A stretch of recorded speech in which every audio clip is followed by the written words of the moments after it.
Hello everyone, my name's Caden and welcome back to more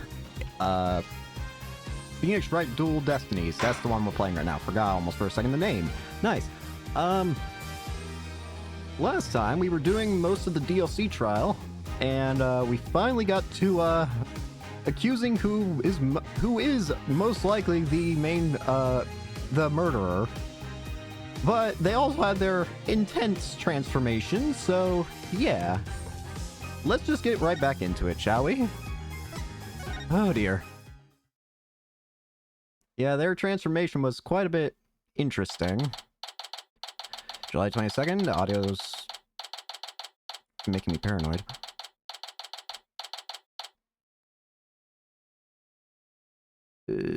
Sorry.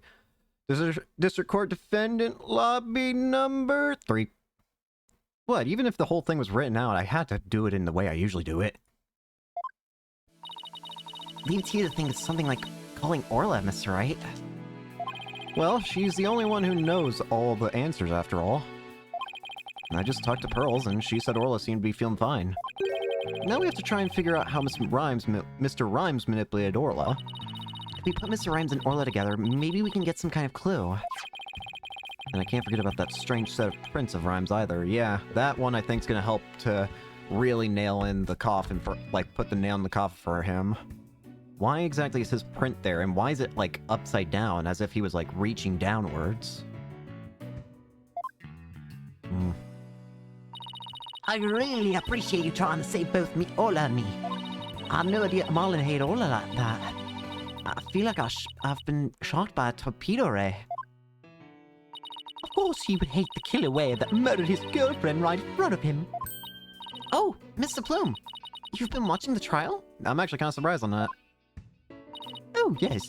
I came to make a declaration of war. A declaration of war? No matter what the results of today's trial, I will report the truth in my new book. Even if that truth goes against what I wrote in the Killer Whale. I don't know what the truth is.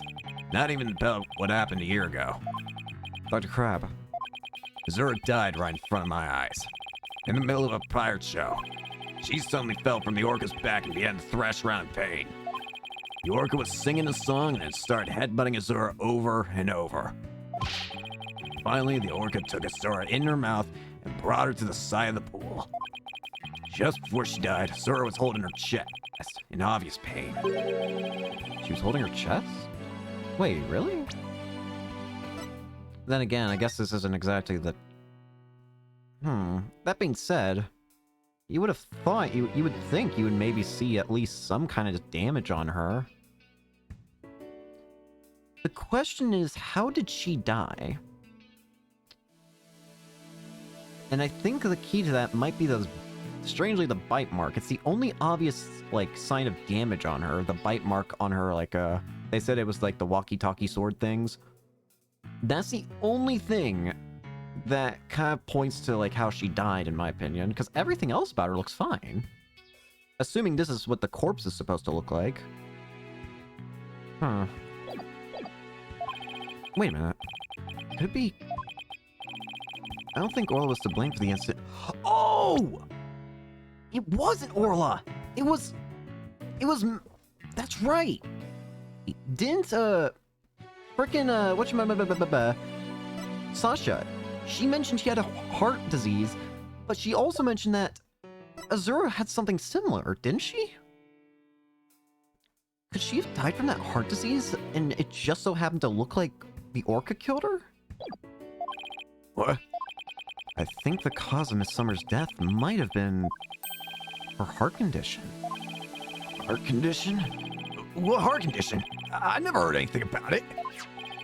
Miss Summers had a prescription with Heckfield Clinic for a heart condition. The orca didn't kill her. I think it's possible her heart condition did. What? Azura had a heart condition too. I guess she hid it from everybody. Just like I did. That means... The orca was innocent a year ago too! It's just a theory, but I think the orca headbutted Azura to check on her. And then did the lifesaver trick to rescue her. So there was No need to put the orca down after all. So, you really did intend to put Orla down. No, Jack and I were against such a thing from the start. But you said you were going to euthanize the orca. Yeah, I've been wondering about that. Unless you were lying. Dr. Crab, about this capsule. It's not poison, but a sleeping drug, right? Wait. Were you gonna try and free the orca? That's right. Even if Orla attacks someone, or even if the Center for Dangerous Animal Control demands she be put down, I never had any intention of killing her. I used sleeping pills to make it look like she was dead, and then set her free. Oh. Oh, damn it, dude. If you'd said that from the beginning, I might not have been as angry at you. Ugh. That's why I purchased so many sleeping capsules. Oh, that's why. And what about you, Mr. Bloom? I never considered the possibility that the poor woman's death was illness. Seems pretty disturbed to be wrong. I simply want to know the truth. That is why I will tell you who my client is. The day I witnessed the owner's death, I was there at the request of the animal keeper. What? Marlon Rhymes. That is correct. That day, my client called me to ask to investigate the orca pool. He must have wanted you to witness what Orla was going to do. Why did you decide to tell us this? My desire to protect my client was standing in the way of the truth. I couldn't allow that. Ugh. Maybe you're not as bad as I thought either, Mr. Plume. I will be watching to see how this all unfolds. Good luck to you, blue and yellow duo. Well, thank you. Well, that was quite a bombshell she just dropped, and so casually, too. That one really is a free spirit. Hey, on the bright side, that helps us a lot. So so it kind of does lean towards Marlon really trying to frame the orca. Do you remember what you said yesterday, Mr. Lawyer? That you'd expose any secret if it would help save Sasha? I remember. It's my duty as a lawyer. Well, I just wanted you to know that I don't blame you for exposing the aquarium's secret. It may put me in hot water, but to help save the orca, let me clue you in on one other secret. Focus on the orca's song. The song? The orca's song, huh? What could he be hinting at? Well, that's a pretty big thing to tell us about. Thanks, Dr. Crab. That might just save us for all we know. Oh, that's right. Looks like it's time. Alright, let's go back in. You've got it, boss. We're gonna go in there and save Sasha and Orla, together. Alright. Here we go. There's a TV at the stand. District Court, courtroom number 4. I swear to God, Phoenix Wright. First, in your very first cases that you have defended, in one of the very first cases you defended, you managed to bring a parrot into my courtroom. And now, you have brought an orca to the stand. I swear to God, if in the next game, I see another animal, I am pounding your head in with this gavel. The court will now reconvene. Is the witness or Shipley, commonly known as Orla, ready? Well, the orca's present, but I highly doubt she understands what's going on. What? Just as adorable as yesterday. I distinctly remember you being afraid of her on several occasions. Now then, Mr. Wright, how do you propose to cross-examine the witness? I intend to have the young lady there with Orla help me. Hello, everyone. That young lady? Didn't I meet her once before, a long time ago? Oh yeah, the judge actually knows Pearl. Yes, that's Pearl Fay, my old friend. Well, well. Didn't she grow up to be a lovely young lady? I have no interest in this chit-chat. On with the cross-examination. Mr. Wright, this is all your fault. Why are you dawdling? How is this my fault? The court will now hear the testimony of Orla Shipley. The song is going to be the key here. That's what Crab said. How Orla was manipulated. Wait. Wait, wait. Wait, wait, wait, wait. Wait, wait. Wait, wait, wait, wait. Where? Click. Weep, weep. Weep? Weep, weep.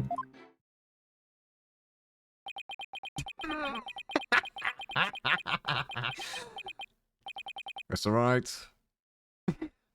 I'm going to throw you out this courtroom. Yes, Your Honor? Do you seriously intend to cross-summon this orca? Well, she is a key witness for the defense after all, sir. Every time you come to my courtroom, you open my eyes to new ways of thinking. And God, do I wish I could just go blind. It appears this will be another one of those times. Yes, he's giving me the go-ahead. I'd like to now put the witness and Mr. Rhymes together to see how you manipulate the orca. Hopefully, Orla will have some kind of reaction. Arr, fine by me, but not will happen, I tell ye.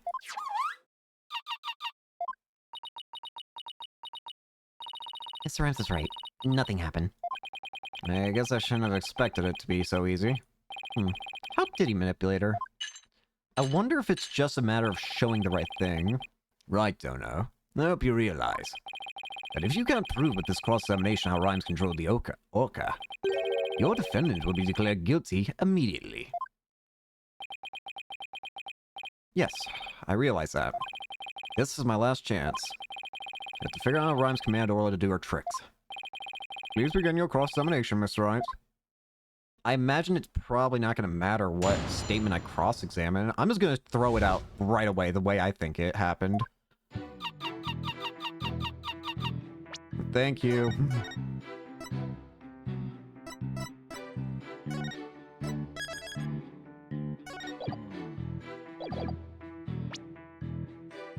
Objection! Never mind, it didn't work. This piece of evidence exposes that you suck.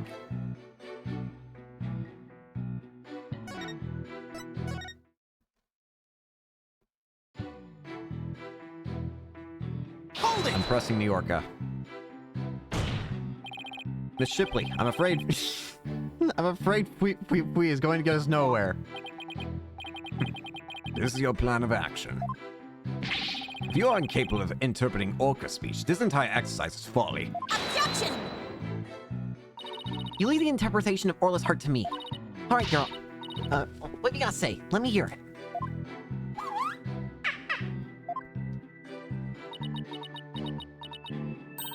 Oh, Orla, you're so cute. I'm going to kill you. Right, Dono? Surely you don't intend to continue this farce? I do. Miss Shipley, please continue with your testimony. Dad. Beefy.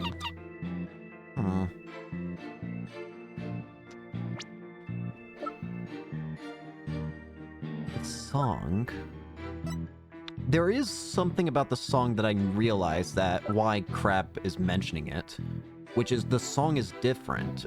Or at least there's two different songs. Back during the second day investigation, we had a run-in with Miss Plume, and we found out from her that there were two different songs that played at the aquarium. There was one that was different. There was a different one that played a year ago, and the current one that plays now. So I think that might be what Dr. Crab's referencing. Something about those two songs is important to the truth. The question is how. Hold it! Could you interpret that for the court, Mrs. Sykes? Whoosh. I'm getting a strong reading of happiness. Maybe she thinks she's doing a show? I demand serious witness testimony. This is no time for fun and games. If you continue this mockery, I will subject you to 40 lashes with a wet fish. Not a wet noodle? That just sounds... fishy. Hey, speaking from experience, anything is better than 40 lash from a whip. Do not remind me, Francisca. The defense will please caution its witness to conduct herself with propriety. I also do not wish to deal with Francisca again. Hold it! Instead of impersonating a one-orca band, could you show us the lifesaver trick? I guess Orla won't do what you want unless you give her the proper signal. Oh, doesn't Orla sing beautifully? Gaga's singing voice is much more melodic. Melodic and clear. Aw. Neither one should quit at their day job. Please continue your testimony, Miss Shipley. I wonder if that's the clue to use the evidence.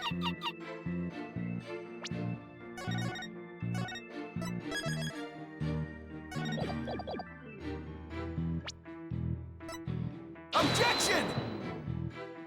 Do the trick, damn it!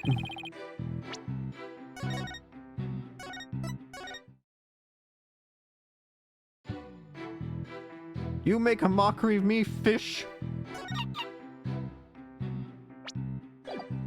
Hold it!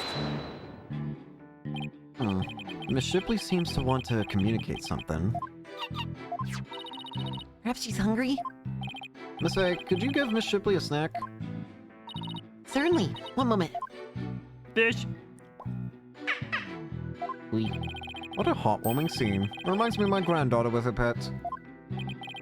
Wow, your granddaughter must have a pretty large pet. Stop all this pet prattle and get on with the cross-examination.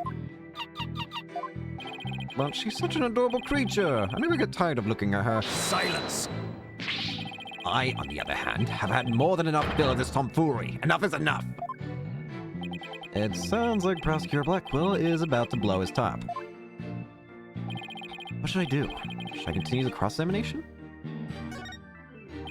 But I'm not finished with my cross-examination. You've just about exhausted my patience, right, Donna? Mr. Wright, please finish as quickly as you can. Yes, Your Honor.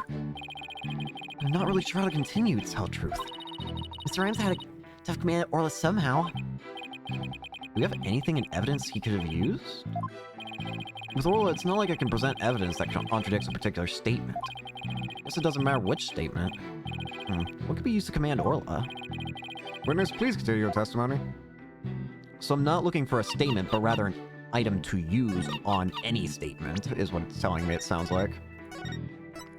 Something that could have been used to command Orla, no matter who it is.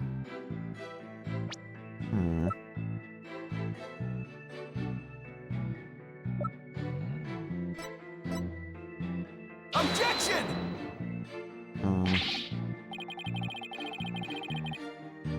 What is your opinion on the statements? My opinion is that I'm so tired of your antics, Phoenix. I just want a normal court case for once in my career.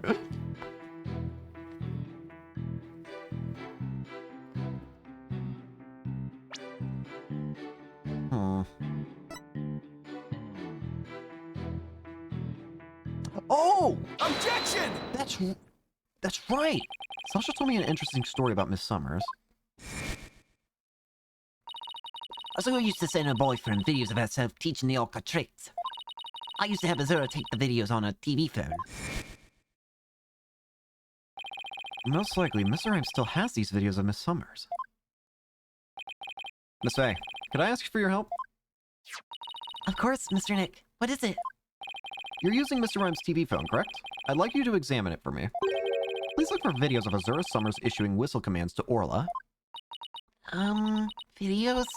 I'm not too sure how to do that, but I'll give it a try. My apologies, Marlin. I don't know. What are you up to? You'll see in a moment. If Brawl can find those videos for me. Mr. Nick, I found them. I found some videos like you described. You did? Thank you, Miss Faye. Just as I suspected. How did Marlin Rhymes get Orla to do those tricks? I will now show you. With Mr. Rhymes' cell phone... His cell phone? Are you implying he used an app? Miss Faye, see if you can issue Orla a command. Me? Can I do such a thing? You might be able to, if you play a video with a whistle signal in it. If there's a video of the lifesaver trick, please play that. Before you do, though, please put the practice dummy in the pool. Practice dummy? Alright. In he goes. There. It's synced to the bomb. Now I'll play a video.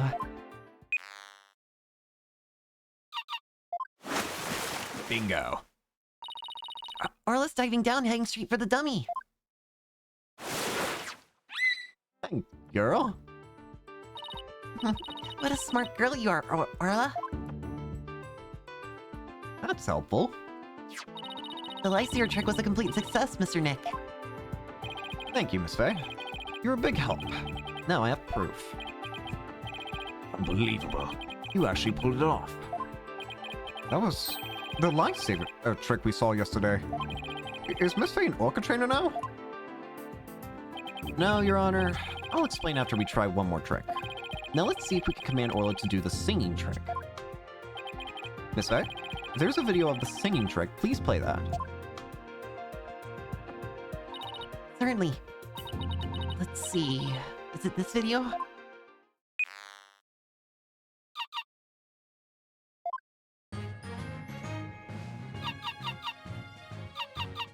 Yep, there we go.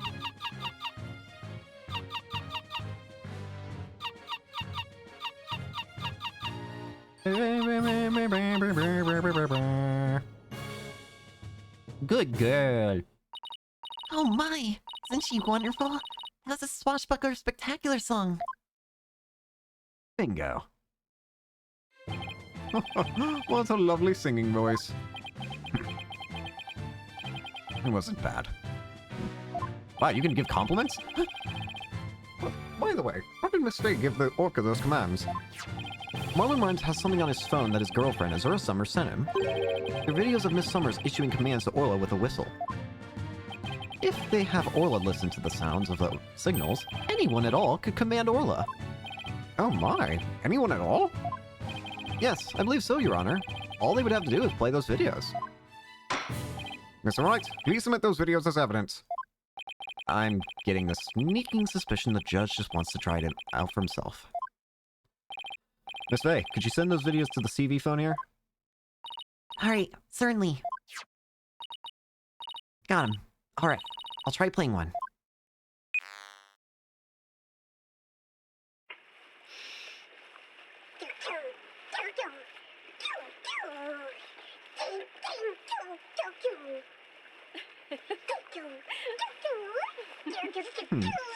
No. Aw, that is cute. So this was a training session a year ago, huh? But wait a minute. There's something about that song that bothers me. Wait! Was that the other song? Why was it playing the other song then?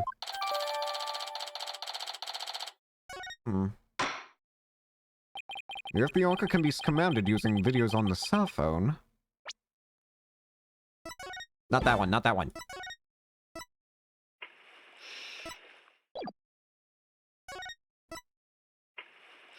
There's also something I want to look at. Am I going crazy?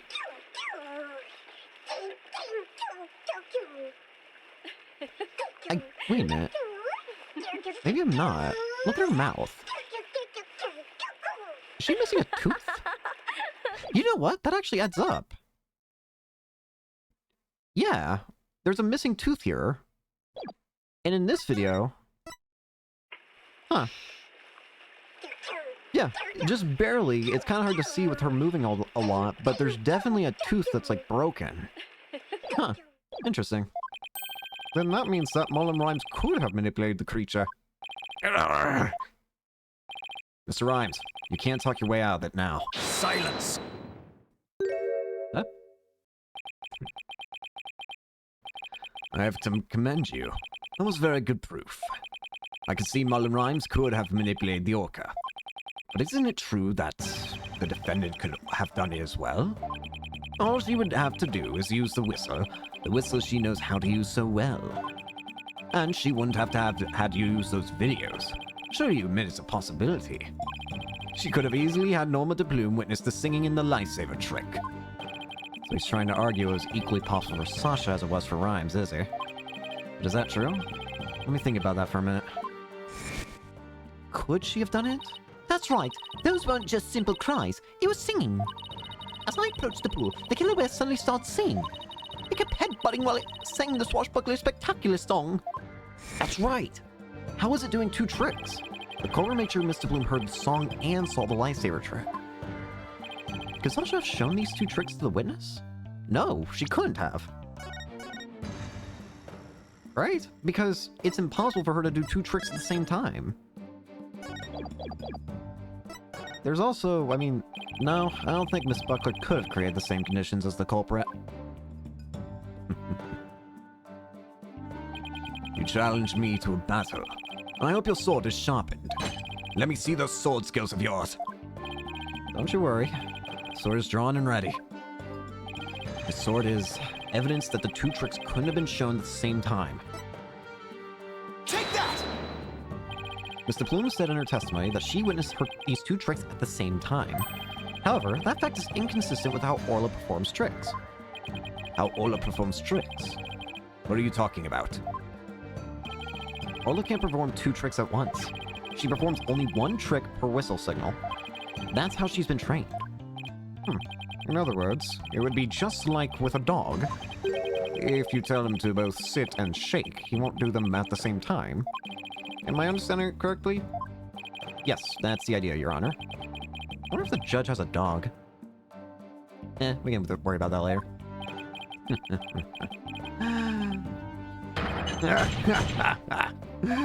What a farce! So are you saying that the witness somehow managed to produce an impossible scenario? If a creature's own trainer couldn't do it, how could I? Yes, it's a mystery, isn't it? Boss, you don't have to agree so cheerfully. The defense is claiming that Marlon Rhymes manipulated the orca. But if you cannot explain fully how this was done, your argument doesn't hold water.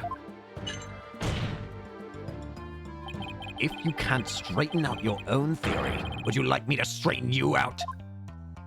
No thank you. So Orla can't do 2 tricks at the same time, but Mr. Plume saw her do it. This logical inconsistency means there's a flaw somewhere. Was Mr. Plume lying? Or is it not true that Orla can do 2 tricks at the same time? But Mr. Plume had no reason to lie about such a thing. If it really is impossible for Orla to perform 2 tricks at once, then maybe either the lifesaver trick or the singing trick was fate? Fate. Yes, maybe Orla performed only 1 of the tricks, but it was made to look like she performed 2. Silence! Maybe. How do you expect to conduct a sword battle with conjecture? Sounds like I better present some evidence here, hand fast. Although I'm concerned about your profuse sweating, Mr. Wright, allow me to ask you. Which of the 2 was fate? The lifesaver trick or the singing? It had to be the song, and I think I get it now. Why we were told to why we were told by Crab to look at the song. When Mr. Plume only knew the past song, right? So why is it so? How is it that she knew it was the song, but you know, it was assuming it was the current song playing, right? The defense wishes to argue that the singing trick was faked. And on what grounds do you base your assertion that the singing trick was faked?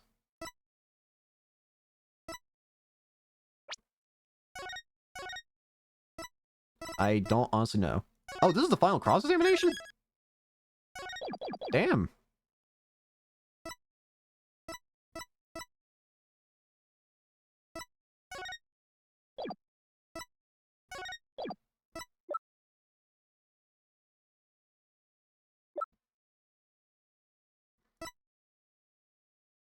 Take that!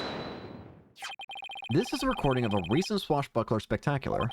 In this recording, Orla sings the same song she sang for Miss Faye earlier. But Mr. Plume said the song is different from the one that was sung a year ago. The song is different? Please listen to the song in the video from a year ago, sent to the cell phone.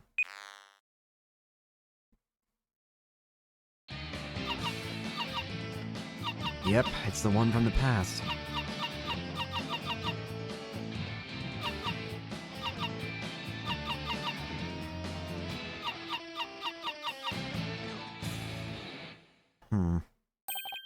Yes. It sounds quite different from the song Orla sang to Miss Faye for earlier. And yet, this is the same video Miss Faye used to issue the command to Orla to sing. By having Mr. Plume listen to the song recorded in the cell phone video, the true culprit made Mr. Plume think Orla was singing the song from a year ago. Only Marlon Rhymes, the owner of the cell phone videos, could have done this. Silence! But Mr. Plume said she heard the orca singing right in front of her. How do you claim he made her think that? How was the song recording played? I intend to explain that too, of course. The answer lies somewhere in the Orca Pool Visitors Corridor. Yep. Marlon Rhymes played the song recording using this. Take that! Mr. Plume heard the song while she was in the Orca Pool Visitors Corridor. There's a speaker in that corridor so that visitors can hear the orca's sounds.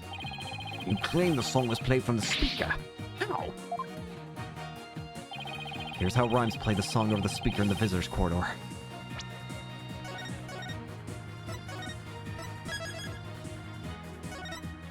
Finally heading to the finale here.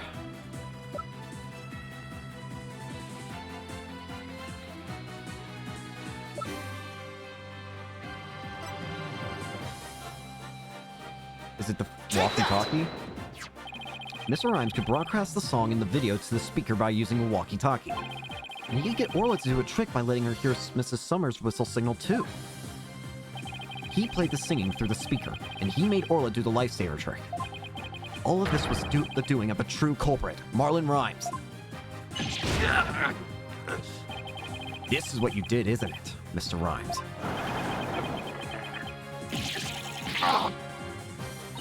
You did it! Now we can save both Sasha and Orla. Let's leave it to Captain Wright's swashbuckling lawyers to win any case. I remember agreeing to that name. So it actually was possible for Mr. Rhymes to manipulate the orca. I'm stunned. I see we will need to hear more from this witness.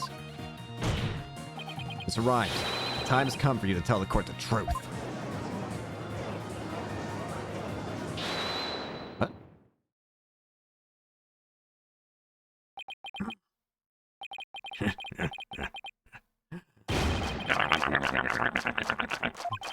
So I'll use a walkie-talkie, I say. Sorry, but you did wrong me, bucko. It'd be impossible, says I. What do you mean, impossible? I shall sing ye a little shanty dissing your scurvy theory. Hark ye well now. Oh dear. The final cross-examination. The dissing of Phoenix Wright. Oh god. Walkie-talkie be broke for real. This alloys freestyle got no appeal. Broke before the bloom on the scene. Broke before Wright could ever dream. Legit goop during cleaning time I. But Bill stuck in lawyer spitting lies. That organ don't listen to me, Kay. Hey, kill the captain. You so cray-cray. Here we go again with that flip-flop music. Broken. Of all the flimsy excuses, Bill sucking, that was uncalled for. He probably broke it on purpose after that fact. Arr, that be untrue, little lassie. Although I can't prove when it really was. Lucky be it for me, lawyers be the ones who have to do the proving. Yeah. After everything we've uncovered, he still won't admit it. Somehow I have to prove that he still could have done it. My man's bouncing. Boing, boing, boing, boing, boing. Alright. So here's the final cross-examination. Alrighty.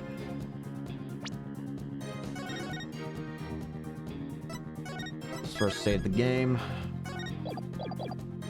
Walkie-talkie be broke for real. Mr. Loyal's freestyle got no appeal. Hold it!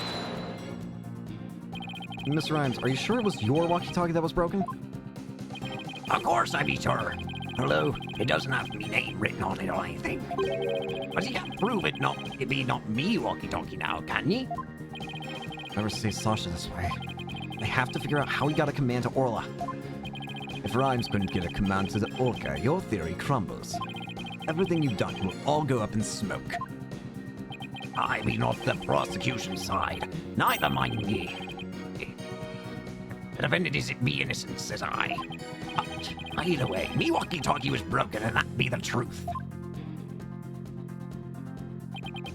Broke before the plume on the scene, broke before Wright could ever dream. Hold it! Okay, first of all, the second part's uncalled for. Do you have some way of proving that statement? Silence! The burden of proof is on you. If you can't do that, then we can end this cross-examination right now. Oh god, here we go again. proof that he broke. Bro, you a joke. Not even a second and you go and choke. Right wanna press on every word? Nope, judge gonna judge undeterred. You gon' front and bring the pain. Now stop and walk away in shame. Oh, he makes me so mad. We gotta come up with our own freestyle, boss. Let's get him back with evidence instead, shall we? No singing. Witness, please continue your testimony about the walkie-talkie.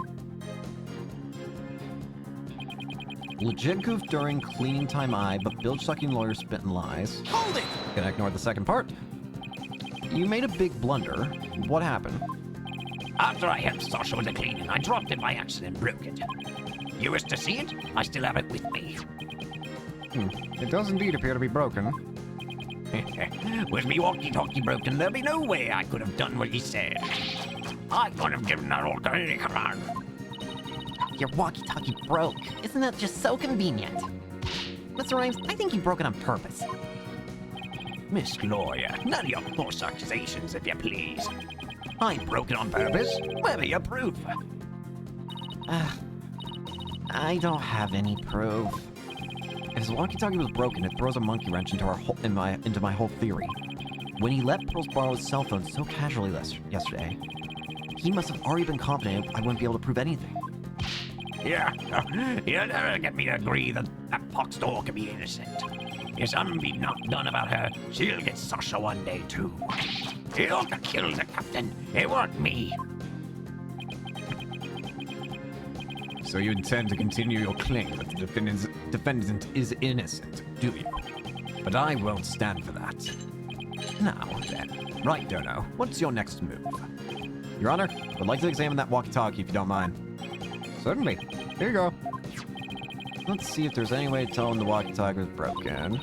If he gave Orla that command, then it couldn't have been broken at the time. Oh, hey, I can actually do this again. Press space to examine thing of interest. You know, zoom in and out, yada yada.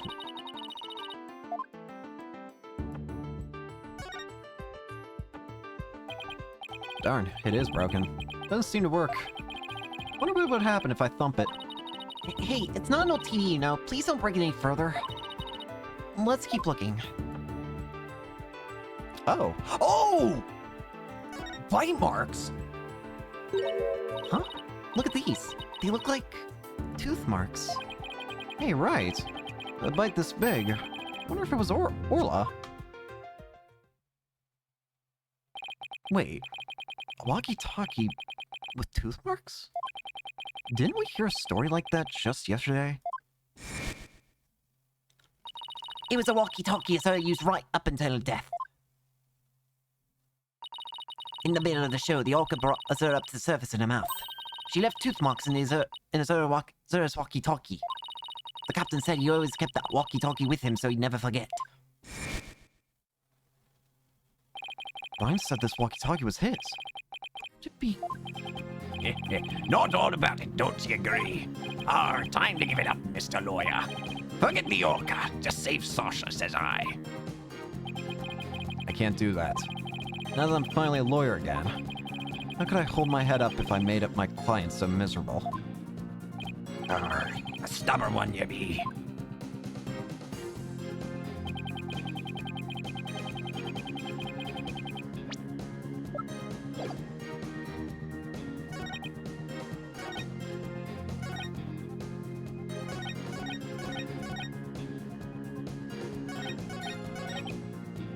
Hold it! There could have been some other way besides the walkie-talkie to issue the command. Silence! Yes, the orca could have received a signal from the defendant's whistle. Is this the point you're trying to concede? Objection! No, that's not what I'm saying. Some other way besides the whistle. Rotten lawyer, black-eyed samurai, time for a freestyle drive-by. Salsa's legit, that's the truth. Orca's guilty, you gotta admit. I tell you, it be all the orca's doing.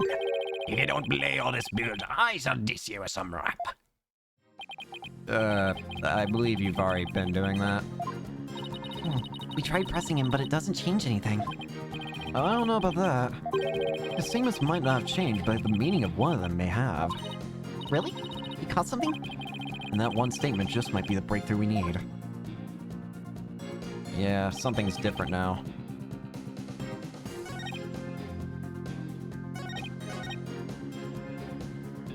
Hold it! Do you have some way of proving that statement? Current proofs with you. Wrap once more. Please continue. Without more flip-flop. Hold it! Are you sure it was your walkie-talkie? You could have stolen the broken walkie-talkie from somebody else. No, if you be accusing me of thievery, let me see your proof. Alright. This evidence tells who you stole the walkie-talkie from.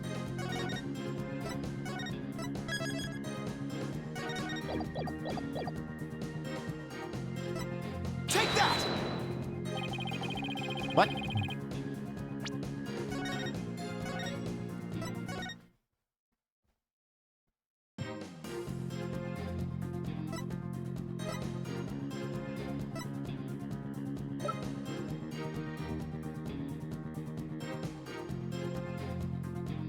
Oh, wait, duh. Hold on. Where's, Take that! According to the defendant's statement, Mr. Shipley talked to her on his walkie-talkie before his death.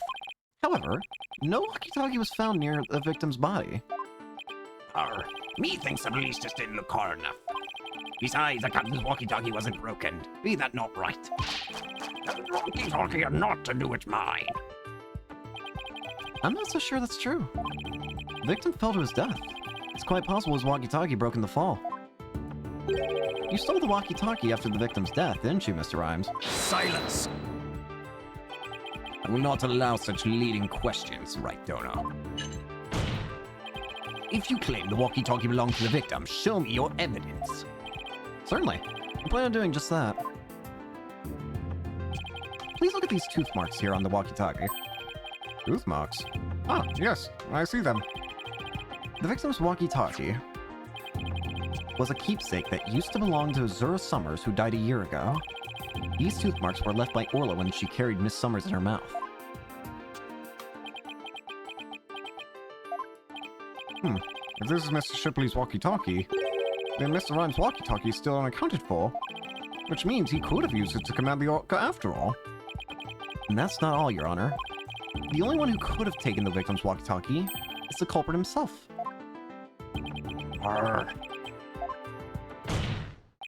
The fact that Marlon Rhymes had the victim's walkie-talkie is proof that he murdered Jack Shipley.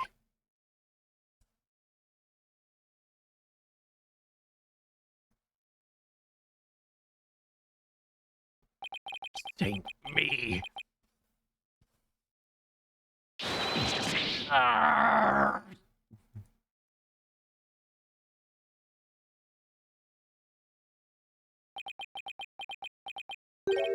Not so fast, Mr. Lawyer. What? He still won't admit it. This walkie-talkie be mine, says I. Then how do you explain the tooth marks on it? I've had many either run-in with that orca myself. She bit me more than once, and me walkie-talkie too. Evidence of our fights are carved into me body. My goodness. I can clearly see the tooth marks and scars in your skin. Are those really scars from being bitten by Orla? Oh, you want an answer? I got some mate. These scars from Ola? That's right. Him girl can put up a nasty fight.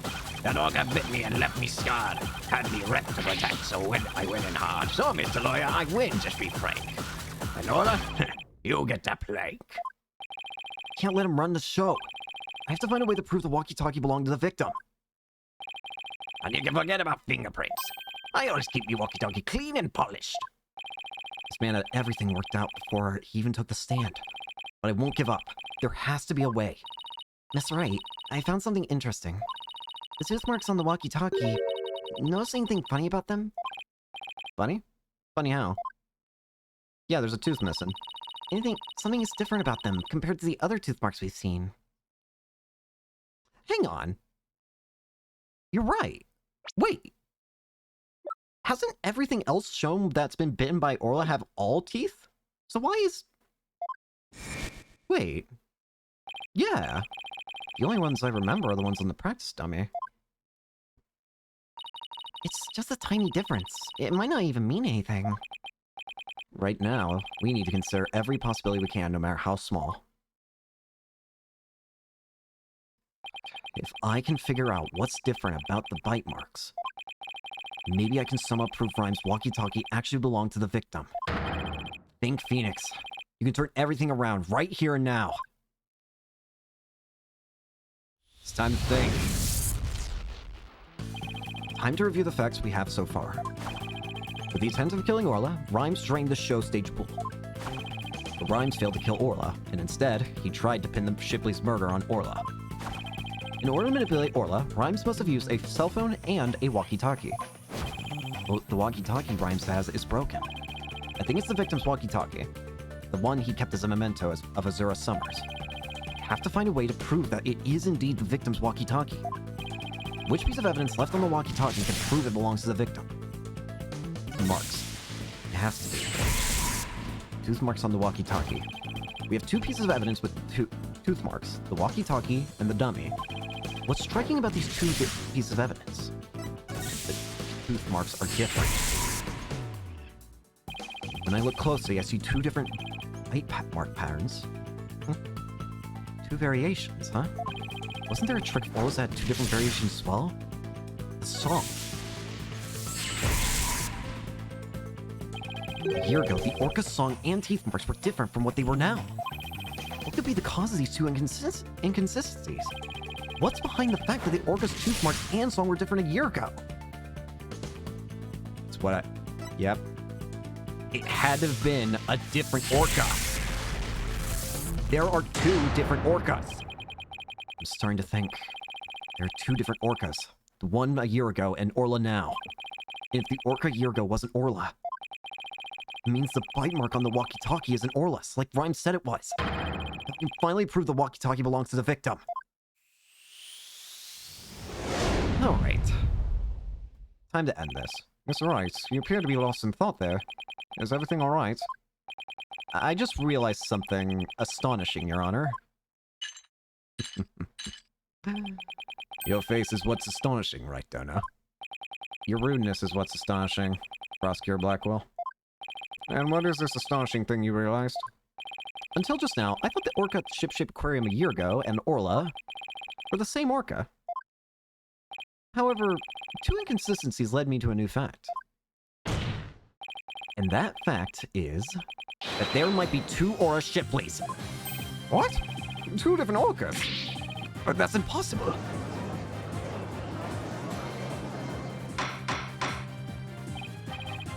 Order in the court. Explain yourself.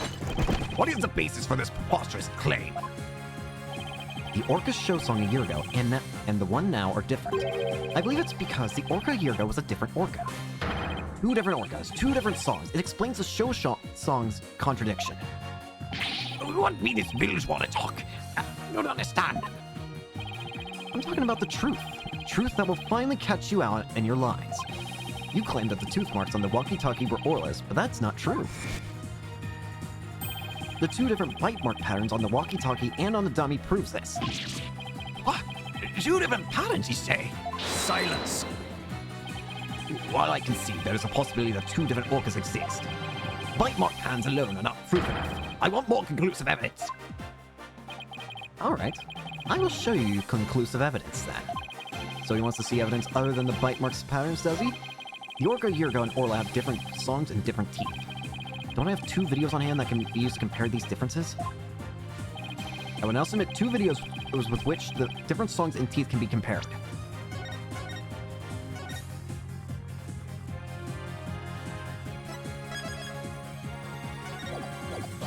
One includes the one where it shows Azura Summers. And here's the other. The other is a Swashbuckler Spectacular. Take that! Please compare these two videos, one from a year ago and one recent. As discussed, the two Orcas are singing two different songs. Please also pay special attention to the appearance of the two Orcas' teeth. How exactly do you claim the teeth are different? let's look for shots in the two videos where the orca's teeth are shown. This is Orla in the recent video of the Swashbuckler Spectacular Pirate Show. As you can see, she has all her teeth. What a healthy smile she has. I'm a bit envious. Next, let's take a look at the TV film video from a year ago. Bingo. Just as I thought. Their teeth are different. Oh, I believe the smile looks a little different from the one we saw a moment ago. As you can see, the orca from a year ago has one tooth that's broken off. If the teeth mark are different, then... Yes, if the teeth are different, they have coarsely different bite mark patterns. On the practice dummy, you can see Orla's uniform pattern, which are with all teeth intact. And on the walkie-talkie, you can see the one tooth that one tooth is missing from the pattern. I see. Just like the smile of the orca in the last year's video. It's over. The tooth marks on the walkie-talkie were not made by the orca we know as Orla. They were made a year ago by a different orca. Two different orcas? I can't believe it. The statement that the tooth marks on the walkie-talkie were from Orla was a lie. The truth is, this walkie-talkie was stolen from the victim, Jack Shipley. And the only person who could have stolen it is...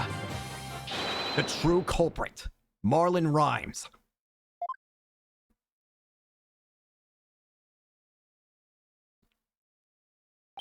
No, he got it all wrong. It'd be all the fault of that orca. Whoa. We're moving. Oh. He got it all wrong.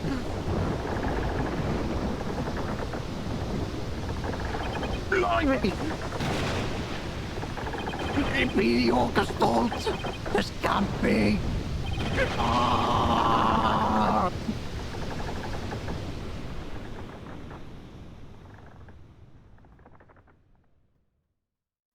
The ship has been sunk. Once again. I'm too weak to help anybody.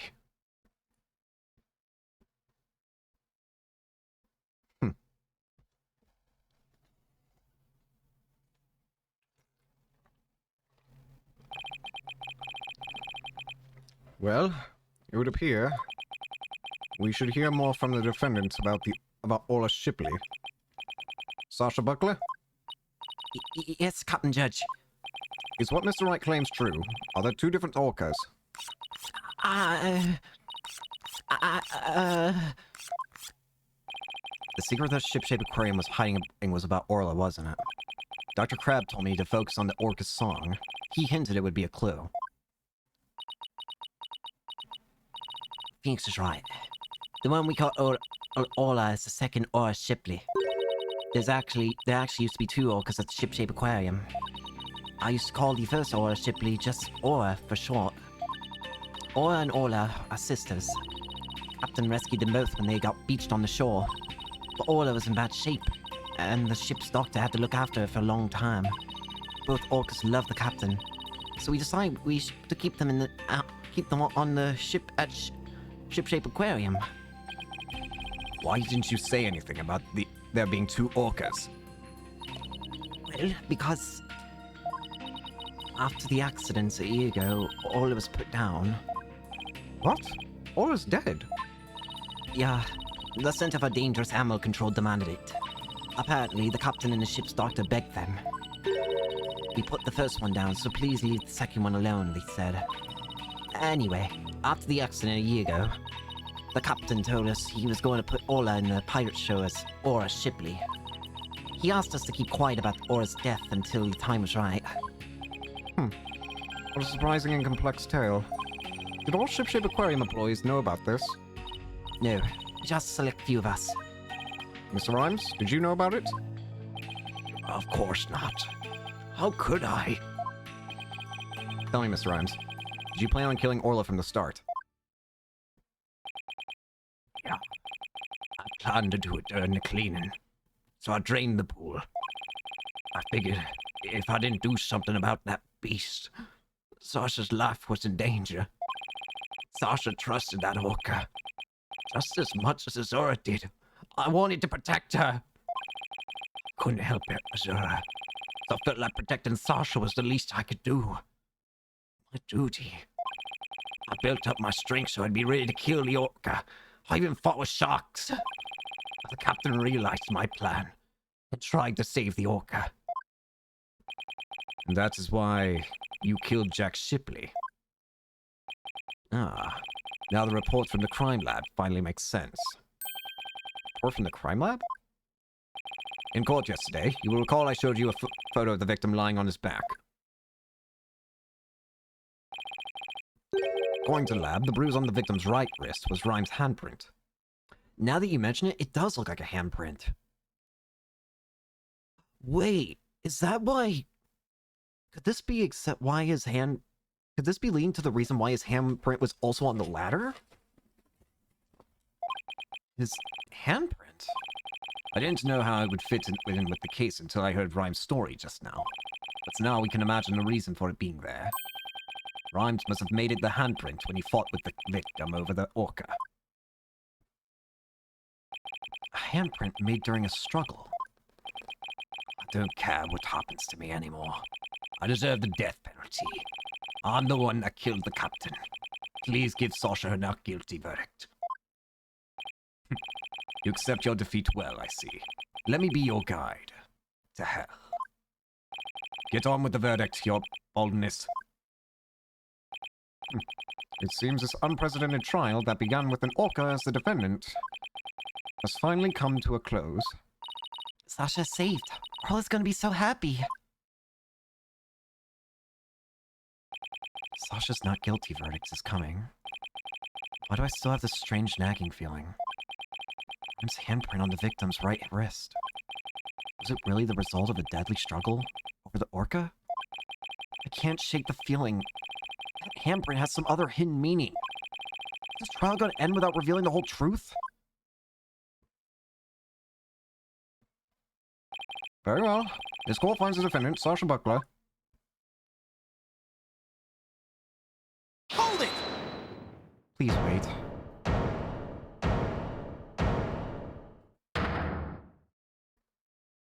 Your Honor, please hold off on that verdict. Mr. Wright, what is the meaning of this? I would like to further explore this new evidence the prosecution just submitted. What complaint could you have? You're about to get your not guilty verdict. I see no need to further prolong this trial, Mr. Wright. Your Honor, we still don't know the entire truth of this case. This unnatural handprint Mr. Rhymes left on the victim's right wrist. I don't think it was the result of a fight between the two men. Not the result of a fight?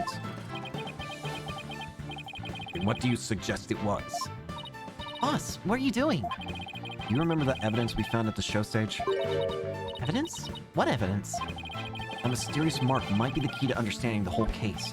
Your Honor, the defense would like to submit evidence that will expose the truth of this case. A mysterious piece of evidence that pairs with Mr. Rhymes' unnatural handprint. Take that! Marlon Rhymes left behind a very unusual set of fingerprints at the show stage. In what way were they unusual? They were right handprints on the left side of the ladder. Was he trying to save the captain? If one were to grasp the ladder in the same way as the prints, it would look like this.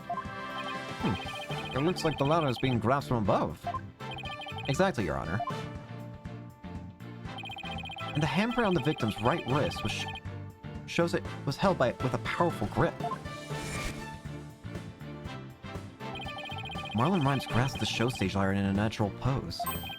If he was gripping the victim's wrist in this position... Gripping the victim's wrist? Then he must have been...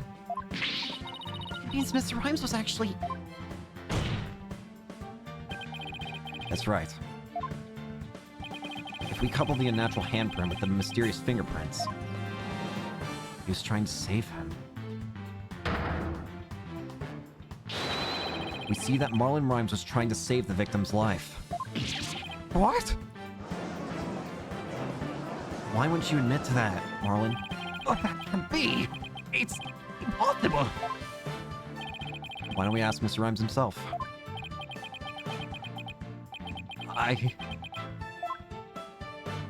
Mr. Rhymes, we want to hear the truth directly from you.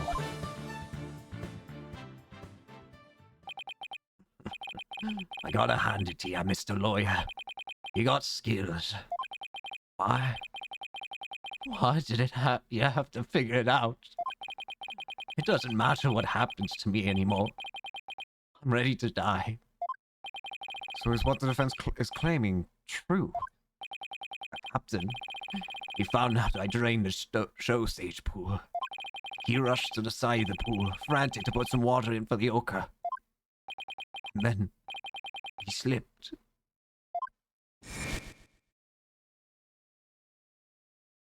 Captain, give me your left hand! No, Merlin. You'll fall too.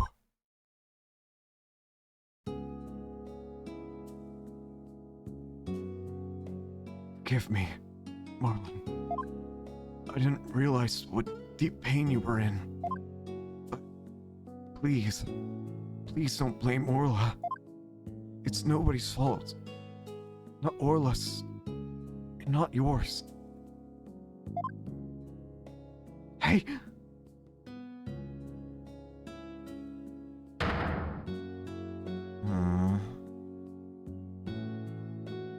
Why didn't you just say this? So, Jack Shipley's death was accidental. Why didn't you tell us that you didn't kill the victim? Because I've no right to live anymore. I'm ready to get the death penalty. The captain died because of me. And then on top of it all, I used his body to frame Orla. I was gonna kill Orla, and she wasn't even to blame. She didn't do anything wrong. The only thing I can do now is pay for it all with my life. I can't do anything. I couldn't save the captain. I couldn't avenge Azura's death. Miss Rhymes, you have the wrong idea about Miss Summer's death. Not even the first Aura Shipley was responsible for her dying. Aura, of her own accord, was trying to save Miss Summer's life. What are you talking about?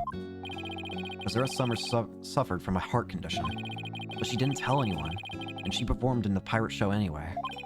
She had a heart attack and died before anyone could save her. I'm sure she didn't think of Aura attacked her. There's nothing to avenge. No way. Heart condition. She never said a word about it.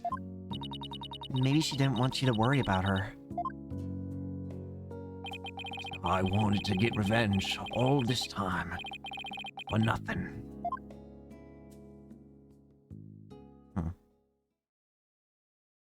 There's the real truth, then. So neither the case was murder. Not a year ago, and not this time either. Your responsibility in this matter is great, but I believe you can be rehabilitated. Marlin, you better come back to Shipshape Aquarium when you're done, you hear? Orla and I and everybody will be waiting for you. You still have a lot to offer, Mr. Rhymes. Live your life and never give up. For the sake of those who are gone as well. I promise to make up for what I've done, even if it takes me my whole life. Mr. Wright, Sasha.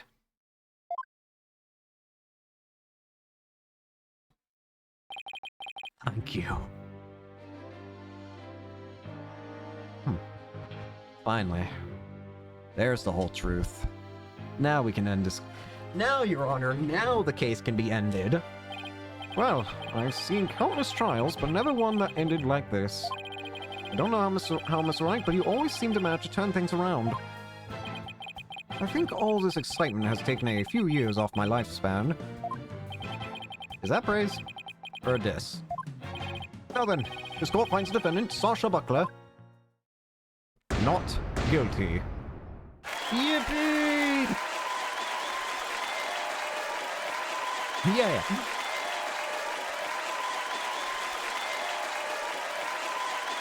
I don't care. Leave me alone. Cause now adjourned.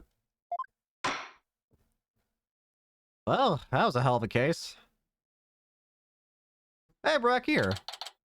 July 22nd, 5:11 p.m. Ship Shape Aquarium. Orcable. Congratulations on your win. Thank you for all your help today, Pearls. All I did was have fun with Orla. Yippee! Hola, I'm back. Oh, I missed you, girl. Oh, I'm so happy for you and Orla, Sasha. Everything turned out great. Phoenix, Athena, I really want to thank you from the bottom of my heart.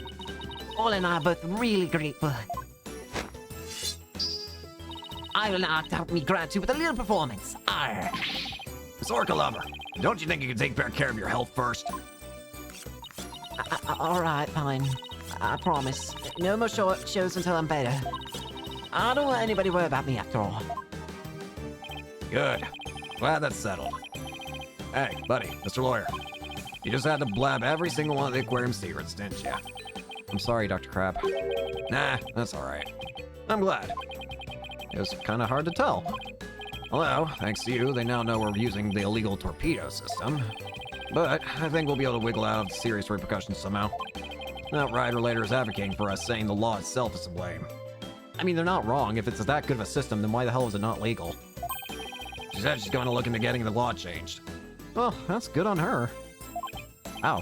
Go, Mr. Bloom. She sure is a powerhouse. Yeah, kinda respect it. There's one thing you didn't figure out, by the way. Keep this to yourself, will you? We don't want it getting out publicly. Remember that appointment I'd written down in my calendar? Oh, you mean meet the captain at the Orca Pool at 7 a.m.? That note meant the Orca Pool of the Supermarine Aquarium, not Ship Shapes. What? Why were you supposed to meet there? Jack and I... we visit the Supermarine Aquarium once a month. Any idea why? To get dolphin therapy treatment? No, silly. Remember, I told you. Jack and I were against putting the Orca down from the start. What? You mean... We just pretended to put the first Orca Shipley down. The Supermarine Aquarium's harboring her for us. What? So she's still alive? Oh, so let's talk about the large amount of money you were paying them. It was for Aura, the original. Once a month, the owner and the vet disappear from this aquarium. And I came to find out that each time a large amount of money was being paid out. So she was kind of right in that it was being used to prevent death, right? We were paying for Aura's care. You wouldn't believe how much fish orcas eat. Now it's been proven she was innocent all along. I think we can bring her back soon. Until then, keep it under your hat, okay? Huh? What was he telling you about? Oh, nothing much. By the way, Orla wants you to give her a little celebratory prize. Oh, how can I refuse? Or specifically request that you give to her, Phoenix. Alright, fine. Let's see. What can I give her? Fish. Take that! Fish! Orla, it's coming a day late, but congratulations on your verdict. Here you go! Yippee! Ah! Well, thank you. Ugh. Ah! Oh my. Aren't you lucky? That's Orla's best trick, the thank you kiss trick. Oh, Orla, I want to be next. Meanwhile, Phoenix is dead. And so, the curtain fell on my first trial in the years. I'm looking forward to the comeback of Sasha and Orla's Swashbuckler Spectacular. After all, I made a comeback of my own. As a lawyer. A few months later... Ooh! Dates. Time? Ship Shape Aquarium... Entrance. It's been a while since I visited Ship Shape Aquarium. Now that Sasha's recovered from her illness, she's performing today. There's still some time before the show starts. I think I'll wander around for a bit. Phoenix, hope you enjoyed the show today. The orcas are excited and ready to go. Oh, I'm sure I'll enjoy... Wait a minute. Did you say orcas, as in plural? Oh no, there's two of them! Yup, let me show you. One. There's two. What? Two Orlas. Don't tell me. Yep, you caught it right. Or it should be the first of return the ship-shape aquarium. We be the three pirate sisters, We be out to stop the evil Scalawag League, led by Red Stash and the giant octopus. Well, I don't want to get in the way of their rehearsal. Guess I better go. Wait, who's Red Stash then? Because the captain was now gone. Well, if it isn't Blue Boy, did you come for my book signing? Oh, Mr. Bloom. There's a book signing. Yes, my new book is just out. It's called Ship-Shape Aquarium. Don't pull the plug. Book signing will be held here in this room. After all, the vet owes me a favor. Yeah, she got them to approve the use of the torpedo. I'm grateful. But why does she keep coming to my lab to bother me every single day? My next work will be entitled Sniper, the penguin who leaves the nest. Oh god. Oh god. Ah. Ugh, stop this cacophony. Why am I surrounded by carping females? Gee, Dr. Crab gets all the ladies. I guess I'll leave him to it. Oops, it's almost time for the show. Where have you been, Dad? Plain and Tina already went in. Oh, you were waiting? I brought some souvenirs to take back to the village. Sorry to keep you waiting. I bet they'll love your souvenirs back home, Pearls. By the way, I hear a certain someone is going to be in today's show. Certain someone? Wonder who it could be. Oh, it's almost time. The show's just about to start. Alright, let's go to the show stage then. Oh god, it's gonna be a cutscene, isn't it? Hi, I saved you all seats, Mr. Wright. Oh, I can't believe I get to see the show again. I'm so happy I want to dive in the pool. You better not. I think they call security. You're welcome in the pool anytime, Tina. But Red Stash is the best swimmer of all. What have you got playing Red Stash's role? Sasha, Aura, and Orla are ready to go. Yeah, I know that voice. Wait, is it? Yep, you may know it. Marlin is back and he's playing the role of Red Stash. I mean, I guess he technically wasn't a murderer. He only wanted to be seen as a murderer because he didn't feel like he could be forgiven. But now he's back. It be the new Swashbuckler Spectacular. Hope you enjoy it, me buckos. Alright, let's see it. Alright, Marlin. Oh, we don't even get to see it. And so, our pirates set sail for bluer seas under a sunnier sky. My role has been taken away from me. As for me, I set foot into the world of law once more as a full-time lawyer. Bum, bum.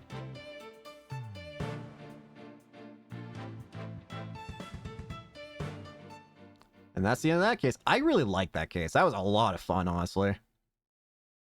It feels like it fits right in between, fits right in with, like, what's happening after, whatchamacallit. You know. No, I don't know, actually, but you know what I mean. Anyways, now we're gonna go ahead and start the next episode, which I think I might have accidentally deleted the, save for the next part. Yeah, thankfully, we don't have to worry about that. We can just do this. Turnabout Academy.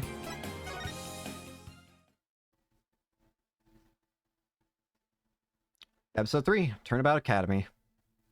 The real third case, technically. Themis Legal Academy. Oh! A prestigious high school with alumni in the highest echelons of the legal world.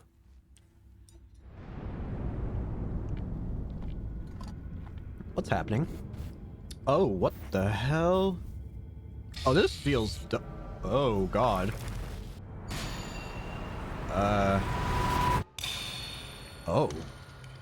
Oh, God. Did one of you three kill her? Did all three of you conspire together?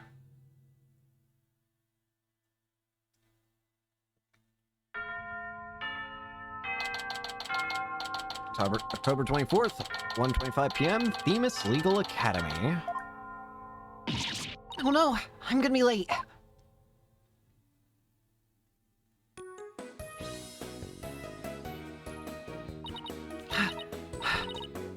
Finally. So this is it. The illustrious Phoenix Legal Academy. The law school.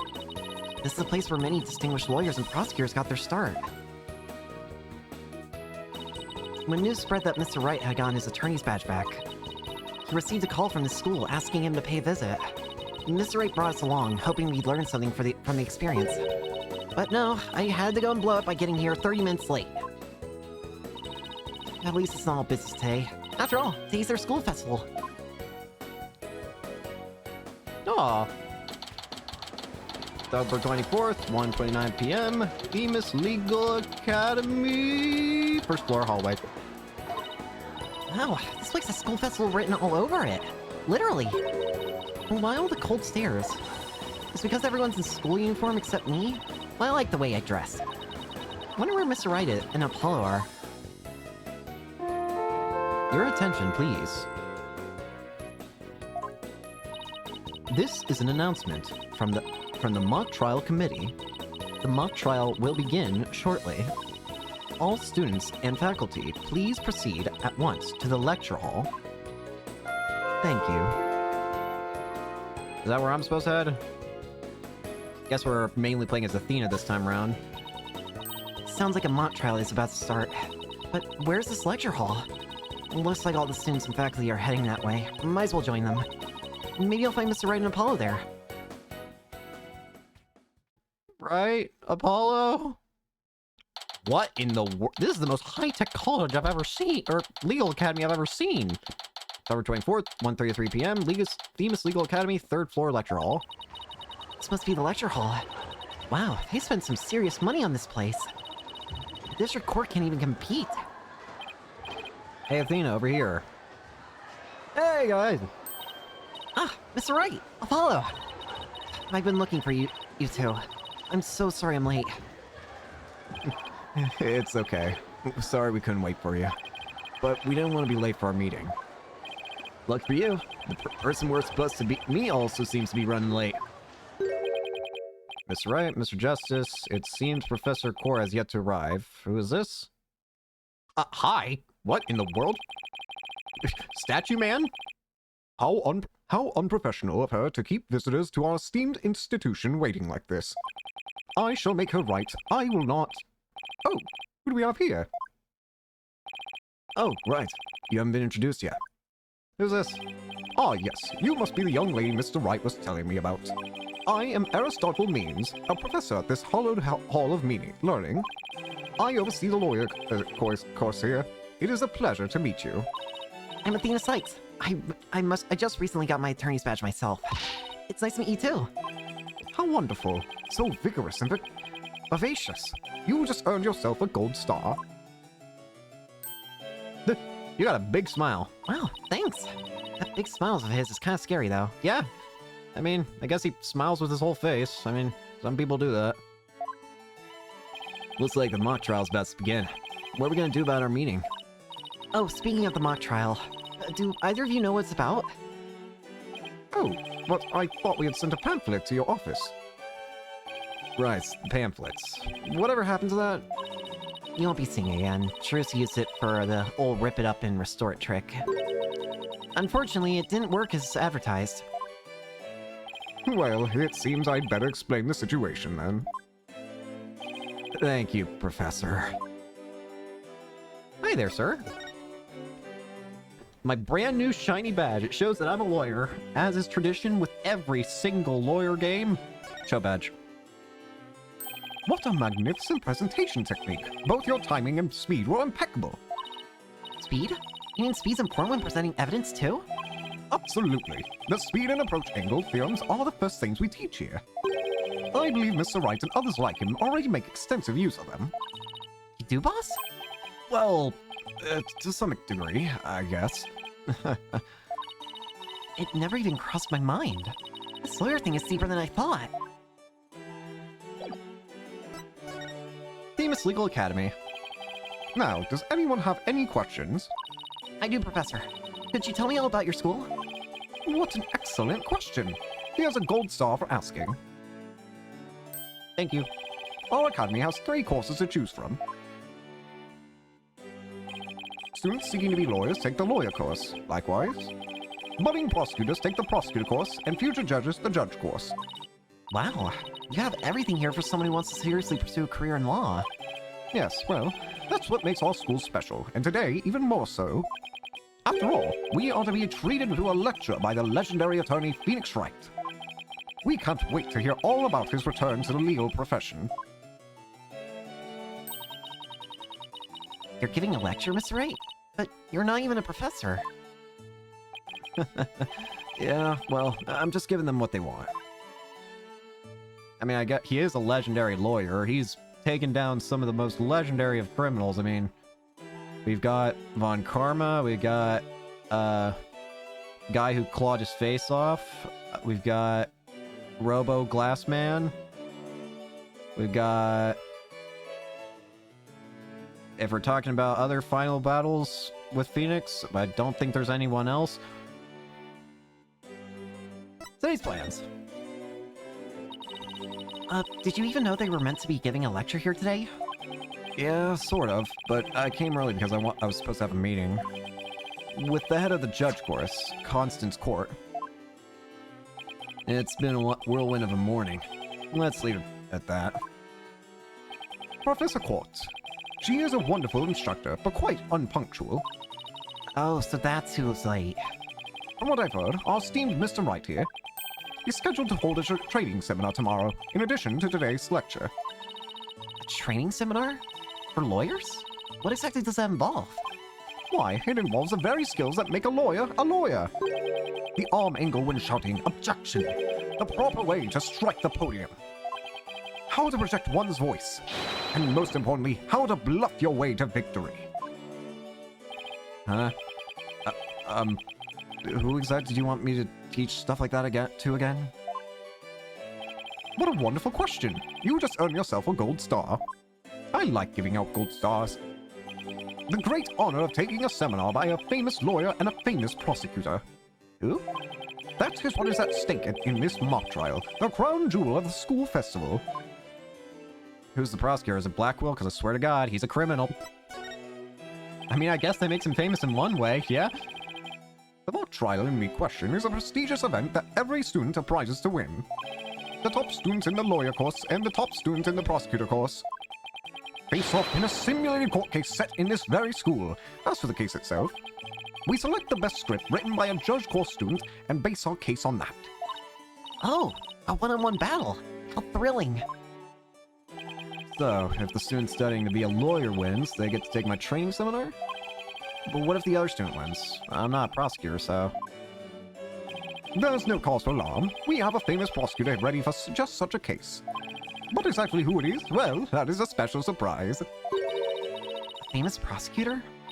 No, it can't be. Professor Means, forgive me for interrupting you and your guess. Who's this? Hi. Wait! Oh, you are! What? Juniper! I saw the flower and I was like, wait a minute. I'm Juniper Woods, a senior in the judge course. Professor, the trial will begin shortly. Since you'll be delivering the pre-trial speech, would you mind waiting up in the balcony until we're ready for you? My, how very organized you are, Juniper. You just earned yourself a gold star, too. But what about Professor Court? Well, I suppose she'll eventually arrive. Now then, I trust you will look after our visitors, Juniper. Yes, of course, Professor Means. Juniper? Juniper Woods, is that you?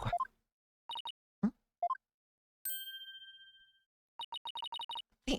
Athena? I almost didn't recognize you. I didn't know you were back from Europe. Wait, you two know each other? Now that's a coincidence. We've known each other since we were kids. We're like best friends, right, Ginny? Yes. Well, we lived close to each other, so we used to play in the forest together. Yeah, like a lot. Why don't you look at me? I guess I shouldn't be surprised since we haven't seen each other in a long time. Anyway, we're supposed to go weigh in the waiting room, right? Not that I wouldn't mind taking in the mock trial you're putting on today. Unfortunately, the mock trial is only for students and faculty. There's one seat reserved for Mr. Wright, but no other exceptions are allowed. Yes, I'm very sorry, but it is part of the student curriculum, after all. I hope you won't mind remaining in the waiting room until the trial concludes. Ah, that's too bad. I was hoping to learn something new today. I'll tell you what, Apollo. Why don't you take my place? What? Really? Sure. Besides, I'd like to meet with Professor Court as soon as she gets here. Oh, no fair. I want to see the mock trial too. Sorry, I'm gonna let Apollo pull what little rank he has. If it's okay with Professor Means. But of course, Mr. Wright, if that is what you wish. It's all done. We'll expect a full and detailed report, Apollo, so pay attention. Being the new kid sure stinks. If you would please follow me, I'll escort you down to the waiting room on the first floor. Sounds good. October 24th, 2:15 p.m. Also, it's just now processing in my mind that Professor Court was the one that was dead in that animated cutscene, wasn't she? Because the green outfit, didn't she have a green outfit on that, like, small portrait? Barely, but yes. I think it's more so that wavy hair, though. Maybe, I'm not sure. Still no Professor Court. It's been over 30 minutes. And Mr. Wright's snoozing away on the sofa. This is so boring. I should have hidden in the lecture hall and spied on the mock trial. Can't you just use widget? What was that? What just happened? October 24th, Phoenix Legal Academy, first floor hallway. Athena, I could have sworn I just heard something fall down and break. If you go running now, they'll think it was you. Well, it wasn't me. I think it came from outside. Oh, well, we better go have a look. Seeing as everyone else is in the lecture hall. Okay. Oh god, she's dead. Well, this is great. We better not be the freaking... we better not be accused. Is this stage for some sort of concert? Kinda reminds me of a courtroom. Wait, Athena. Behind the witness stand. What? That's an arrow! Professor Court! Can you hear me? Professor! Wait, that's who we were supposed to be meeting with? It looks like our meeting's been canceled for us. No way. This can't be real.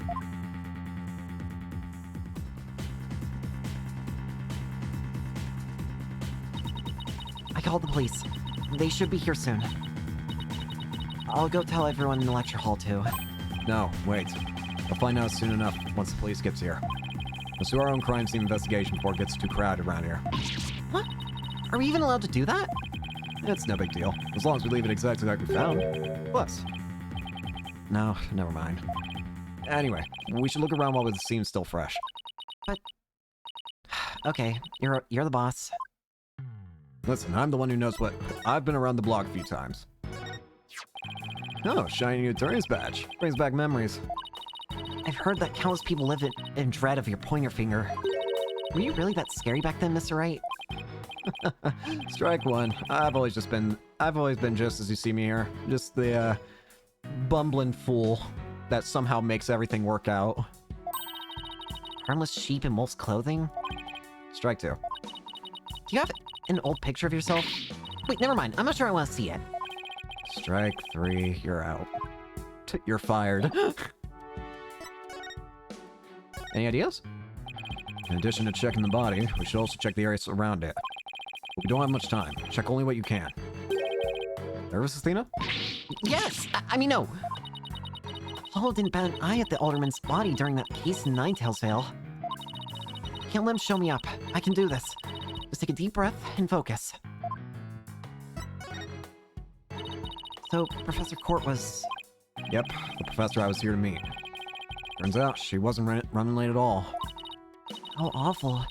Here she was lying dead and we thought she was late. What was it? What was that you were saying before, boss? You never finished. Oh, that. Don't worry. I'll fill you in later. But right now, let's focus on the investigation, okay? Okay, sure. The suspense is killing me. Now you know how I feel, Athena. You think I've had to deal with this crap for my entire life. Now you're the one who gets to deal with it. We should start by studying the body. Where was the best angle for this? We can't actually explore anything else.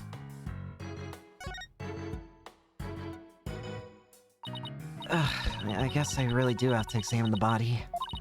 Well, I guess I better get used to stuff like this if I want to be a full-fledged lawyer. Why is there a book here? What do we have here? A book? I'm guessing it fell out of her chest pocket.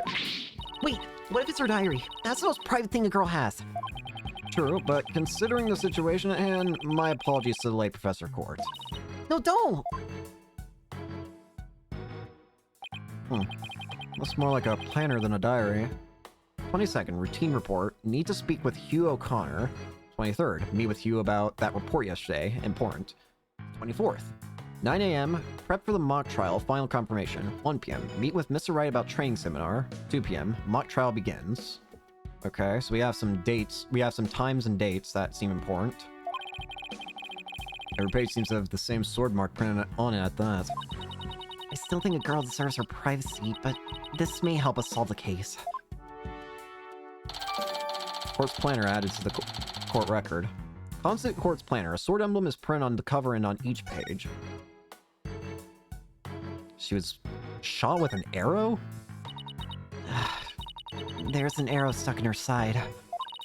Gunshot wounds and stab wounds are pretty common, but arrow wounds? This is a homicide any way you slice it. In other words, we have a murder on our hands. A murder? Here? So that makes this arrow the murder weapon?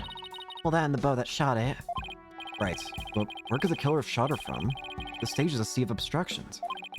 I'm no expert on archery, but it can't be easy to hit a target with this much stuff around. Would it be possible to kill someone by stabbing them with an arrow? I'm not sure. Guess we better do some more investigating before jumping to conclusions. The arrow that pierced the victim's side, it's stained with blood. Shoes! Notice anything strange about the body? Take a deep breath and then take a good look. Well, now that you mention it, there's no blood around it. Oh yeah, shouldn't there be like a pool of blood, you think? Yet the victim's body is cold and rigor mortis has already started to dissipate. But it would appear that quite some time has passed since Professor Court was murdered. Thing is, the quad was packed with students up until the start of the mock trial. Wait, then doesn't that mean she was killed at a different location? Oh, I know! The killer moved the body here while everyone else was in the lecture hall. That's a definite possibility. Notice anything else? Her arms are raised over her head and there are dark bruises around her wrist. Yeah, there are actually. Now look. Yeah, Professor was probably tied up with something. Eventually her wrists were unbound, and as she reached up to stretch, she was killed? Actually, I'm not so sure about this theory. Well, there's not exactly a lot to go on. I think that's about all we're going to find out from the body for now. Nice work, Athena. Your face only turned 5 shades of pale. I was expecting 50. We should probably take a picture of this crime scene just in case. Okay, I'm on it. Can Widget do it? Say cheese! Don't... Wait! Cheese?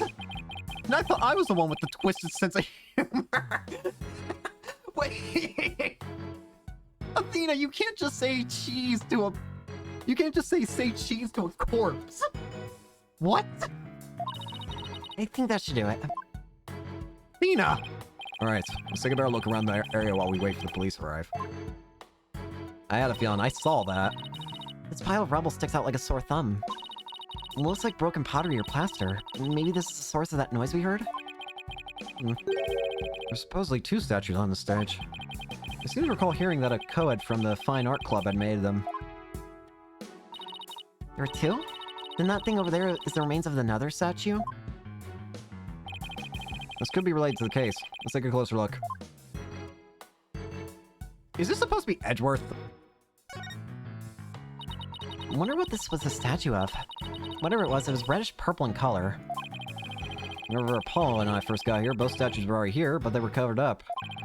I bet they were waiting to unveil them when the school festival moved here to the stage.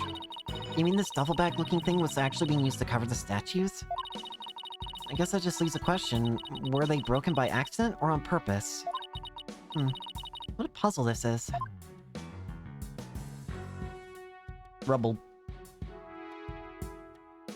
I see 3 students here. Wonder what the statue... What this was a statue of. Whatever it is... Wait, this is the same thing. Did I click the wrong thing? There's something buried in the rubble. Themis Herald? Wait, we shouldn't disturb it. Let's just read what we can. Hey, aren't those the 3 from the intro? Ending declaration of love rocks campus.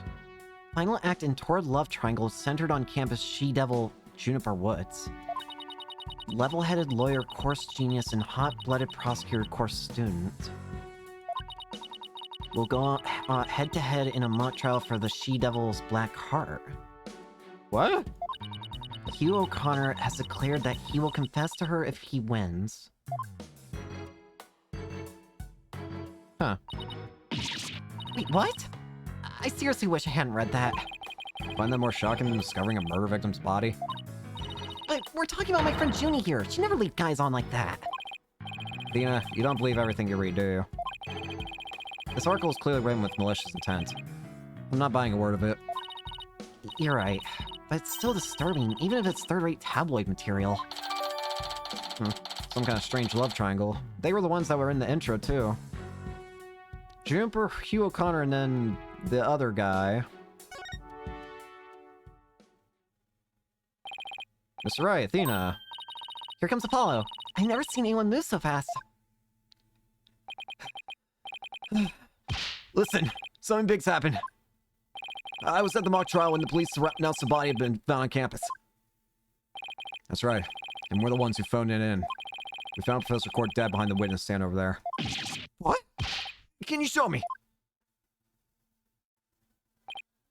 What the? We've already had a quick look at the body. It's definitely a homicide. Once the police get here... No, I know it's a homicide. I'm shocked because it's the same, exactly the same. Same as what? Whoa there, Apollo. Take a deep breath and explain what you mean. It's the same. The body, that is. It's just like how it was in the mock trial. Wait, what? Oh, don't tell me that this is mirroring the mock trial. What? It's like the mock trial. I know, it sounds crazy, but... The body's location and position, the murder weapon, the lack of pooling blood. It's the same. Why? It's all exactly like the mock trial. So the killer's copying the mock trial? You're kidding, right? It can't really all be the same, can it? Oh, here come the police. So that immediately puts suspicion on anybody in the academy, obviously. November 24th, Themis Legal Academy, 3rd floor lecture hall.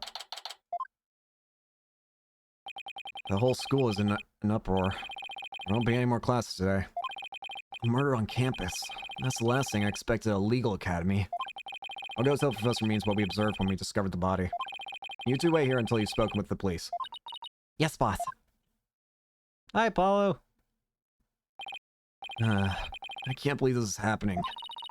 Can't believe we have to wait around here. I can't stay still at times like these. I hope Junie hasn't faded from the shock of this whole thing. Athena! Athena! There you are. Junie! Am I glad to see you? I was worried that... Don't worry about me. I'm a student council president, after all. I need to be strong. Student council president? Wow, I'm impressed. She's really changed. She used to be kind and sickly and shy. Juniper, was it? You mind if we ask you a few questions? Yeah, we're stuck here waiting for the police. And there's really not much to do. Sure. What would you like to know? I would like you to look at this. It's your attorney's badge, isn't it? I really envy you, you know. That gold sunflower really suits you. Thanks, but I know you'll make a fabulous judge someday, Junie. Thank you. But even if I become a judge, I'll never have one of those sunflower badges. Wait, so she only envies me for the badge? Bruh. Athena, you know it's against school rules for you to have such things in your possession. Student Council President, I'm afraid I'll have to confiscate that. Hand it over, please. But this is important evidence. Oh well, then I suppose we can make an exception just as once. Wow, she was one tough law and order type president, alright? Get your evidence. Give it to me. By the way, Oh, that's... Sorry, but I couldn't help reading it. You always were popular with the guys. That's not true. I was never... Just didn't realize it, but that made you even more irresistible. It's been 7 years, but I still remember how all the boys wanted to be near you. I bet you used to get all excited when a guy handed you a love letter. And then got really bummed out when he'd say, "Could you give this to Juniper for me?" How do you know? I'm sure it was just a lucky guess, but why'd it have to be Apollo of all people? damn. I can just leave? Strange. Don't feel like I should be doing that. I haven't seen you in ages, Junie. What's it been? 7 years or so? Yes, and I remember how you were always there for me, Athena. Maybe it's just me, but I want to ask why you seem so distant. Remember how you used to call me Athena? I liked it better that way. It felt like we were sisters, you know? Yes, but I'm student council president now. And as student representative of Themis Legal Academy, I have to act properly. She was never this stiff and formal before. I knew you wanted to be a judge, but I didn't expect this. It's such a prestigious school. And you're in the judge course to boot. Yes, Professor Court had been in charge of it until then. Well, you know. Oh, right. Professor Court was the professor in charge of Junie's course. Can we hear more about Constance? What sort of teacher was Professor Court? If I had to sum her up in a single word, I'd say she was amazing. The judge must always seek the truth. That was her mantra, and she used it in trying to fix what was wrong with our school. She was a beacon of hope in this dark age of the law. What's wrong with your school? What did you mean by that? Oh, nothing. Never mind. Dark Age of the Law? Am I imagining things, or did I just detect something in Junie's voice? Professor Court chose a script for the mock trial. Oh, you mean all the students in the judge course had to submit a script? And yours was the one she selected? Wow, that's amazing, Junie. Oh, thank you. But now Professor Court is... Who would do such a thing? She's gonna be the accused this time again, isn't she? It feels like that's what we're being set up to. Just yesterday, we were working together trying to get things ready. Oh, here's the coffin fit. Excuse me. Ah, still the same. Are you alright, Junie? Maybe you should take it easy for a while. So she's still got that cough. Guess she's not as strong as she pretends to be. She's probably... I can already feel that she's gonna be the accused. It feels like the easiest setup. I mean, if it's copying the mock trial, and the mock trial was made by you, then who? Speaking of which... Why do you need a script in a showdown between a lawyer and a prosecutor? Well, we are simulating a trial, so we need a script as a framework. All the details about the incident and the people involved are included in the script. We also prepared a crime scene, photos, and a murder weapon, and other kinds of evidence. Wow, you guys think of everything. Must be hard getting all that ready. Yes, well, it was only Professor Core and I. After all, we didn't want the script or other elements of the mock trial to get leaked. We were the only ones in the entire school who knew all the details. That's even more concerning for us. It must have been a big pain in the... I mean, that must have been really difficult. I wrote the script so that the case could go either way. That way, the defense and the prosecution both had an equal chance of winning. If you think that's all she's capable of, you've got another thing coming. Huh? Who said that? Oh, what the... Oh, you're the other two. Juniper's genius doesn't stop her brilliant script. Yeah! She gave an award-winning performance as a defendant, man! I think I found a rival to my Quartz of Steel. You, Robin, aren't you going to introduce yourselves to our guests? As student council president, I won't have you treating them rudely. You're right. I heard Mr. Wright was bringing a couple of guests with him. That would be you two? Paul Justice and Athena Sykes? Yep, I'm Athena Sykes. And I'm Apollo Justice. Nice to meet you. I'll pass on the handshake. I'm studying to be a lawyer. Name's Hugh O'Connor. But some call me Mr. Perfect, because I have never scored less than 100% on tests. Ugh, most pretentious introduction ever. And what's with his hand? Is it glued to the inside of his pocket or what? Yeesh. Let me first apologize for Hugh's totally rude introduction. Here's my intro. I'm Ramen Newman. I'm studying to be a prosecutor, like a really cool kind that nails the bad guys. No, where's the sincerity? So he makes pottery too? And what's with that bracelet contraption for? Yeah, I was also wondering about that. That's a very strange, thing you've got on. Jimmy sure has made some, unusual friends. Also, are you two, are you three in a love triangle? These two are the lawyer and the prosecutor in today's mock trial. And even though I wrote the script, I also played the part of the defendant. Final act in Torrid Love Triangle centered on campus she-devil Juniper Woods. Level-head lawyer course genius and hot-blood prosecutor course student will go head-to-head in a mock trial battle for the she-devil's black heart. Wait, these two are the guys who supposedly have a thing for Junie? Juniper, come on. Your role's way beyond just that. That's right. The mock trial's just the start. She's also in the school festival's main event. Live on stage, Juniper Woods, and the crowd goes bananas. I'm supposed to be singing it at the school festival. All the other girls were too embarrassed to try out, so...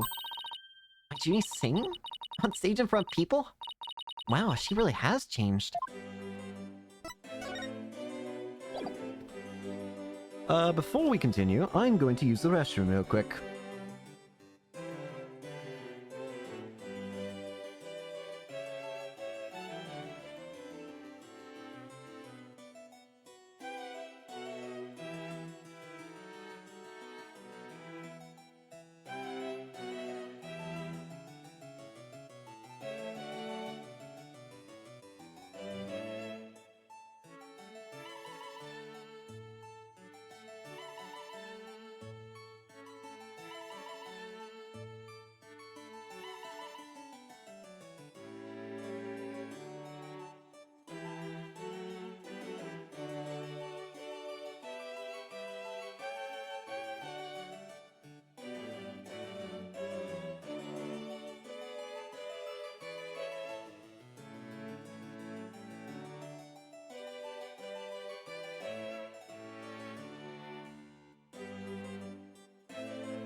Boogada.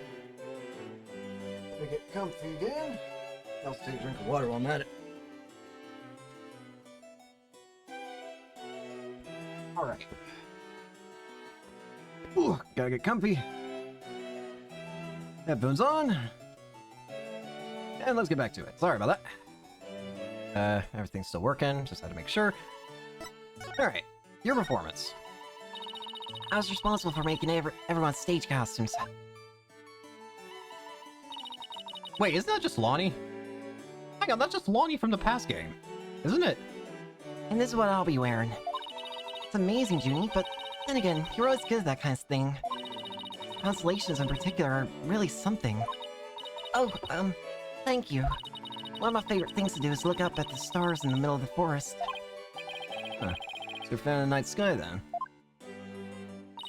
Wow, Apollo, I didn't know you were such a romantic. It's not like that. I have this friend, he and I go way back, who really got me interested in space. Wait, you had friends when you were young? How am I surprised? I hate you.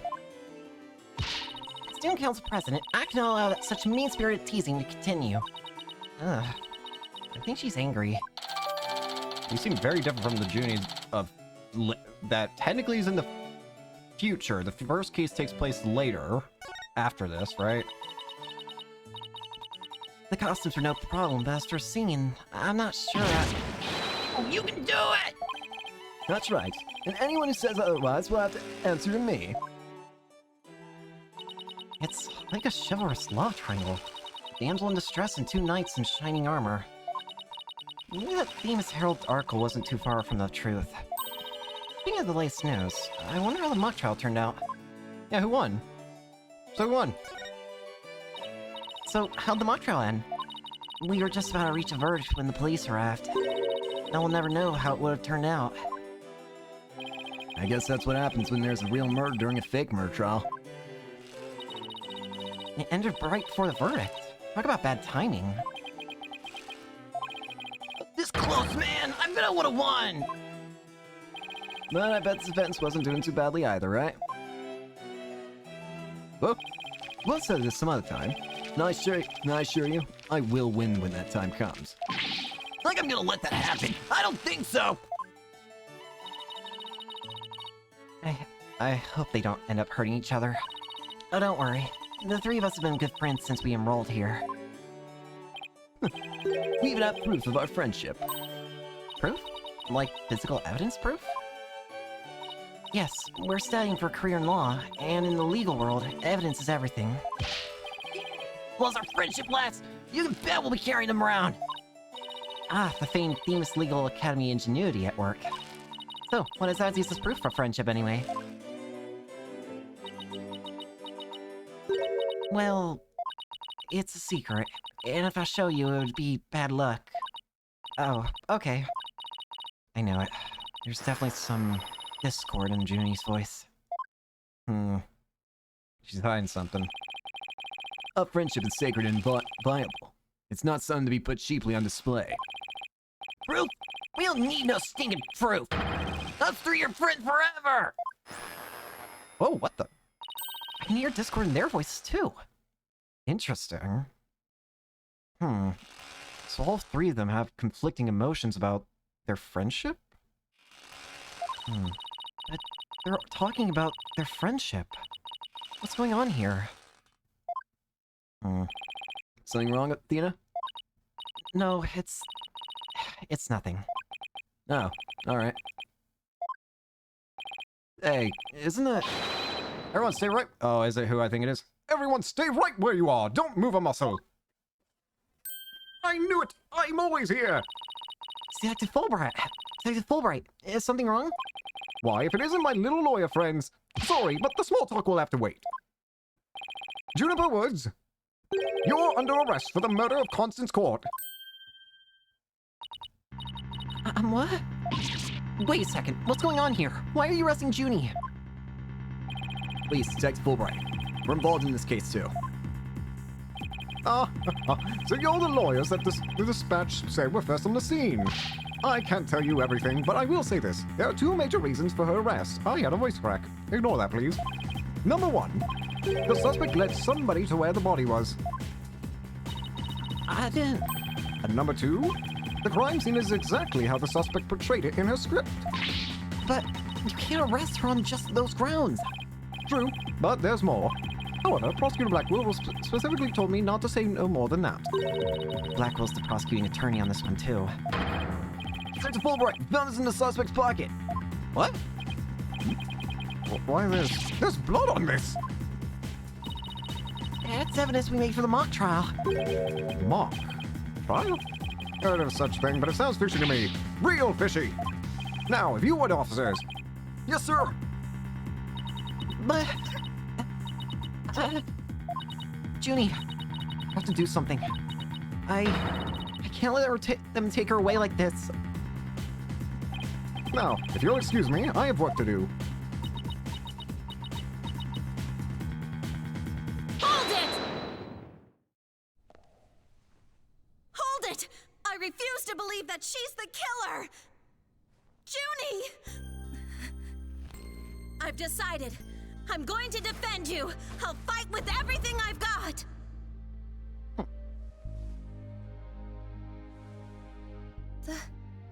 Athena.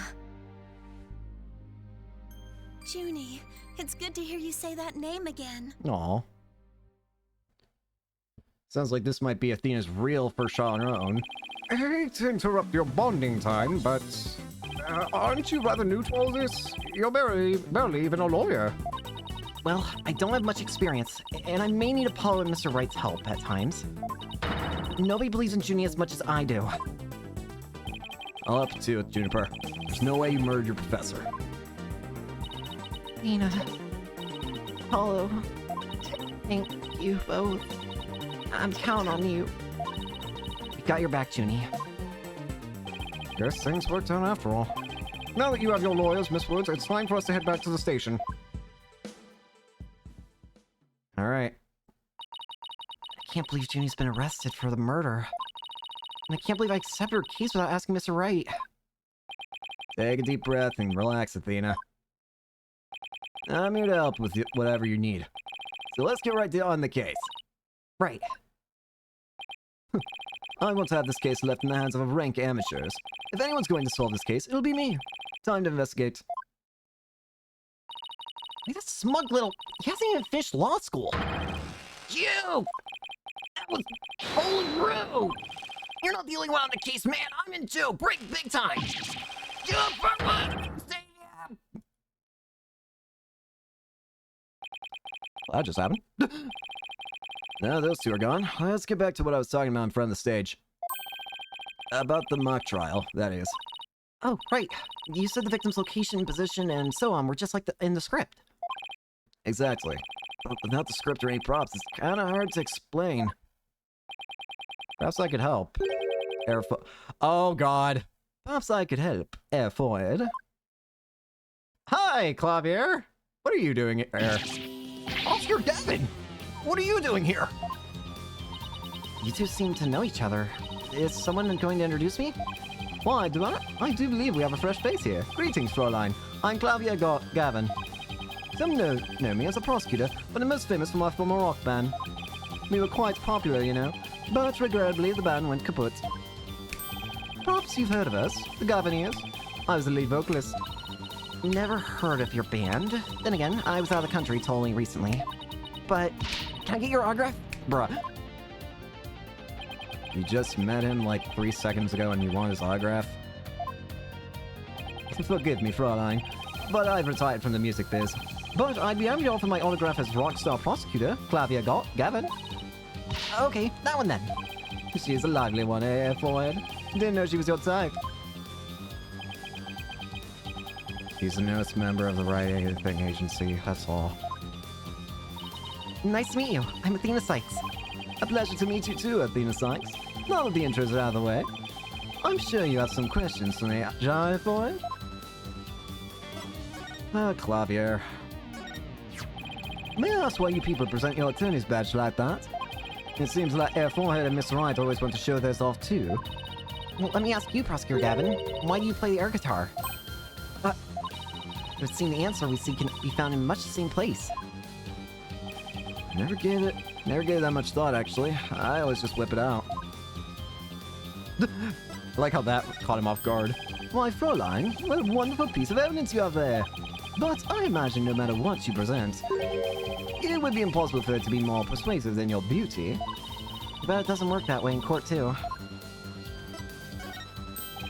Fräulein, stop showing me things. You're just like your friend. Did I even mention I'm a graduate of this fine institution? Really? The mock trials. They sure bring back memories. So many unforgettable battles. Really? So you're still on that stage, too? I wailed on my air guitar, rocked out to a beat, and exposed crimes for all to see. You could say this is where my hard-rocking prosecutorial style made its debut. Hard-rocking prosecutorial style? How did your mock trial turn out? A tomb, baby! I brought the house down and had the crowd on its feet. Ever since, the Academy has held a live concert in conjunction with the mock trial. All I want to know is how the trials turned out. Hey, do you know anything about this costume? Why, Fräulein, you remind me of someone. Or reminding me of someone, I should say. So, what are you doing here, Prosecutor Gavin? Oh, actually, no, that makes sense. They said there was a prosecutor they were having here that was famous. It's probably Gavin, isn't it? I'm here for the same reason as your boss, to give a lecture and a training seminar. So he's the famous prosecutor they invited. Not Edgeworth. And I have another crucial role to play. Actually, now that I think about it, maybe it does make sense for Clavier. He did just say that he graduated from this college, so maybe it would make more sense for them to hire a famous prosecutor who is also graduated from this school. Yeah, that actually makes more sense now that I think about it. The Carbineers are getting back together for a one-time special performance. Does that include the guy who actually killed the agent in the previous game? Just a question. Also, has he fixed his hair yet? Even though you guys disbanded? Which was a shame, by the way. Really. So, I know how much you adored our music, Air Forehead. Anyway, I studied abroad in Germany to get my badge earlier. But I did graduate from here. Wait, so that performance Junie mentioned... I see you've already heard about that. One student representative was selected to sing with us on stage. And the stage was supposed to look like this tomorrow. Ah, there we go. There's the statues in their full. 2 big banners and a pair of wicked statues. This is just an illustration, but it's not bad. Stage plans for school festival, created by school festival committee. So this is what the statues were supposed to look like. Phoenix was pointing his finger in. Okay, I know it's supposed to be Clavier, but I swear to God, from the distance of viewing this, this looks way too much more like Kristoff. I swear to God. I know it's supposed to be Clavier, but for some reason I can only see Kristoff from here. I don't know why. Even though I know it's supposed to be Clavier. Wicked statues? Wait, are these supposed to be you and Mr. Wright? Bingo, Fräulein! And they were so big and magnificent too. What a terrible waste. But the worst part of this whole thing is... my long-awaited reunion with my mentor never came to pass. Wait, don't tell me your mentor was... Professor Court. She was the one who taught me how to think about the law. Oh. Constance Court. So Constance Court was your professor here at the academy? She may have taught the judge course, but she had a huge impact on me. She was fond of saying the end is only justified through proper means. She wouldn't tolerate dishonesty and always revered what was right beyond all else. I mean, I kind of agree. Okay. I mean, what was it you said? The end is only justified through proper means. Yeah. I can respect that. You can feel Prosecutor Gavin's sadness. Oh no, I think I'm gonna cry. Athena, are you tearing up? Though I can't blame you. Prosecutor Gavin knows a lot to who he is to Professor Court. Exactly. So, as you can see, we are both joined in purpose, so to speak, Sha. Now, let's rock this place hard. Huh? I don't follow. Let's rock what? Forget already, Air Forehead. I said I'd help you explain the mock trial. We're going to reprise it right here in the lecture hall. It might help us catch the killer. Oh god, we're doing it right now. October 24th, Themis Legal Academy, 3rd floor lecture hall. Ah! Mock trial reenactment. All rise, there is no judge. If only the courtroom looked this actual cool. Right, the stage is ready. And you, Air Forehead, ready to rock? No, the defense is not ready to rock. You saw the actual mock trial earlier, right? Just relax, you'll do fine. Besides, we have the script right here. Geez, masterpiece? What everyone's been talking about? Jean, and there's only one in existence. I borrowed it, if you will. Now, Fräulein, we'll need you to play the part of the defense and judge us per the script. Okay, got it. I've only read the case outline so far. I don't know how it actually turns out, so I'll treat this like I'm prosecuting a real case. You, Air Forehead, will play the part of a fledgling lawyer, a role you were born to play. All the evidence is also here with us. We have everything we need to reprise the mock trial. Très bien. And let's get started. Defendant/Judge Thea Sykes is psyched and ready to rock. Court is now in session for a reenactment of the mock trial. Or I'd like to call the mock trial. A double mockery, perhaps, but a trial still trial. Soon, baby. It's no bar. Let's rock. Can we take it easy today? Objection! No. It may just be a mock of a mock, but there's only one way to compete. You play to win. So remember, each time I catch you slacking, I'm holding you in contempt of court. Great. A judge that voices her own objections and abuses her judicial power. I'm screwed. Oh, hi.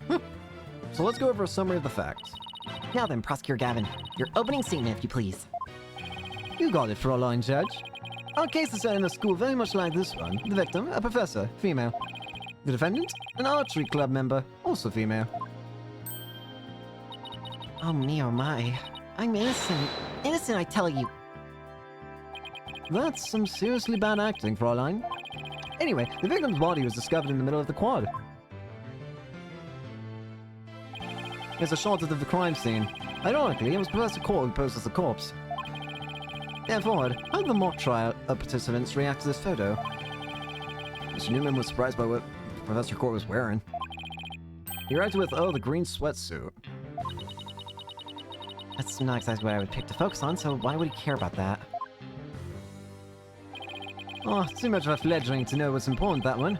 In any case, both in the mock trial and the actual case, Professor Court was wearing a sweatsuit.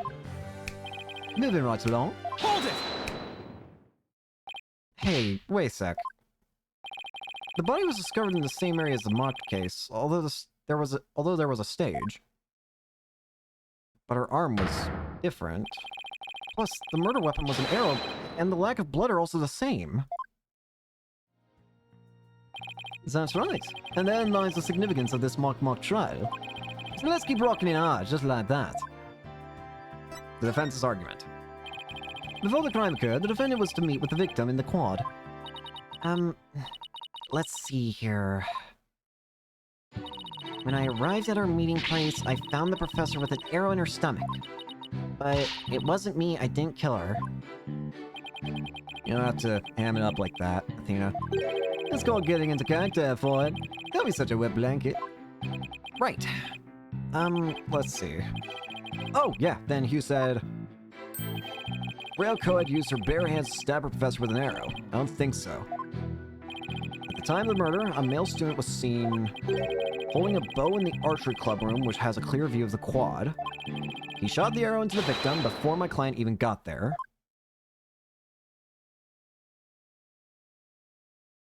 Nine, Floyd. That fang swagging does not suit you in the least. Order! Order! Order! Especially you, Mr. Justice. Me? I was just trying to get in, like Miss Eurorocker said. So, the victim was shot from the archery club room before the meeting even took place. I need a drink of water.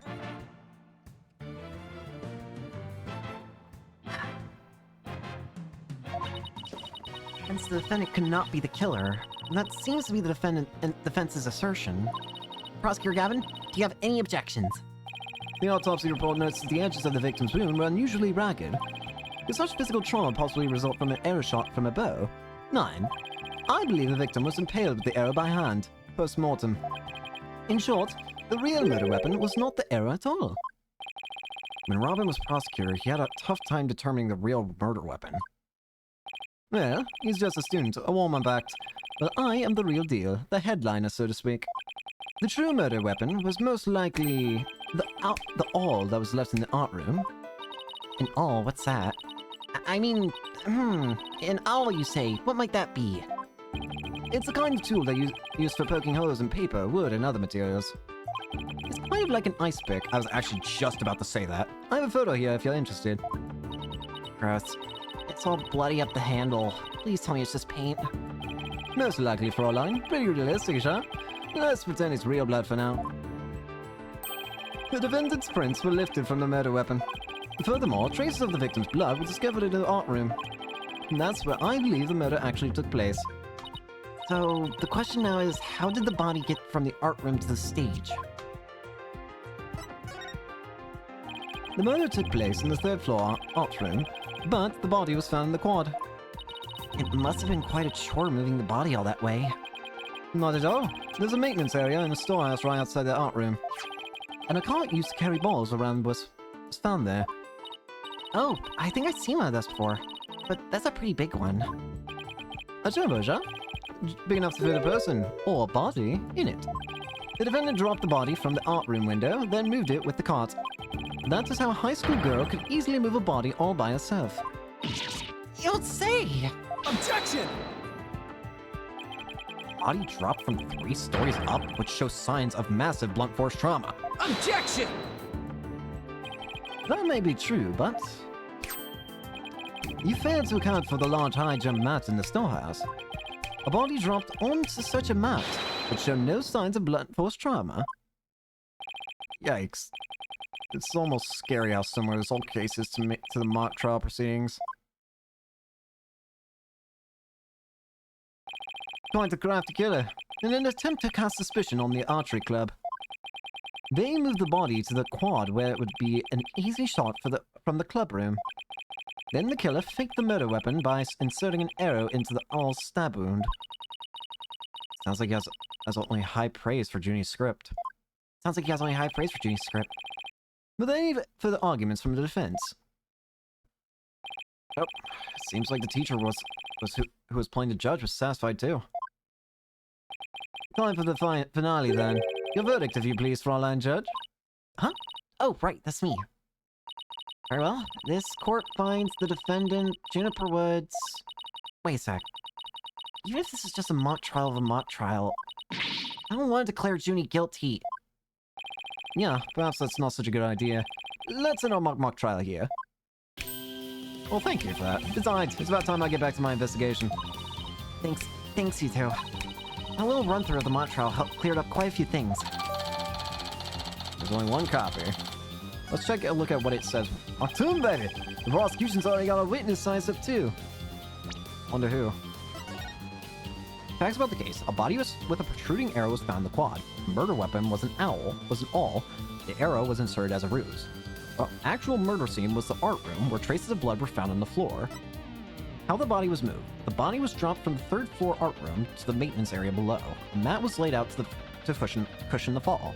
A ball cart from the storehouse was then used to move the body to the stage.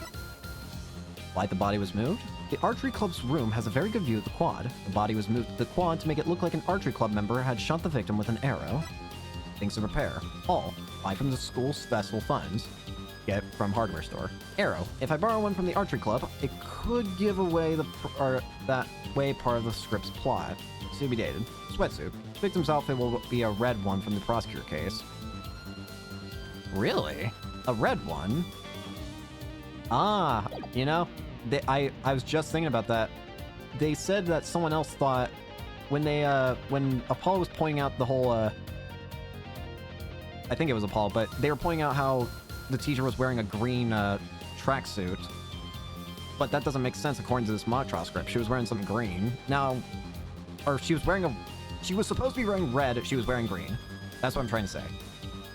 Now that being said, that might not matter, for all we know. This could just be a pointless. I mean, it's color, 2 difference. But it could also mean something important, for all we know. It's Ace Attorney. That was quick. Prosecutor Blackwell almost too good. You're sure in a helpful mood today, Prosecutor Gavin. Well, like I said, I just want to catch whoever killed Professor Court. And there's no reason for me to start butting heads with you two. Anyway, I will say goodbye, as I'm sure I'll be seeing you again later. I'm not the prosecutor in this game, so I don't have any complaints with helping the defense. Who cares? Not me. It's not in fact me. I always thought prosecutors were all a rather scary bunch. But Prosecutor Gavin seems pretty nice. Yeah, he's not so bad as prosecutors go. He's probably the best one so far. We should get back to investigating too. We don't have nearly enough information yet. He's definitely the nicest prosecutor in terms of like overall niceness to the defense. We also have to tell Mr. Wright that we accepted Junie's case. Right. Looks like we have our work cut out for us. Look at this. Mock trial's quite the heated battle. Mr. Wright didn't even hear me when I said I wanted to see it. That's so unfair. I should have done rock, paper, scissors to decide who got to watch. I know I would have totally beaten you. How could you know that? The game's totally random. No, I can tell you favor scissors. I mean the proof's sticking right out of your head. Huh? What are you talking about? Like I said, it's right there on your head. Do you have anything to say about this? Yes, nice one, Athena. Keep it up. I don't care if it's totally unrelated to the case, or just plain annoying, or even embarrassing. Just keep presenting evidence without any regard for others. That's the first step toward becoming a successful trial lawyer. Leave it to me. I'll present one piece after another, and then another. The toward love triangle. Jim sure is popular with the guys. Of course she is. She's pretty, plus she has such a sweet and caring personality. I know what you're thinking. Why can't Athena be more like that, right? No! The thought never crossed my mind. Let's see. Panic, sorrow. Yep, that's exactly what crossed his mind.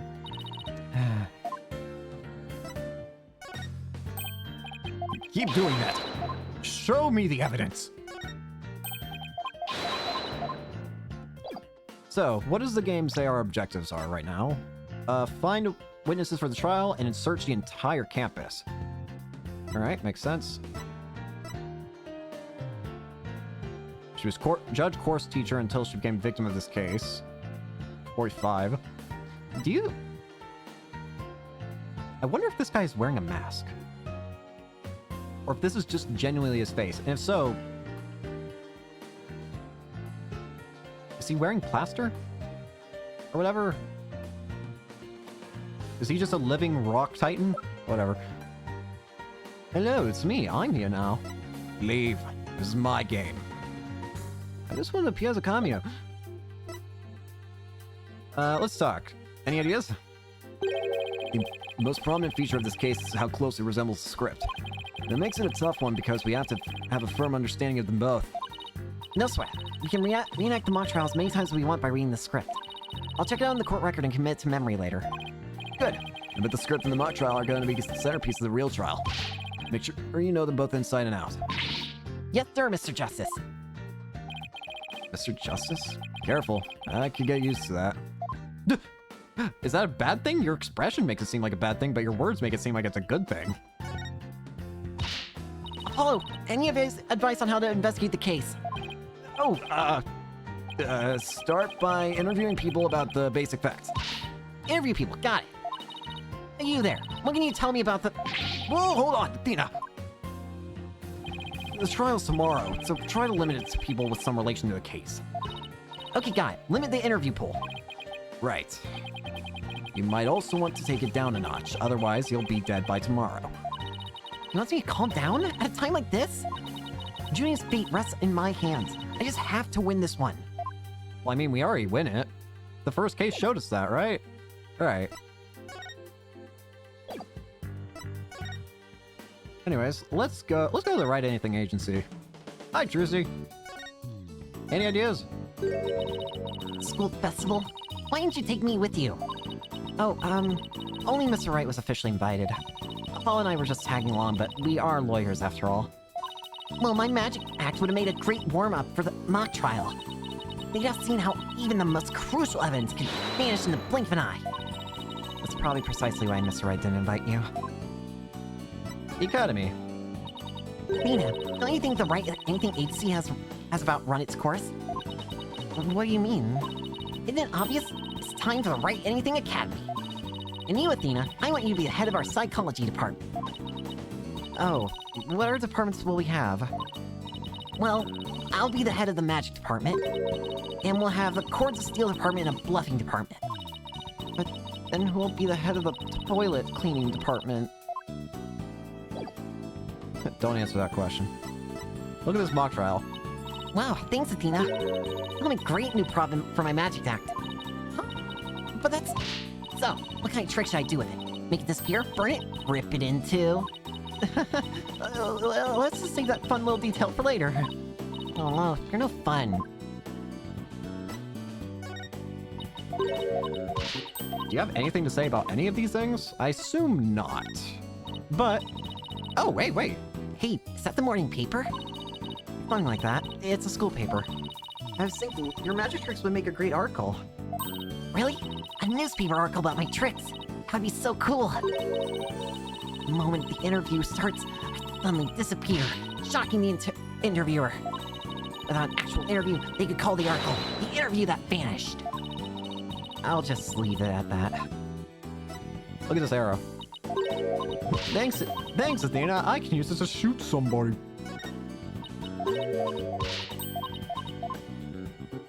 Look at this badge. Hey, that's an attorney's badge. Promise me you won't make it disappear. What a mean thing to say. Do I look like someone who'd do something like that? No, I didn't mean it like that. Anyway, I hear they reissue badges that get lost, so... Hey, isn't that great? That means you'll have nothing to worry about.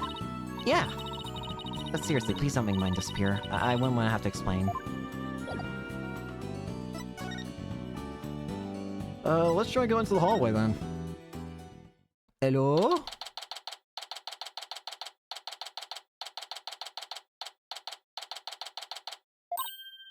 Ah, Mr. Wright. Oh, what's going on? I heard they arrested your friend Juniper. Yeah, Detective Fulbright stuck her in. I refuse to believe that one of our students is capable of murder. We must prove her innocence by any means necessary. The end justifies the means. What do you mean? What do you mean the end justifies the means? I, Professor Means, always say that what I mean, and mean what I say by all means. Here at our esteemed academy, we train our students to produce meaningful results. You believe in Juniper's innocence, do you not? Of course I do. Junie wouldn't even hurt a fly. Yay. Precisely. We have justice on our side. The only one thing we need are results. It is the height of folly to endanger your client by failing to pursue all means possible. Sure I want to prove her innocence, but I don't like the sound of the end justifies the means part. That makes it sound like you're willing to do something dark to... Listen, I know... I don't know. The ends justify the means? What if those ends end up resulting in someone else innocent getting hurt? Well, you're still young and idealistic. It's no wonder you fail to see the wisdom therein. There is but one thing to do now. I must personally take up Juniper's defense. You're going to take her case, Professor Means. I may be a professor, but I'm still licensed to practice law. In fact, I have even battled Professor Court in court. No kidding. So you guys were rivals or something? No, nothing of the sort. She was an esteemed colleague of the academy in court. You see, both Professor Court and I graduated from this academy at the top of our class. Wow, I bet they both used to really bring it up, to really bring it. Now, if you would excuse me, I'd best go discuss the case with Juniper. Professor Means, please wait. I didn't want to say anything, but Paul and I already agreed to take her case. That's true. Juniper's counting on us to prove her innocence. Really now? You two? And when were you planning on telling me? Sorry, boss. I know we should have asked first, but... Relax. Your friend was just hauled away in front of your eyes. Sometimes you just have to make snap decisions. And I think you made the right one. Oh, wonderful. Very well, Athena Sykes. Let me ask you just one thing. As a lawyer, what is it that you treasure beyond all else? That's an easy one, Professor. Seeking justice for my client. What a wonderful answer. Juniper must be overjoyed to have a friend such as you. As a professor, I too shall do whatever I may to help her. And if you decide to take the end that justifies the means strategy, come see me at once. Let's hope it never comes to that. Now, if you would excuse me. I really don't like that statement, the end justifies the means. You can say it all innocent-like, but at the same time, there's just a hint of something untrustworthy behind it. I wonder. Well, time's wasting. You better start investigating and fast. But first, how about I tell you everything I know so far? Yes, please. Oh, shiny Journey's badge. You already showed me this. Could you stop repeating? Listen, Athena. There's a certain amount of etiquette involved in presenting evidence. Free to shove this or that into my face, but at least get my attention first or give me some sort of warning. In other words, do as I say, not as I do.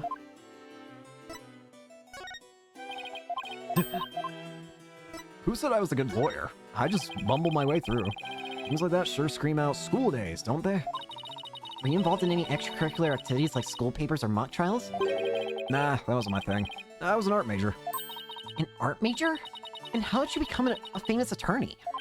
It's kind of complicated. And when I say kind of, I mean really, really complicated. Oh. You must really mean it. I'm picking up a lot of complex emotions in his voice. You do not want to know half the things I've been through, Athena.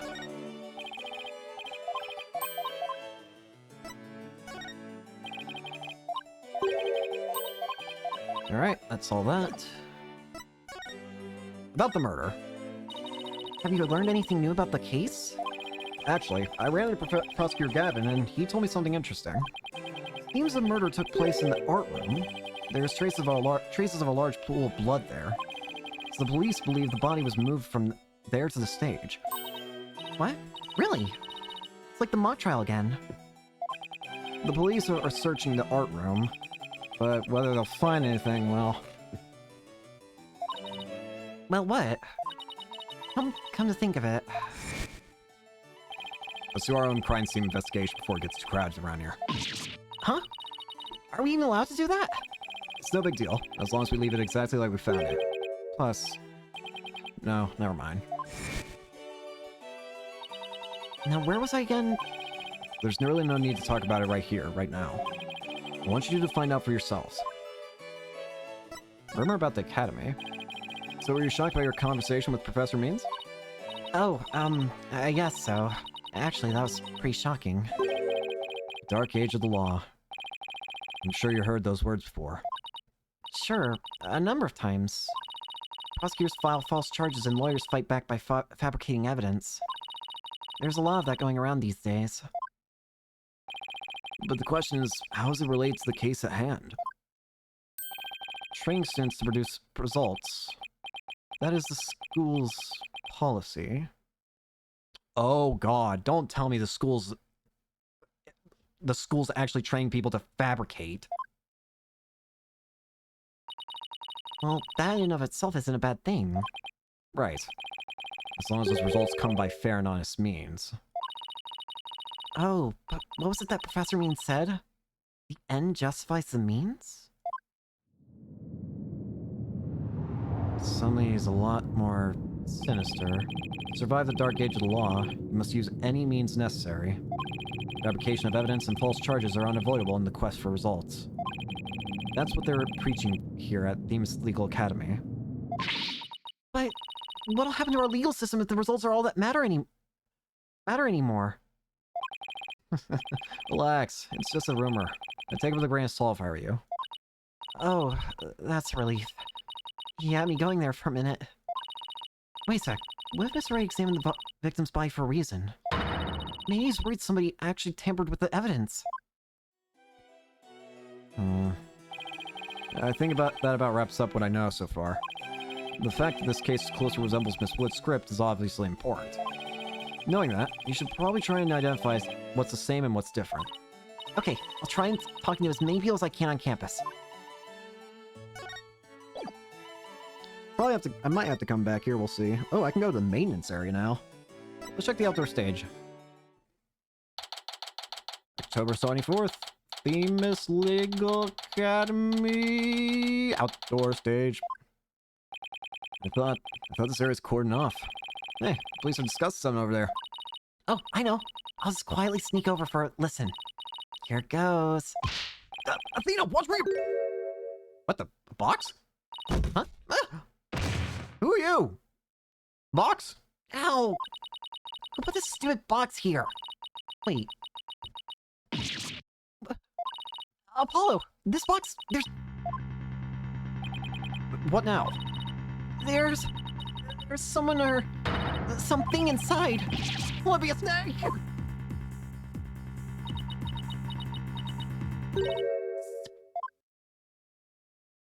Bruh. What? Huh? Who are you? You morons just blew my cover. What the? There really is someone inside. That someone is me, Miriam Scuttlebutt. And I'm a senior in the judge course. What's with the box? It's the fate of we who live in the shadows. There's a very good reason why none may see my face by the light of day. Wait, if you're talking about the judge course, did you write a mock trial script too? You really want to see my script that bad? Well, you better watch out. Read it without my permission, and you'll wish you hadn't. Turns white to black panda ink. 200 bottle value pack. Fragile, this side up, hands off. Penguin, penguin? Why did I say penguin? Panda. Who cares? I'm sure it was rejected for a good reason. Howdy, folk. Look at my badge. You want to give me a present, slip it through a hole in my box. Or if it's too big, you can open the top and give me it that way. I got a camera. So which way is it gonna be? Either way creeps me out.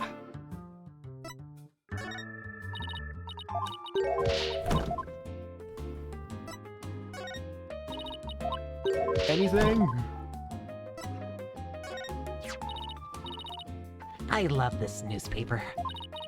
The paper quality, the printing method, the smell of the ink. Could it be more perfect? Is it really that amazing? Meh, you don't get it, do you? Punchy, punchy. You're gonna break your box. Toilet paper, hamster cage line, window pipe wiper. The paper's so my paper's so awesomely versatile.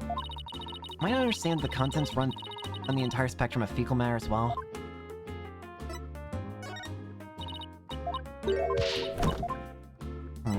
How about this one?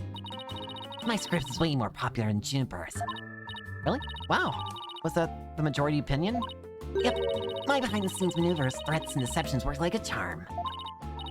Ma'am, this may come as a surprise to you, but that's called cheating. Says you. I didn't break the law. Besides, the ends justify the means. That's what they teach us here.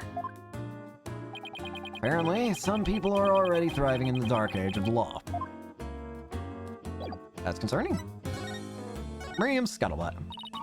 Oh, so you're studying to be a judge too? You must be classmates with Juniper. Are you a friend of hers? Juniper? Sure, she's my friend. That's why I'm gathering info. Now, tell me all you know. You know, for tomorrow's trial. For tomorrow's trial? What are you talking about? I'm going to take the stand, naturally. So, the witness for the prosecution is some weirdo in a cardboard box? This guy's how I get my scoops. The whole thing is soggy now. But you're right, it's me. So tell me everything you know for Juniper's sake. Wait a sec, Miriam. Repeat what you just said. A lawyer with brains as bad as his ears. Poor Juniper. I'm taking the stand tomorrow. Tell me everything you know for Juniper's sake. You're not for you this time. Aha. Had a feeling. I thought so. Athena, my bracelet's reacting. Really? That means a lie already. That was quick. Alright, Miriam. You're gonna start telling me the truth. I wonder if it's your hands. I would imagine you start tapping on the box. That or your eyes are gonna start moving. I'll start by looking at this hand. I get the feeling I know why. What's the lie? Bingo. Gotcha! You're not doing this for Juniper's sake. That's strange. You suddenly tightened your grip when you said, for Juniper's sake. It's like you subconsciously tensed up because you're lying. What are you talking about? When did I ever lie? Okay then, let me ask you this. Why are you selected as a witness? That's an easy one. I'm the editor-in-chief of the famous Herald. I know everything there is to know about campus, even the darkest secrets. Editor-in-chief, huh? Pretty impressive. Yeah, well, it's a lonely one-woman operation. I do it all by myself, from reporting to editing to publishing. Still impressed? I'm a perfect storm of journalism because I bring it all to the table. And this is the evidence. Here. What? An extra edition of the Phoenix Herald, published to coincide with the mock trial. An extra edition of the school paper that covers the mock trial. Thanks, Miriam. You revealed who you truly are. Mock trial, an unceremonious cancellation. Objection. Why are your hands glowing? I don't know if that's just the way the art's done, but your hands are glowing. Someone who's never had Junie's best interests in mind. What? Are you questioning our friendship? Look, you may want answers, but no can do, because what you're saying conflicts with this piece of evidence. Take that! That's the Phoenix Herald, the paper I publish. What about it? Are you really that dense? This article is full of malicious lies about Junie. It's definitely not something that a true friend of hers would write. You got it all wrong. Another staff member wrote that one. I don't think so, Miriam. You even said it yourself just a moment ago. It's a one-woman operation. Or did you forget already? You just given up me the info you have. Stupid fine. Jumer's just using you.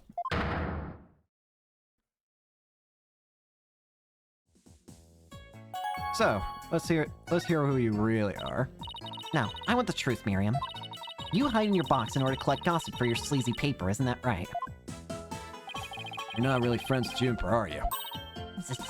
No, duh. She's the target of my scoops, and my readers demand dirt. Extra, extra. The dirty little secret of the squeaky clean student council president. Dirty little secret. Alright, what are you planning to say in court, huh? I'm a witness to her part in the crime. I'm going to tell it all in a shocking expose. The end justifies the means. That's my brand of tell-all journalism. The end justifies the means? Wait a sec. In this dark age of law, many of us embrace press or means methods, even future judges. I've even adopted an end justifies the means of brand and of journalism, which includes tape recorders secretly hidden all over our campus. Secretly recording every last word without anyone being any the wiser. Doesn't she realize that's totally illegal? And one of them was at the scene of the crime, the art room. Put a tape recorder in the art room? What did it record? You wanna know? You really wanna know? Yes, please. That's so nice of you to... Like I'd really tell you now. The big scoop comes out in court tomorrow. You're so mean, Miriam.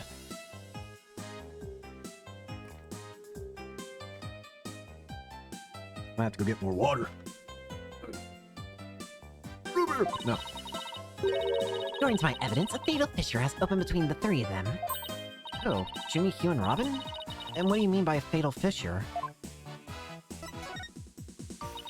Juniper, Hugh, and Robin used to be the best of friends. Used to be. They still seem to get along fine to me. I did sense some discord, though. You don't know anything. Professor Means has his followers and Professor Court had hers. Their influence is inescapable. Are you implying that one of them adheres to that extreme idea you and Professor Means have? Why would anyone follow that philosophy? How could you possibly understand? You're new around here. Miriam, wouldn't you feel better if you came out of the dark and into the light? I can see fine in here. You'll be the one seen lying in court tomorrow. Then you'll realize how guilty Juniper Woods really is. We're gonna have to cross-examine her tomorrow, but I don't know where to start.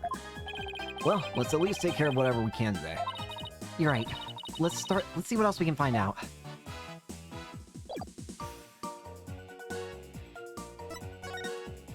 Let's go to the maintenance hall. October 24th. Themis Legal Academy maintenance area. So this is the maintenance area. Let's see. During the mock trial, Prosecutor Gavin said that the art room is right above here on the 3rd floor. and that the body was dropped from there onto a high jump mat from the storehouse. Right. And then he claimed that the body was transported to the stage in a ball cart. And then... There's someone else here. Hey, it's Robin! Whoa! You scared the crap out of me! Yikes! Right back at you! So, what are you doing out here? I'm working out so I can become strong enough to see Juniper! But I'm so worked up! My train brain's almost breaking at the seams! Oh, right. That girl you, got arrested, so you're psyching yourself up to rescue her. Yes, because I'm the manliest of manly men! So I work out with my manly brace!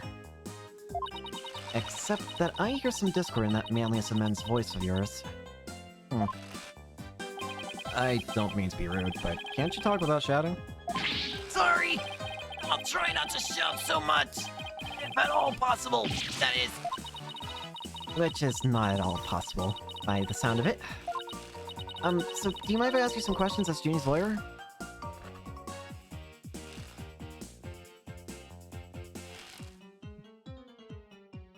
No problem. That's the way. Hey, keep it coming, man! Ouch, my ears ache already. Let's present some evidence first. Shall we?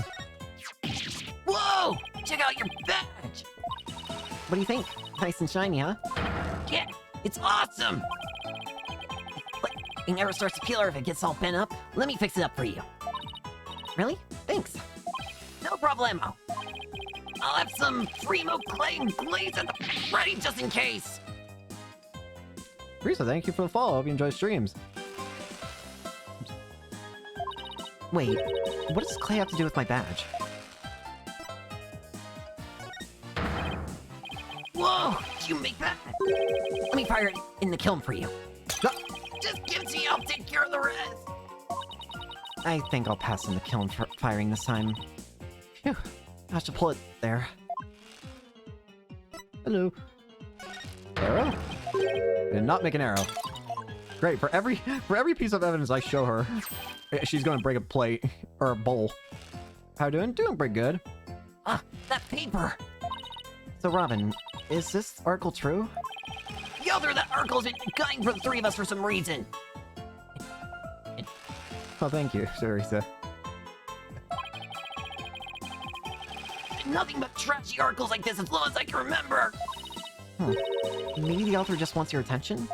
No way, man! The venom in those articles is way beyond that! I wonder. What about this? Not this. Broke. Look at this thing! Whoa, deja vu, man! It's like I can almost taste my near victory again! You got, I will, thank you. No! The final showdown was canceled because of that murder! This topic sure seems to strike a raw nerve. I hope it doesn't come between you guys. You kidding? Our friendship is like a diamond, only tougher. It's like a power keg before a spark. Isn't that weak? It's like the calm before a storm. In other words, it's under a lot of pressure and ready to blow at any moment. Deja vu. And one more broken plate for the road. One more broken plate. 8. Or one plate, one bowl. All right. Robin Newman. Robin, could you tell me a little more about yourself? You wanna know about me? I'm a second-rate member of the Fine Arts Club. Fine Arts Club? Looks like broken pottery or plaster. Maybe this is the source of that noise we heard. There's supposedly 2 statues on the stage.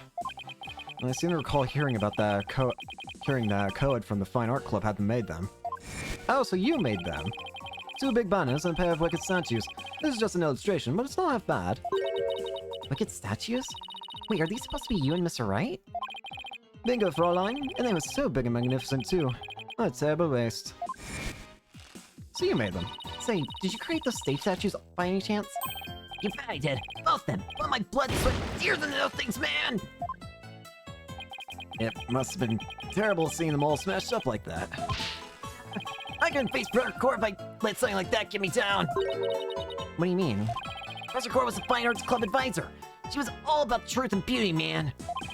She always said, The only good result is the truth. Then, only lawyers who seek the truth through legitimate means produce worthwhile results. Yes, I'm totally on your guys' side. She must have been an incredible woman. Yeesh, you called me loud when I practiced my Quartz of Steel. Oh man, why does it take for prosecutor courts? I mean, how am I supposed to say Juniper if I'm studying to be a prosecutor? Don't worry, I'll clear Ginny's name, you'll see.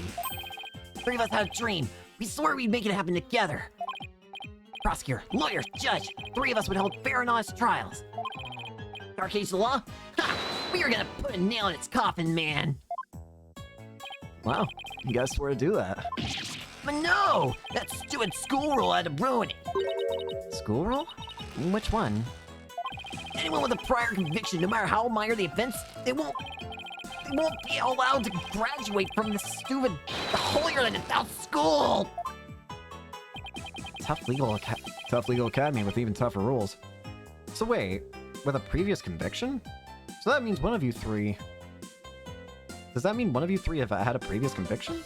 Or are you talking about Juniper, specifically? June will never become a judge unless I can prove her innocence. That's what you mean. I thought you were implying that someone else had already had a conviction.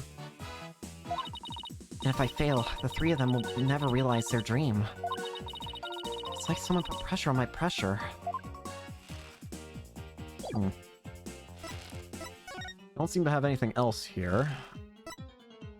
Is Phoenix still in the hallway? Yes, he is. Phoenix, I didn't show you this, did I? Things like that sure scream school. Yeah, I've already seen this. What does the court record tell me to do? Search the entire campus. Well, thank you. I technically haven't been back to the lecture hall. Yeah, hey, that's actually the correct choice. October 24th. Theme is Legal Academy. Third floor lecture hall. Look, there's Hugh. Hey, Hugh! Hey. Oh, it's you two. Do you want something? Did you find anything? You said you were going to do some investigating at your own. Nope, nothing yet. I'm afraid it's not looking very good for Juniper. You don't really think Juniper could have done something like this, do you? Only the author and the victim knew the contents of the script. Both the stage and the art room were in the exact same state as described therein. Nobody can mimic the crime like that unless they'd already read the script or wrote it. But... Look, Professor Means is better able to handle this than you two. So just leave it to him.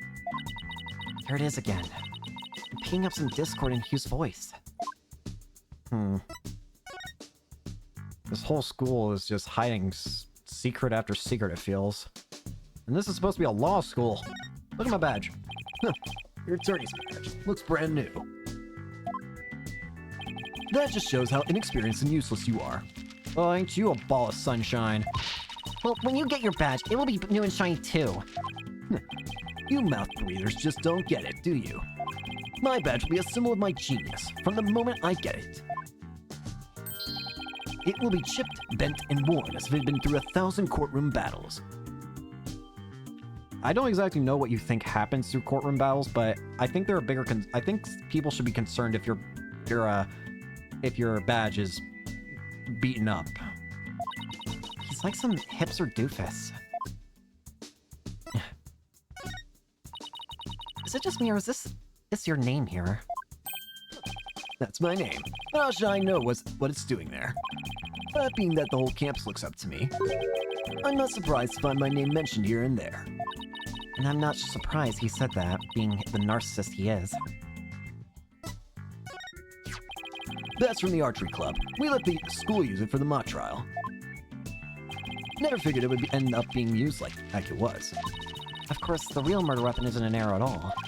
I know, but the fact remains that it was used in this whole insidious plot.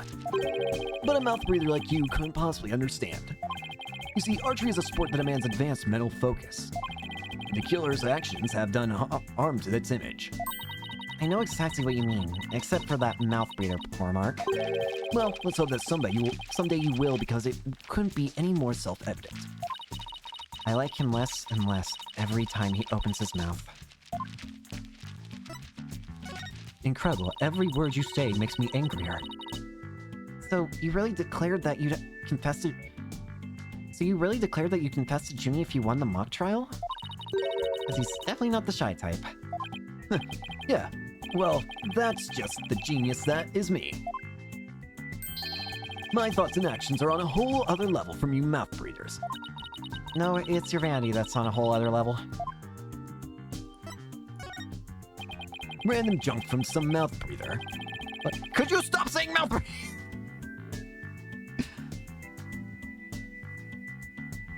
Ay. What makes you think I'd want to see that?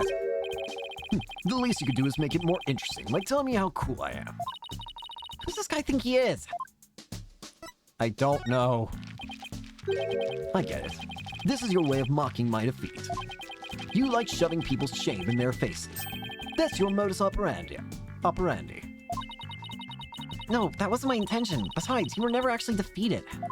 Oh, I suppose you're right. Or is this just a trick intended to provoke me? That wasn't my intention either. Then what was your intention? I know, you're trying to toy with my emotions. Wow, this guy can't take being humbled. Old country style. Is he really... Oh, wait. That's the same thing as before. Alright, let's start talking, Boyle. Hugh O'Connor. Hugh, would you mind telling me a little bit about yourself? Whatever. I'm 6'1" and under this uniform I'm 100% lean missile. Great. Tell me something relevant. My grades are outstanding, and I'm the ace of the archery club, needless to say. I never miss my mark. Oh, and I'm incredibly humble too. That is the biggest... Boy! What definition of humble do you got? How can he even say that with a straight face? Those around me call me a genius, but I pay them no mind. When it comes to tests, I always get 100%, so I suppose it's only natural for them to say I'm a genius. But, as I said before, I pay them no mind. I heard you the first time. But what about the mock trial? It sounds like you're about to lose to Robin. There's a very good reason for that. You see, right before the mock trial started, I saw the body. You saw the body? Right, and I was so distraught that I basically handed Robin a victory. Well, I don't even need Apollo's, I don't need Apollo's bracelet to tell that you're lying there. Because look at your face. Hugh, would you mind telling us a little more about that? Right before the mock trials, the campus was empty. Everyone was here in the lecture hall. Your attention, please. This is an announcement from the mock trial committee. The mock trial will begin shortly. All students and faculty, please proceed at once to the lecture hall. That's right. There was that announcement and then everyone came in here. The only exceptions were the mock trial participants. Juniper, Robin, and I were in our personal dressing rooms next door. Wow, your own personal dressing rooms. That's total VIP treatment. Actually, they're for student-teacher meetings. They don't even have windows. Great. The other two waited patiently in their rooms, but that's not my style. So I head over to the archery range on the other side of the quad. I did some meditation while I waited. That's the best way to relax. Then, just before the mock trial was to start, I headed back toward the main building.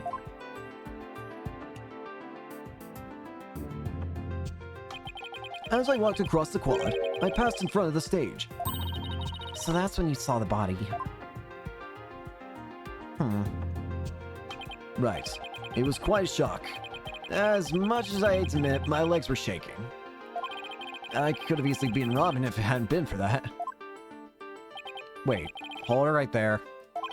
You went through with this mock trial even though you just discovered a body. Why didn't you tell anybody? I mean, we're talking about someone getting killed here. I think I know why. Was it because of this? Where'd you get that? So, this article is in the Themis Herald is true. The winner of the mock trial would get to make his confession to Junie. Right. But if I reported the body I'd found, the whole thing would be called off. really wanted to win that bad? Bad enough to ignore a dead body? Sorry, but that's not normal. Could their love for Junie really be that strong? Thanks for sharing that important piece of information with us. It may prove useful at tomorrow's trial. Good, because that's all I have to say about the matter. Thanks, and don't worry, we'll prove Juniper's innocence, you'll see. I can't say you to inspire much confidence. Okay, Athena, what's next? Well, I think I've talked to everyone who's somehow linked to the case. Okay, maybe it's time we wrapped up our investigation. Oh, wait, we haven't met with Junie yet. Yeah, you're right. Let's head over to the detention center. Junie!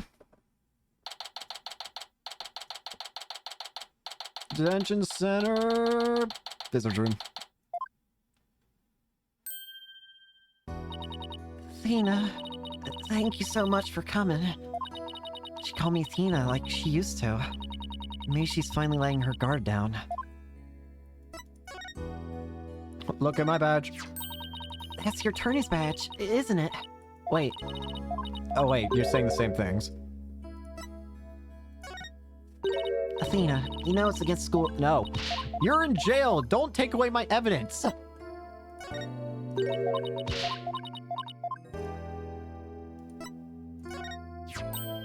Oh, that's... Oh, wait. I've already seen this too. This? I'd appreciate if you wouldn't go around showing that to everyone. Too late. How come? I mean, it's so well made. Aren't you going to wear it when you sing? Yes, unfortunately I've been chosen to sing, but I don't think I'm up to the task. Reminds me of the old Junie when you talk like that. It makes me want to protect you. I can't let you do that. After all, I'm student council president. It's my job to look after our entire student body. So what if you took that can-do spirit and applied it to your singing? But we're talking about me singing in front of a huge crowd. Maybe she isn't over her head. I wish the mock trial had ended better than it did. Yeah, but you have to have 3 good friends all play leading roles? It's pretty amazing if you think about it. That's true. And it's thanks to the strength of our friendship. There's nothing we can't do if we help and support each other. Oh no. Is that really the issue here? Whenever I bring it up... Yes, that's what it's all about. The friendship between the 3 of us is absolute. Athena, it's obvious that they're friends, so let's leave it at that. Yeah, I know that, but her words seem kind of forced.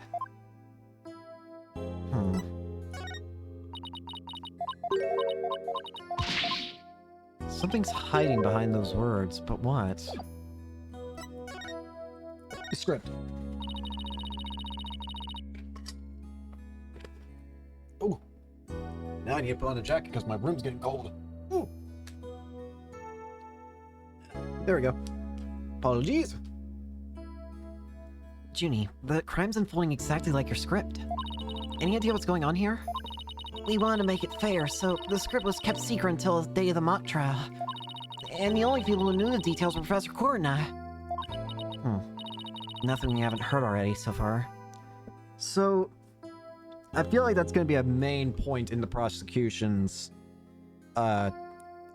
statements, that only the defendant knew about only the defendant and the victim knew about the script.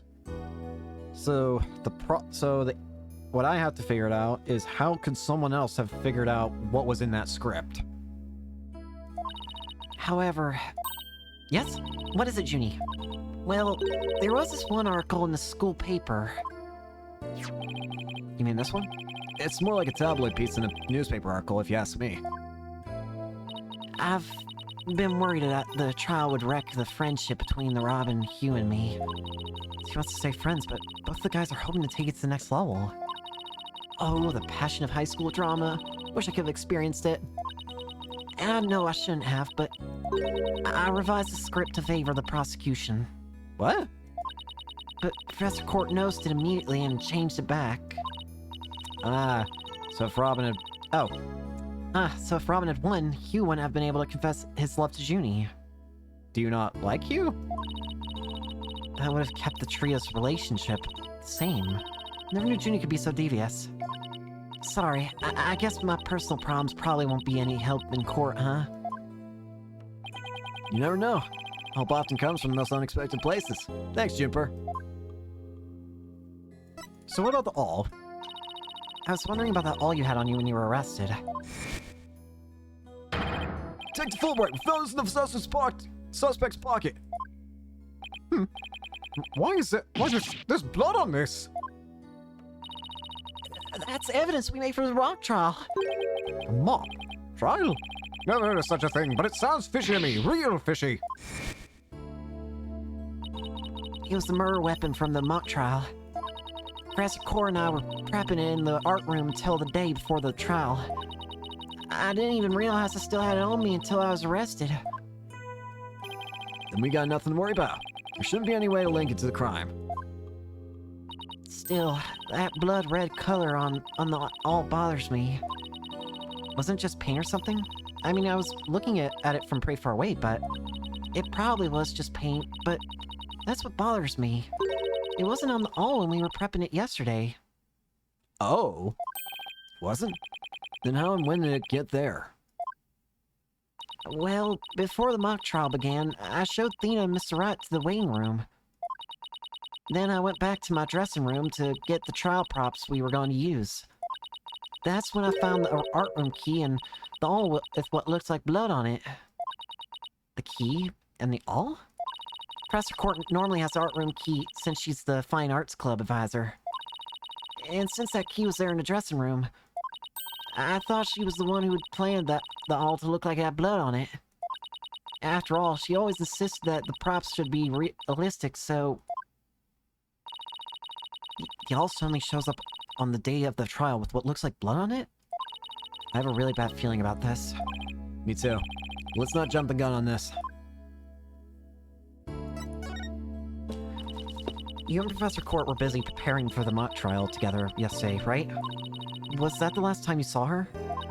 Yes. I left school around 6 p.m. Did you notice anything different about her? No, I didn't notice anything out of the ordinary. So I'm trying to think about who the killer is, and there's honestly... There's 3 people of intrigue, I feel, and... Oh, She looked at and acted the same as always. there's 3 people of intrigue. Obviously, the prosecutor and the defense for the trial. But I also think the professor, at the very least, even if he's not the killer, I get the feeling he's probably an accomplice at bare minimum. Because of this whole end justifies the mean business.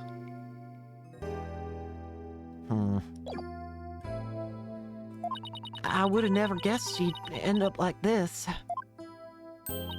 It looks like we're about out of time. Thank you for coming to see me. We'll do everything we can to prove you innocent tomorrow. I know. And I believe in you, Thena. Well, I should go now. Bye. Is she gonna be alright? She's like a shadow of the girl we met back at the academy. Jeannie I know is always like that. A little weak and sickly. But the fact that she lifted her facade shows she trusts us. Even still. What is it? Well, when Junie and her 2 friends were talking about their friendship, I sensed some discord in their hearts. Seriously? Yeah, but it was really faint. I might have been mistaken. I don't think so. There's no reason to doubt their friendship. Is there? Don't worry. Everything will be fine. You and Juniper are friends, right? You know that friend I mentioned to you earlier? Well, get this. When there's some trouble in one of us, the other can just feel it. That's real friendship. I suppose you're right. Might as well forget about that and concentrate on the trial. Yep. Tomorrow's the big day. Let's start with what we know so far. Okay. The victim, Professor Constance Court, was murdered in the art room on the 3rd floor. Then, her body was moved to the outdoor stage in the quad.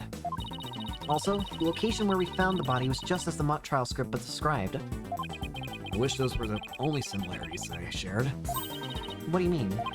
What I mean is the script in this case are exactly the same in almost every respect. So it follows that the actual trial may very well unfold just like the mock trial did. Oh no! Mock trial ended right before the prosecution was about to win! That's not gonna happen. This time, Junie will be declared not guilty. Of course, I intend to get our results the honest way. We can do this. We'll be fine. After all, I have Apollo, and he's the king of being fine. I'm Apollo Justice, and I'm fine. Alright, to be continued. Let's continue.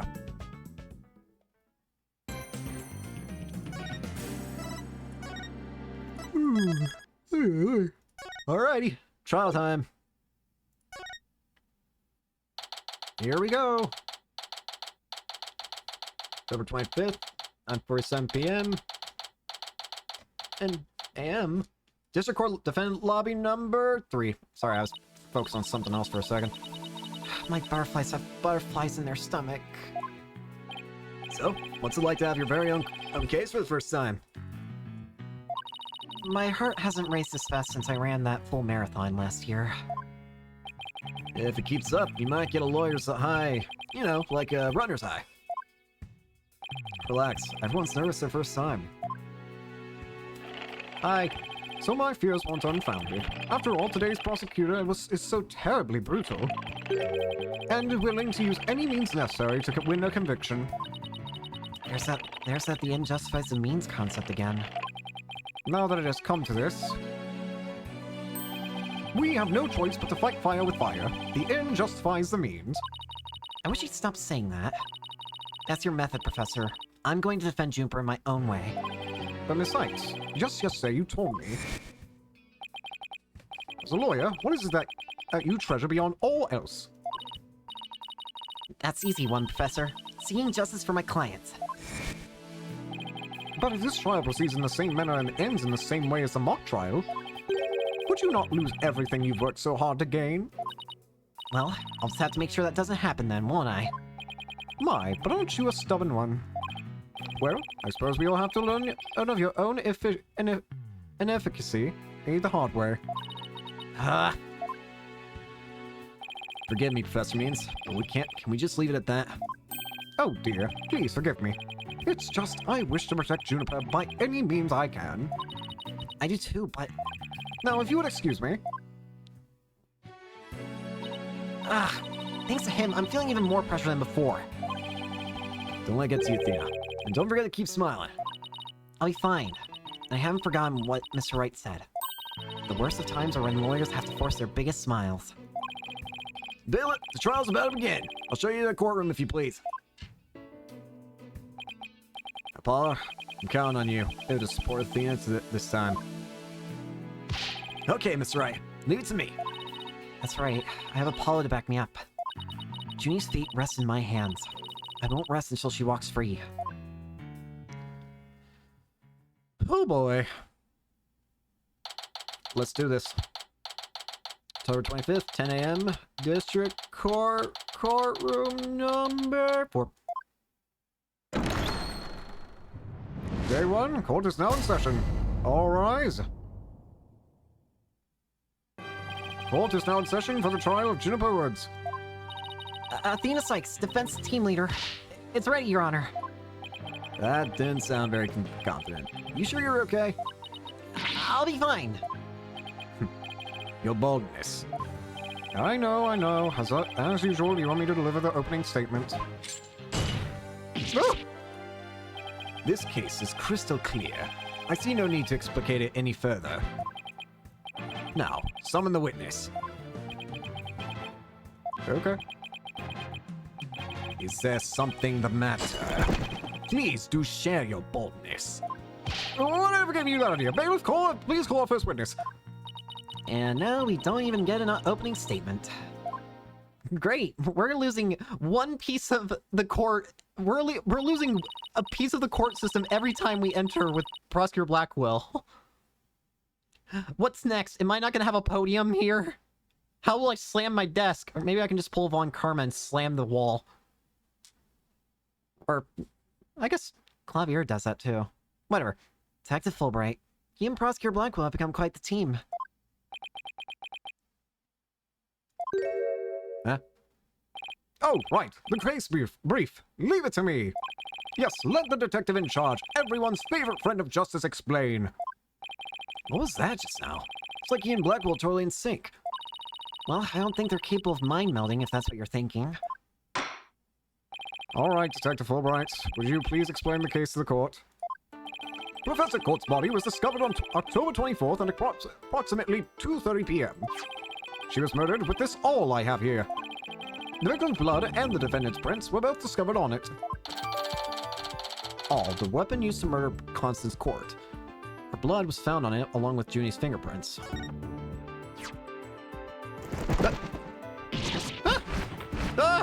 Help! Could you not give it to me any less menacingly? Court's autopsy report. Estimated time of death between 6 and 8 p.m. Cause of death, blood loss from a deep stab wound in the victim's side. Wow, that bird can deliver evidence too. Blackwell's trained him well. Maybe Blackwell should train it not to mess up people's hair while he's at it. Moving right along. The body was discovered on the outdoor stage, although no blood was found there. However, we detected traces of a massive amount of blood in the third-floor art room. In short, the murder took place in the art room. So then the body has been moved from the art room to the stage. Precisely. And there's no one and more piece of irrefutable evidence. A recording made by tape recorder that the school paper reporter hid in the art room. It captured a female voice screaming, "You're a goner!" What's this? You have such a recording. Must be from that tape recorder Miriam had mentioned.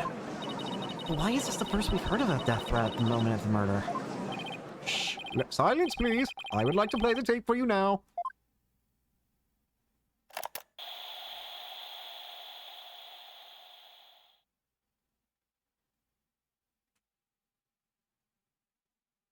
You're a goner. I don't know who's saying that, though. It could be.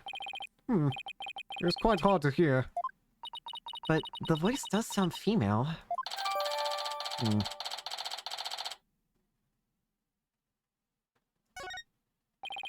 The noise and low volume of the voice have made voice brand analysis all but impossible. Then you haven't identified the voice as belonging to the defendant. Not so fast. After all, voice brand analysis isn't everything. The victim was killed at night, then discovered in the afternoon the next day. The question is, when was the body moved? Oh, I know. It could have been moved in the middle of the night when no one was around. Sorry, but no. Wrong! The campus was full of students that morning, however no one reported seeing a body. That means the body was moved sometime before the mock trial when all the students and faculty were gathered in the lecture hall and the rest of the campus was empty. It was during this time Hugh O'Connor, one of the mock trial participants, found the body. So the prosecution heard about Hugh seeing the body. Wait one moment. If all the students and faculty were gathered in the lecture hall, then there wouldn't have been anyone who could have moved the body. Have no fear, for there's always an exception. An exception? The three mock trial participants were standing by in individual dressing rooms. They were the only ones who had free access to the deserted campus before the mock trial. What? Then that would mean... What would that mean? Those three students were the only ones who could have moved the body! In justice we trust! I don't like where this is headed, Athena. I think they're gonna try and pin it on all three. They're gonna try and accuse one of murdering the other two's accomplices, aren't they? Me neither. And by those three, I mean Hugh O'Connor, Robin Newman, and Juniper Woods. I knew it. Please, Detective Fulbright, don't say what you think you're saying. In justice we trust, I take it everyone understands now. The voice believed to be that of the murderer was female. And out of the three people who could have moved the body, just one is a girl. That leaves the defendant Juniper Woods as the only possibility. Oh! Impressive. He has you on the ropes even before any cross-examinations. You could at least pretend to be upset for me. A splendid job, Fulbright. There could not be any clearer. Feel free to anticipate a salary raise next month. Wow, wait. So Gumshoes is not allowed to get a salary raise, but... I don't do this for the money. It's all about justice. I'll still take the raise, though, please. In justice we trust. Not only a half-wit, but a perennial stick in the mud you are. I guess neither the carrot nor the stick works on Detective Fulbright. Now, bailiff, please bring our next witness to the stand. Oh, we're not even cross-examining him. Hi! Box. Hi. So, our first witness is a cardboard box. Well, I've had weirder. I've had a parrot. I've had a dolphin recently, actually. Or, no, an orca recently. I guess a cardboard box is kind of on brand at this point.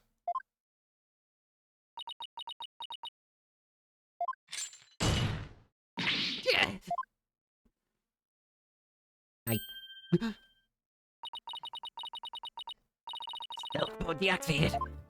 Oh my! The box has hands! Well, Your Honor. What the dickens? I just had my picture taken. Graham Scope, senior at the Legal Academy. I'm a reporter on the judge course. Juniper's been a bad girl. I'll tell you all about her crime. Might I ask whether you could come out of that box? How will I get any more scoops if I blow my cover? So the answer is no. After all, covert action is an undercover reporter's bread and butter. The testimony from a faceless witness is highly irregular. A former ninja I met in the clinic said that exposing those who work in the shadows is to pass the death sentence upon them. Oh my! I never thought of it that way. Very well, if it would spare a life, I'll make it a special exception this time. Former ninja in prison? Holy Shinta, how can the judge believe this load of crock? Now your testimony, please. Oh, but take care not to reveal your face.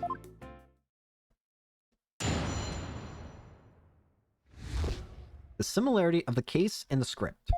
The murder happened exactly like Juniper's mock trial script. Up until the mock trial began, only Professor Court and Juniper knew the script's content. Professor Court's sudden decision not to use the script sparked Juniper's murderous rage. Juniper had to be the killer. She had him as a motive and the murders just like her script. Murder's just like the script. Could such a thing be true? Compare a script with the murder case and the crime scene photos, then you'll see. This is so simple, even an ape posing as a decrepit old judge could understand. Only the victim and the defendants were privy to the script. Ergo, the defendant is the killer. Furthermore, in the art room where the crime supposedly occurred, this witness's script, along with an envelope on which "use" was written, were found. This proves that the accused's script had been rejected the day before the mock trial. She pressed the victim to use her script, an argument ensued, and then the fatal stabbing. That makes perfect sense. What now? Prosecutor Blackwell. Prosecutor Blackwell has all his ducks lined up in a row. I ignore the first thing I said. He's really on a roll now. He's like a pit bull once it sinks its teeth into you. How dare she? My script had it all. A bum rap and a phone evidence, grudges and betrayals. I trust the defense is ready to cross-examine the witness. No problem. I mean, yes, I'm ready. I think. Time to find a hole in her testimony and unbox the truth. I've seen it done over and over. I know I can do this. Alright. Let's do this. The similarity of the case and the script. The murder happened exactly like Juniper's mock trial script. Hold it! There must be places where the script and this case diverge. Don't sweat the details. That kind of stress will give you wrinkles. Objection! Bruh. I'm not worried. My skin is as fair as silk. Objection! That is not relevant. Shut up. Indeed, you're quite fair. Fairly desperate. Objection! Bruh. What did you just say? Black will really turn that one around on you. Whose side are you on? Hurry up and think of a clever comeback. Whoa, easy there, Athena. Now you listen to me. The two cases do indeed have their differences. For one, the stage hasn't yet been erected in the mock's trial script. And in the actual case, there were signs indicating the victim's wrists had been bound. But such differences pale in comparison to the host of similarities. In any event, replicating the crime without knowledge of the script is an impossibility. So I think that's going to be the problem here. I have to prove that someone could have copied it. Like, either, like, they found a way to figure it out. I don't know. This one's tough. Looks like I won't be passing this off as just a coincidence. Let's all burn. Try again, my Japan of Woods. I'm told the mock trial began. Only Professor Core and Juniper knew the script. Hold it! Somebody could have stolen it the peek beforehand. I don't think so. I mean, I tried any number of times. Shame on you, Miriam. That crafty she-devil Juniper has her eyes in the back of her head. What chance does your average person have if an undercover reporter like me failed? Interesting point. Still, Miss Scuttlebutt, but won't you get in trouble later for admitting to such underhand tactics? Why do you... I plead entrapment! How's you blurring out your own crime entrapment? You haven't scooped me out yet. You're all set to use Juniper's script. Professor Core's decision not to use the script sparked Juniper's murderous rage. Hold it! How do you know that Professor Court wasn't going to use her script? There in the art room where the heinous crime took place, an envelope marked Use and Miriam Scuttlebutt's script were found.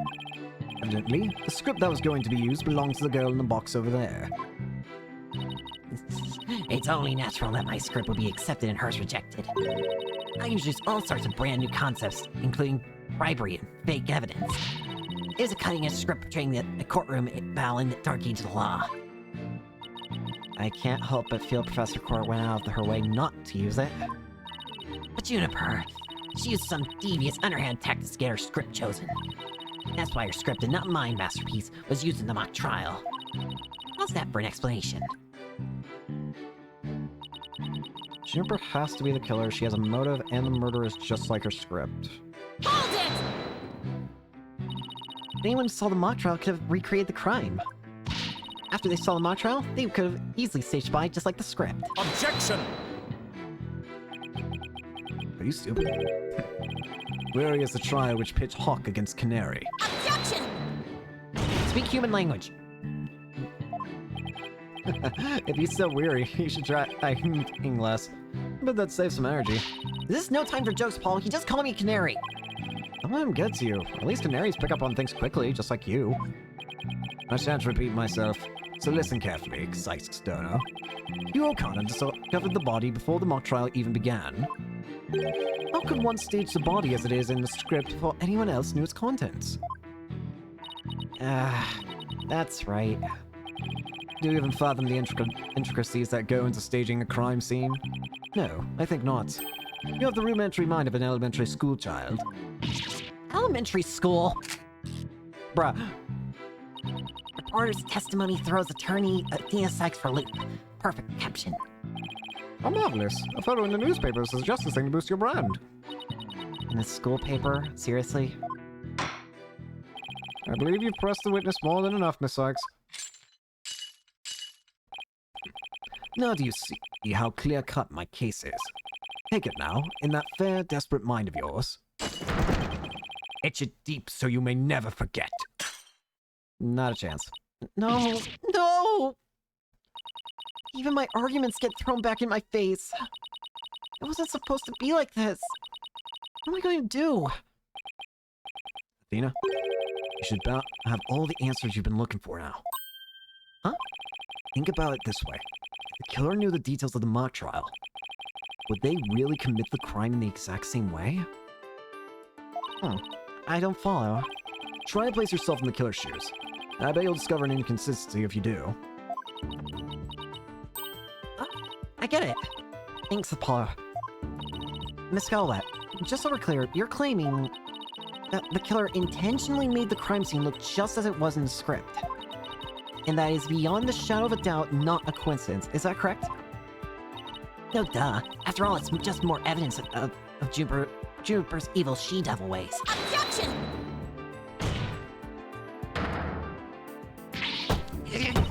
What I say? Our client made the crime scene look just like the script, something known only to her. That would not just be foolhardy, but completely irrational. What do you mean? Yes, Miss Sykes. Please tell this court what you mean by irrational. It wouldn't make any sense for Ginny to mimic her own script on purpose because it would...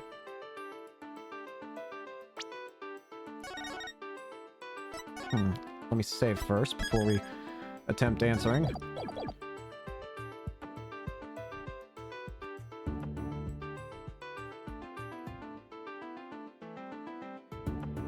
Wouldn't it make her the culprit? The murder scene was the same as it was in the mock trial script. That in and of itself is irrational. What's wrong with them being the same? Yes, Miss Sykes. Gotta explain what you mean? Okay, let's say for argument's sake that Miss Woods is the killer. If so, then... what reason would she have to intentionally make the actual murder mimic her own script? That's easy. She was admitting that she was the... That's right. If she had really done that, it would have been like proclaiming to the world that she was the killer.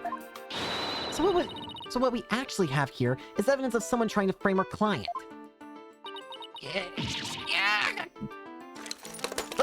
Oh, everything fell out. The body was found the day of the mock trial. In short, the day the details were revealed. So it would be completely inconceivable for the murder to go exactly like the script. Don't let go of your head just yet. Objection! The esteemed Justice Stoner's comrade in arms has finally drawn her sword. However, the blade is dull, and it shall remain so until you master its use. Enough of these stupid sword metaphors already. There's a perfectly good reason for this inconsistency in which you speak. Reason? What reason? Must I spell out everything? You are what people today call high maintenance. The accused had intended to stop the mock trial, and in that event, Neria's soul would have been in the wiser to the similarities of the case and the script. Objection! No, the mock trial was only stopped after the body was accidentally discovered. Objection! Our witness here had also discovered the body. In fact, she was led to our dearly departed professor by the accused herself. What? Miss Scullbutt saw the body too? Precisely. And with the discovery of the body, the mock trial ought to have been cancelled. Wait, so you didn't call the police? No, I kept the secret for my big scoop. You can't do that. I'm about to say, that's not okay. I made her pay long and hard penance for her sin. Did I not, my little box top? Compared to the work of a war correspondent, the sheer terror of that was... Jeez, I wonder what the Twisted Samurai did to her. Block off all the holes in her box. Wouldn't that suffocate her? And spin her like a top while Detective Fulbright cackled in the delight. That sounds more nauseating than scary. Enough jabbering. Witness, continue your testimony. Sure, Mr. Samurai. I'm ready to finish off that she-devil. Alright, so there was nothing to gain from the previous one, but let's see what this one does. I snuck into Juniper's dressing room while everyone was in the lecture hall. Juniper had changed into her stage costume. I asked her, "What are you doing?" When suddenly she fled into the hallway, as if she wanted me to follow her. I followed her all the way to Professor Court's body. She led me right to it. I'm positive it was Juniper because she was wearing the costume that she had made. Hold it! Why did you withhold such key testimony? What's that supposed to mean? Athena, you haven't even started your cross-examination. I know, but her testimony points to her being as a potential suspect. Well, I don't think Prosecutor Blackwell is... No, wait, I bet he's already thought that. The witness left the lecture hall to sneak into Miss Wood's room before the mock trial. That means she too could have moved the victim's body. Prosecution's claim no longer has any ground to stand on. What are you talking about? It's not the killer. Oh! Hello, guys. Welcome to the stream. Hope you enjoy. Now, no need to ruffle your own feathers, so. When you squeak like a little brat, it agitates Taka. Do you want him to peck your eyes out? I'd rather not. No thanks. You listen here. The witness has a perfectly good alibi. Oh, yeah, I do. Around the estimated time of death. I was at undercover reporter class. It's right near my home. Undercover reporter class? The proverbial rug has been pulled from under you. The witness could not be the killer. The defense must look before leaping. Or at least make sure the rug's secured to the floor. I tried to warn you. Ah. Well, that ends the cross-examination. Let's allow the witness to step down. Huh? No, wait a minute. The defense has no right to cross-examine the witness after that little spectacle. Whatever a man is sowing, this he will also reap. Why can't you say you reap what you sow? Very well. The cross-examination is over. I suppose the witness may go home. Perhaps he'll spend some time in a lovely box and recover from today's stressful events. Don't you worry about me, Your Honor.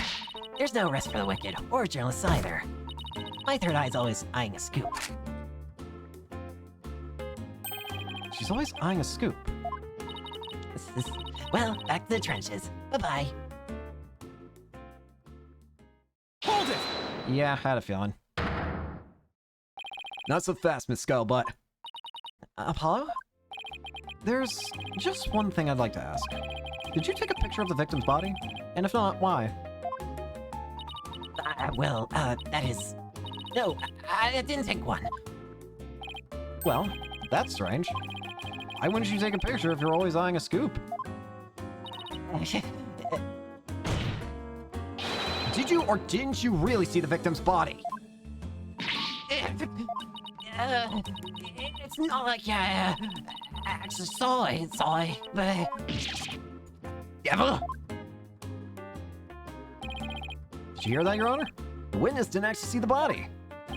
That completely overturns the prosecution's claim that the witness was led to it. Justice Stono! You dare best steal at me again! Huh? Nice try, Boy Wonder. So what if I didn't see the body? The fact remains that Juniper led me there. Feast your eyes on this. That could be literally anybody. And wait a minute, that's not the finished costume. The finished one should have stars on it. What exactly am I looking at here? It's a crucial moment forever frozen in time by my third eye. A photo clearly showing Juniper World.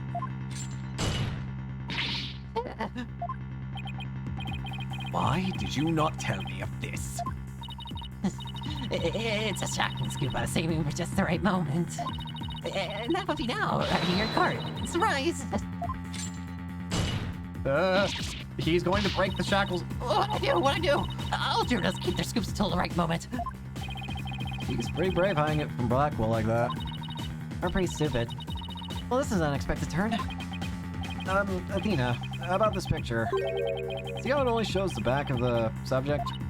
Ah, so then... Right. Who knows whether this photo shows Juniper in the first place? Objection!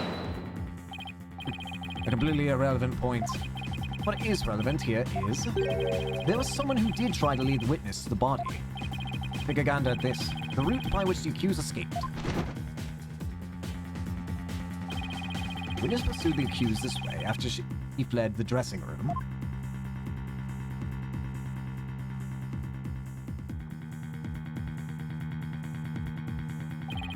The accused descended to the first floor and exited the quad.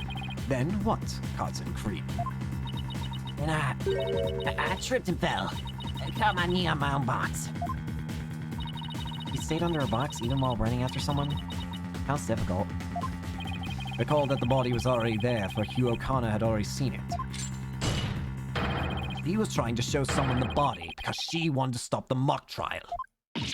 Hold it! What? But if the facts have changed, that's all the more reason to cross-examine the witness. The defense has a point there. Very well, you may proceed with your cross-examination. Seems justice, Dono, has saved your pretty little hide, Missy. For now, at least. Guess I pulled that off somehow. Thanks, Paula. You're a lifesaver. Incidentally, my compliments to the witness for a very fine box. It's primo cardboard, lovingly selected from among many. Tell another lie, or hide another fact from me, and I shall put it to the torch. Please, think about that. I think it would be more eco-friendly to recycle it, but that's just me. Alright, Miss Sykes, you may cross-examine the soon-to-be-dead witness if we're not careful. Because Prosecutor Blackwell is about to burn somebody to death.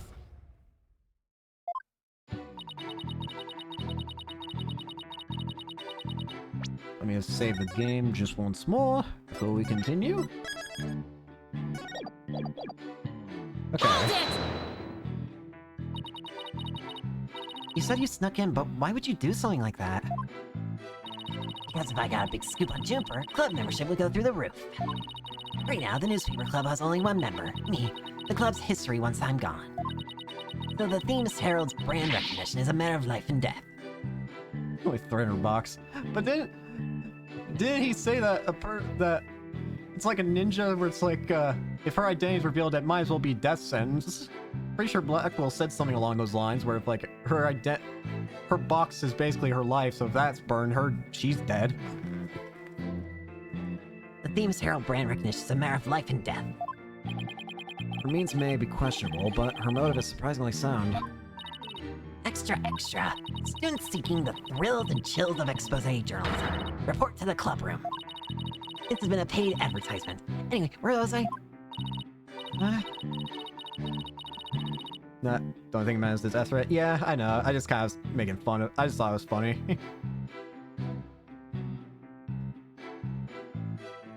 I just thought it would be funny following his logic to a serious degree. Never took Miriam for such a go-getter. Juniper had changed into her stage costume. I asked her, what are you doing? Hold it! Why would she change in that costume? The mock trial was about to begin. How should I know? If you don't believe me, take a look at this photo. I like in the game so far? I like it a lot. Case has been really fun. I captured this critical moment like the gonzo journalist pro I am. But this only shows the back of whoever was fleeing. You expect me to shoot her face when she's running away from me? I guess you're right, but this doesn't seem to be getting me anywhere. At any rate, this photo shows Juniper was in her stage costume.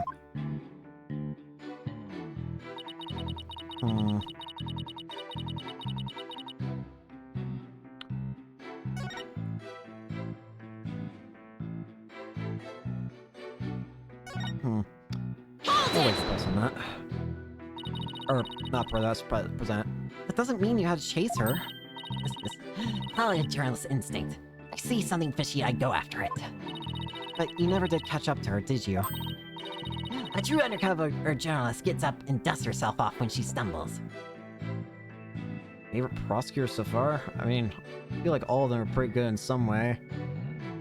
It's kind of hard to say. I mean, again, there are a lot of good prosecutors. But if I had to take a guess, there's not one that I would say I like them all, like, a lot, but if I had to be forced to pick a favorite, it's gonna be either between Edgeworth or Clavier, I think. But that being said, I think I like all of them a lot. But having to pick one, it's definitely between Edgeworth or Clavier, I think. That reminds me, didn't you fall during the chase? When you tripped on your box? A true undercover journalist is always ready to stumble over a great story. Second favorite, fourth. That's fair. Again, there's not. I wouldn't say there's any prosecutors that I just flat out dislike. Because I feel like I like something about all the prosecutors in some way. A true undercover journalist is always ready to stumble over a great story. Sure are a lot of holes in your story. Or is that just the scuttlebutt brand of journalism? Wait until next game. I'll get to it eventually. A true undercover journalist always prevails against her adversaries. Followed her all the way to Professor Court's body. She led me right to it. Okay. Hold it! What would our client have to gain from leading you there? The accused had employed her self-penned script as a manual for murder. Blackwell's favorite. Blackwell was all I was considering saying Blackwell as another potential favorite. There's just something about Edgeworth and Clavier though for me, where it's like I don't know. One's got a lot of history and feels very well developed, and the other's just really chill and helpful. But again, I'm also just in general pretty easy to please, so. Ergo, she had to stop the mock trial before the script's details became public.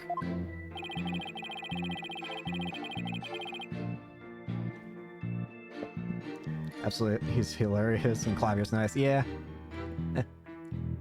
And that accounts for her desperate attempt to lead our cotton cretin here to the body. Objection! But, as we all know, Miss Scuttlebutt didn't alert the authorities. And as a result, the mock trial began as scheduled. Objection! The issue here is not whether it was in fact halted. The fact remains that the accused was trying to lead the witness to the body. Does that not show clear intent to halt the mock trial?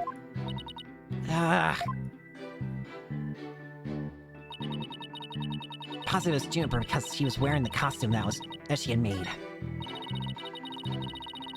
She keeps saying, wait, could I actually do something there? Wait, I'm gonna go back to that. She keeps saying that it was Junie, but she didn't even see the actually see the body. Yeah, but Blackwell's assertion takes that into account. So even if I press her on never seeing the body, I won't be able to overturn his testimony. Her testimony. whoever it was that was fleeing, Miriam never did see their face. So I'm wondering why she thought it was Juniper. Try thinking along that line, see what you come up with.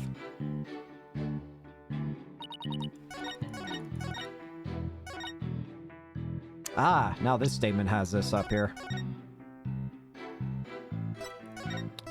I think I know the problem. This isn't actually the costume. This is just a blue robe. It just so happens to fit perfectly, though. Objection! Miss Scuttlebutt's sole basis for identifying our client as the figure in this photo is the fact that it shows someone in Miss Wood's stage costume. Well, it is Juniper's costume, so that must be Juniper in it. It's clear-cut. No, that's where you're completely mistaken. What? This is a design drawing for a client's stage costume. Oh my, what a wonderful creation. Constellations are extraordinary. I'm glad you noticed, because those stars are precisely what's important here. In the drawing, there are constellations all over the outside of the costume. That's just a blue robe. But there's not a single star in the costume in the photo. If you're gonna tell me that's Juniper, then why on earth is she wearing just a plain blue robe?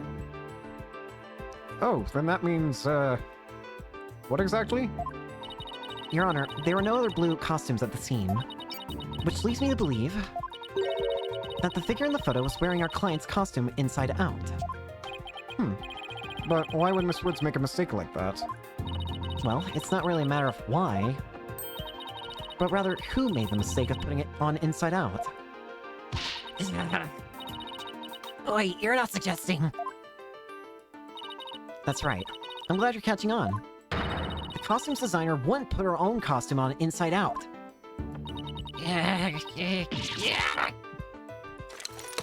The stuff! Sorry, Miss Scuttlebutt, but doesn't believing you Doesn't believing you had a scoop when you really didn't make you a failure as a reporter? Failure as a reporter?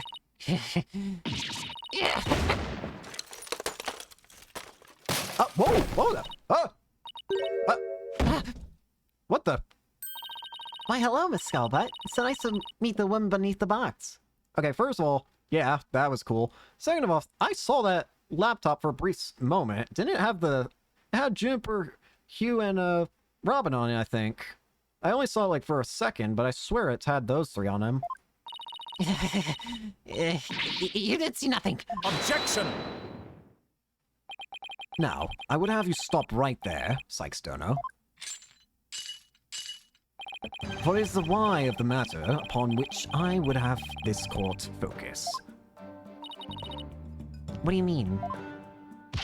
Monsieur Poet, Yes, what were you doing on the morning of the mock trial? I was in my dressing room, painting my costume in fluorescent paint.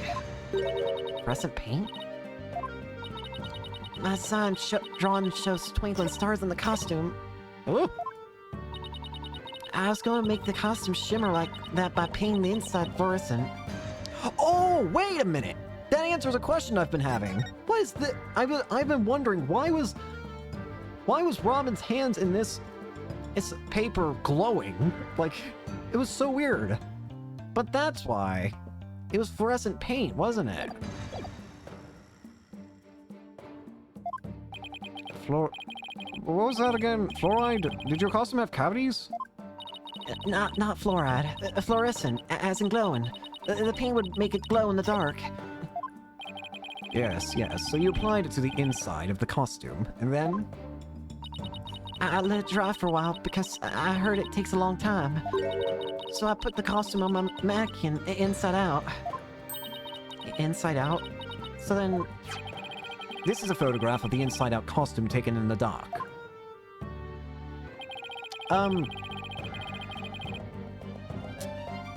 As you can see, there's a heavy layer of paint over the entire inside surface.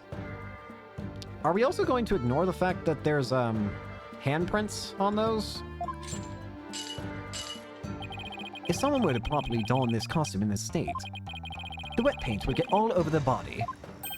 Why, yes, I believe it would. Indeed. Ergo, the costume was worn the way it was, not by anyone's mistake. But because this was the way it was on the mannequin, inside out. Ugh. This is starting to... But now I'm starting to see things that probably are going to have to bring Robin into the court. Figures he would have a foe. Did we just fall into his trap? Yeah, I bet Black will have it all planned out. Still, I think you should give this photo a nice long look. Oh, please tell me you found something that doesn't add up. Check out the chest area. It looks kind of like handprints to me. Hey, you're right. But Junior would know better than to touch it while the paint was still wet. Objection! I believe the term to describe your thought process is wishful thinking. After all, if master painters make mistakes, why not a rank amateur such as the accused? Objection! Now you're just taking time to insult. So basically you're saying my claim requires evidence to back up. Evidence? That shouldn't be a problem, right? After all, you've come this far. Just because I've come this far doesn't mean I've thought everything through, though. What? You mean you've been bluffing? What'd you expect me to do? I'm sick of losing this guy. But you're right. There's only one thing left to do at this point. And that's to present some evidence. Pronto. A showdown, is it? I gladly accept. Fluorescent paint must have stuck to the hands of whoever touched the costume.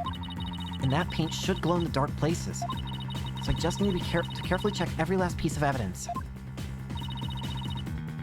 I guarantee you I know what it is, but never hurts to be better safe than sorry.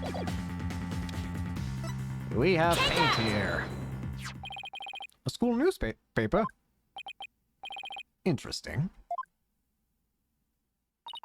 Take a look at the photo where the lights are dimmed and the spotlight's on Miss Woods. Observe Mr. Newman's hands in that photo as he stands at the prosecutor's bench. As you can see, it's glowing just like Miss Woods' fluorescent paint. It is glowing, quite brightly, I might add. But why would he put fluorescent paint on his hands for a mock trial, you may ask? The answer is he wouldn't. Not on purpose. It got there when he put the costume on. Oh? Oh, that means... What again?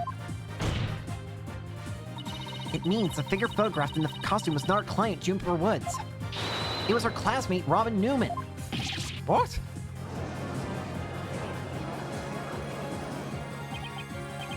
Think you were actually able to prove that? Well, you never know what's going to happen next. That's the thrill of the courtroom. So then... Does that mean that Robin is our man? Well, that's certainly how it looks. Very well. Robin Newman it is. He is here in the gallery, I trust. Show yourself. I challenge you to a duel.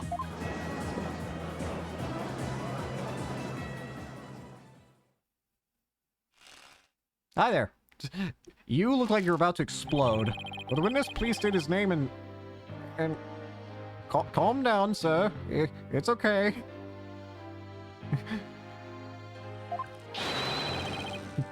I'm Robin Newman! I want to become a great artist! I practice day and night, yeah! No, it's not it! Art's gotta be sincere, man! I don't know if you're gonna be... Could you stop breaking every single piece of pottery? I fear for what your room looks like. So, for occupation, should we put down budding artist? No! Demons Legal Academy, senior, prosecutor course! This praise has proved my masculinity! I've been trained to be a prosecutor for 18 years! Okay, hang on. 18 years. Well, I assume you will be cleaning up the pottery you smashed before you leave today. Hang on, 18 years? How old are you? Okay. The day you were born, you were immediately practicing law. Got it. We'll go with that. Oh, man!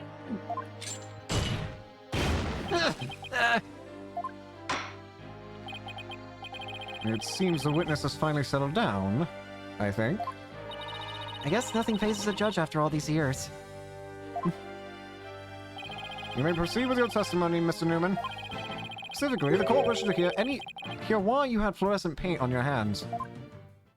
Yeah, why do you have paint?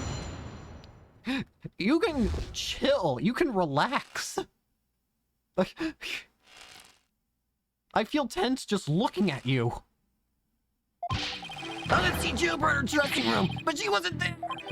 When I walked by that frilly costume, I was like, whoa! And that kid was on. It was about to fall on me! I got that paint on me when I caught it. But I never put it on. That's stupid! Hold it! Whoa, whoa! Athena, don't do it this time! Not again! Your Honor, I recommend a short therapy session for the witness. Well, Mr. Newman does seem particularly agitated, but... No! Not again. What's his problem? I sensed it in the moment that Robin took the stand. The discord in his heart. So you think he might be hiding something? Probably. You ready, Mr. Newman? Let's see what the mood matrix can do for you. Here we go. So, let's see what your emotions are like.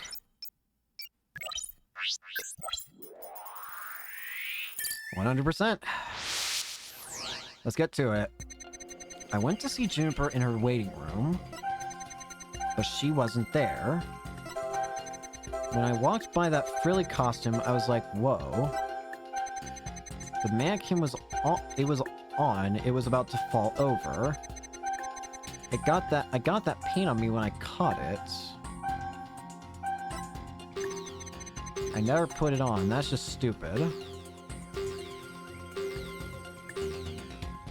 Fair case. It is really interesting so far. As for what I think's weird about this testimony, I want to look through it one more time, just to be safe. Nothing here, makes sense. But she wasn't there. A little bit of shock. Considering the way she's saying it, I can believe that. When I walked by that frilly costume, I was like, whoa! Okay, the happiness makes sense with what she's saying. Surprise, still. Yeah, she's surprised to see the costume there. I can see that. Wrong button. The mannequin it was on, it was about to fall over. Makes sense. Makes sense for a loss of prize. I got that paint on me when I caught it. This is what I think's weird. Got it! Wait, really? Mr. Newman, this emotion is inconsistent with your testimony. What are you talking about? My only emotion is stubbornness. Yikes! I really wouldn't call that emotion. I wonder where I went wrong. We'll better try again. Bring it on! Million times or million! I don't care! I played DLC case? I actually did. I played that before this. Because it seems like that's when it's supposed to, like, take place between, second and third case.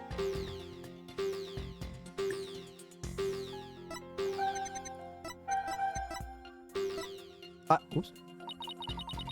He had to catch the mannequin as it suddenly started to fall over. You know, I can guess this one. The most natural response would have to be surprise. Paul's right. So maybe I should try focusing on some other emotion.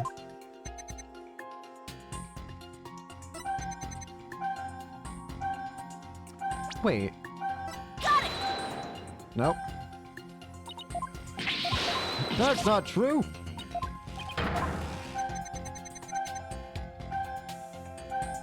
Don't know why they didn't put it in the main game. Yeah, I don't know either. I mean... I got nothing. I don't know. That one is kind of weird.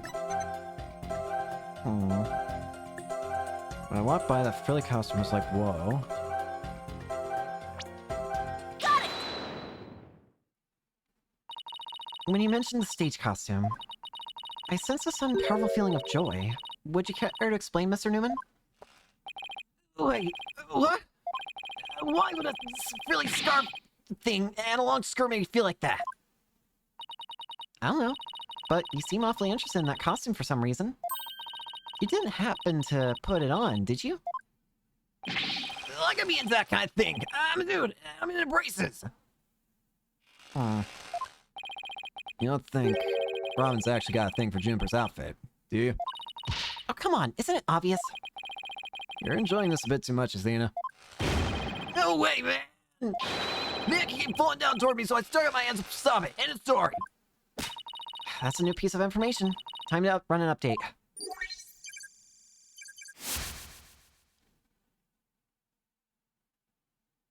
Well, it adds up with the prints. Even after that update, something just doesn't feel right here. Do I have anything that could prove his statement contradicts what really happened?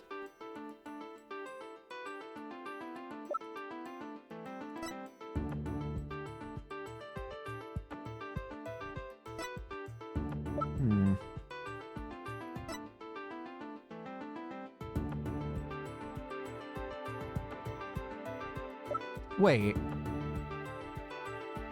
Take that! This? You said the mannequin came falling towards you, so you stuck your hands out to stop it. If so, then the fingers of your hands would have been pointing outward like this. Right, but it was opposite, wasn't it? But that's not what the handprints show. Yeah. In fact, it looks more like... like just your thumbs and the base of your palms.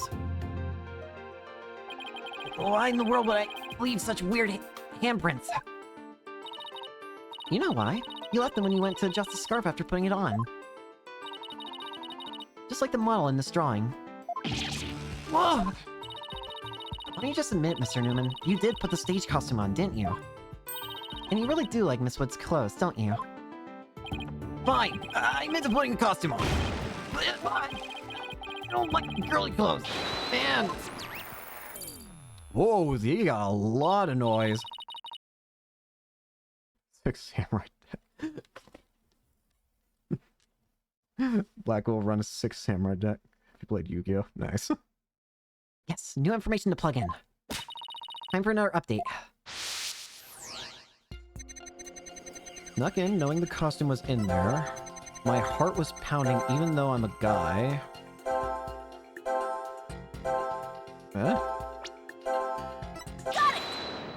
There's an interesting statement. There, another emotion that doesn't fit. So what? You're really starting to get my nerves, man. Fun to go up against. Don't really know much about Yu-Gi-Oh, but hey. Mr. Newman, you got excited when you put the costume on, but you also felt sad. Who cares if I felt sad? It's no big deal. Okay, Mr. Newman, out with it. Why'd you feel sad? You're hiding something, aren't you? No! You're not fooling anyone anymore. Now tell us why you were sad. Okay, fine! If you're gonna be that way, I'll tell you. The reason I felt sad is... no matter how much I trust, I'll never be as great as Juniper. Well, no offense, but his habit of shouting at the top of his lungs doesn't exactly help. Being a club at high school, that sounds fun. I never really did any clubs in school, but I never did any clubs. Oh well. Oh, that's not it. I totally got in those girly clothes. I should have been totally pretty. But there's something that keeps me getting in my way. Wow, that's a whole lot of anger and raw emotion right there. His heart is crying out in pain. His emotions are out of control. Out of control emotions. We saw those during Ninetales Veil incident. So all we have to do is find the source of this uncontrollable anger, right? Right. Help me look for a conflict between his statements and the images we see.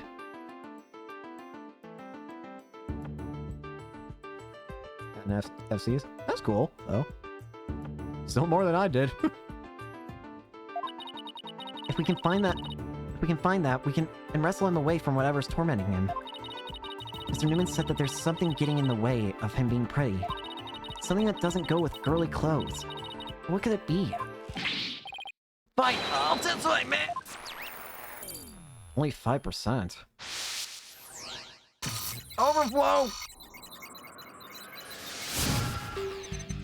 I snuck in knowing the costume was in there. Heart was pounding, even though I'm a guy. It's true, I felt a powerful feeling when I saw that long frilly scarf. I admit it, I wore girly clothes. I felt like a diva when I pulled the hood over my head. Felt so right, I was totally dressed up like a girl.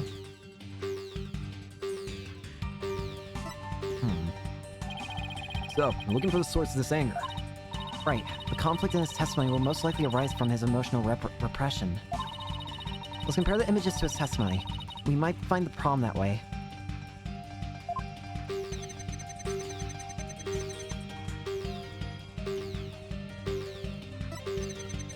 Heart was pounding even though I'm a guy. Whoopsie.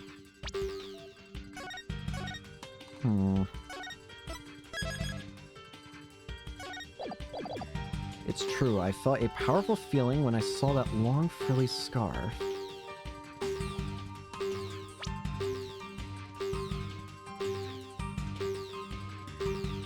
Compare images to his testimony. Something that doesn't go with girly clothes.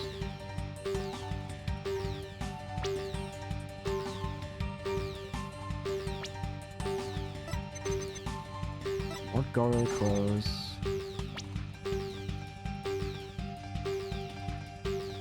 Brace? Got it!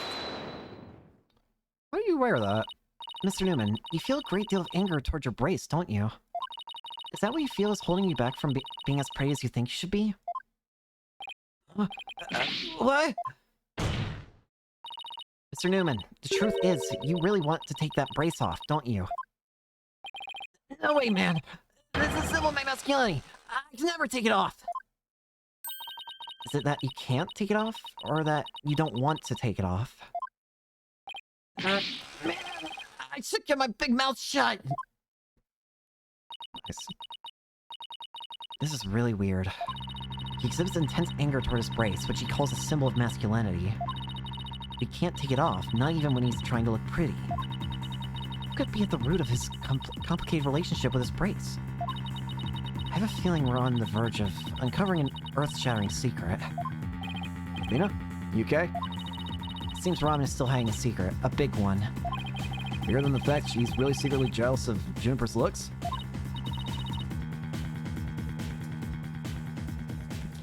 Yes, at least I think so. No, it can't be. I just saw something, but it's totally insane. Wait a minute. Mr. Newman. What? I'm onto your little secret, and if I'm correct, it's not very little at all. It's huge. Sounds completely insane, but it's the only possibility left. I had a sneaking suspicion in my mind. Yeah. Mr. Newman. Or should I say, Miss Newman? Mr. Newman. Or should... Did I say... I said... What do you mean I said it first? I didn't mean... Okay, apparently I'm Athena. Mr. Newman. Or should I say, Miss Newman? You are and always have been a girl. What? Have you lost the plot, Athena? No, I'm completely serious.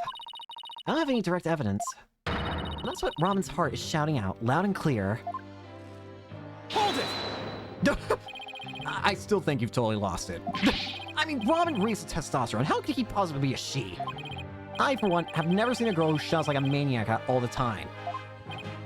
Oh, I've seen plenty of witnesses in my day. But if he's a she, then she's the most convincing actress I've ever encountered. Therefore, let me pronounce my verdict. Robin Newman is without question a man.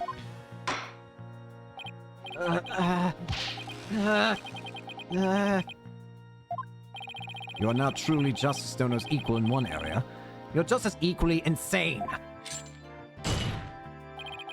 Never in the history of this planet has there been a finer specimen of the masculine spirit. I don't know about that. We're still not done with... Oh, wait, what? Huh?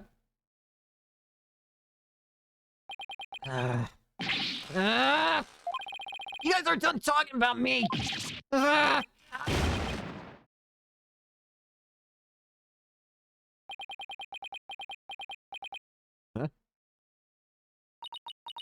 Huh? Uh-oh. Uh-oh. Oh, it's changed. Everything's changed. Well, looks like I was on the right track after all. The brace, it's... What? Hi. Miss Sykes.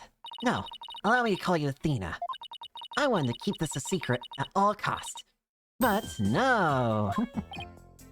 No way! Surely this must be some kind of jest. Nope, it's for real. I'm a girl, body and soul. If you don't believe me, I'll give you a... No, stop. No. Stop it. Yeah, same Black Quill. What an amazing transformation. Well, all the discourse gone. The image is now complete.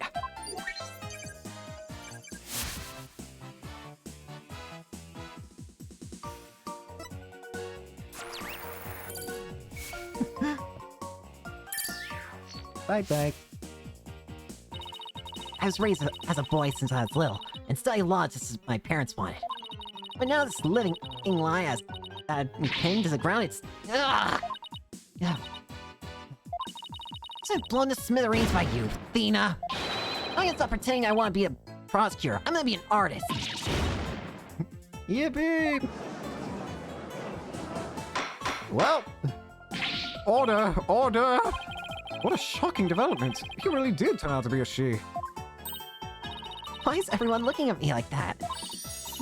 where'd you get that shoe? I feel like a movie star or something. But no paparazzi, please. I value my privacy. Oh dear. No Pepsi, you'll regret, man! So over top them, and then they couldn't localize it properly. It is definitely quite the transformation, I shall say.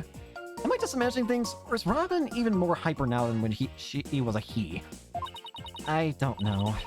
Maybe it's because she finally got her troubles off her chest? Literally? True story. I can believe that. It sounds ridiculous enough to be believable to me.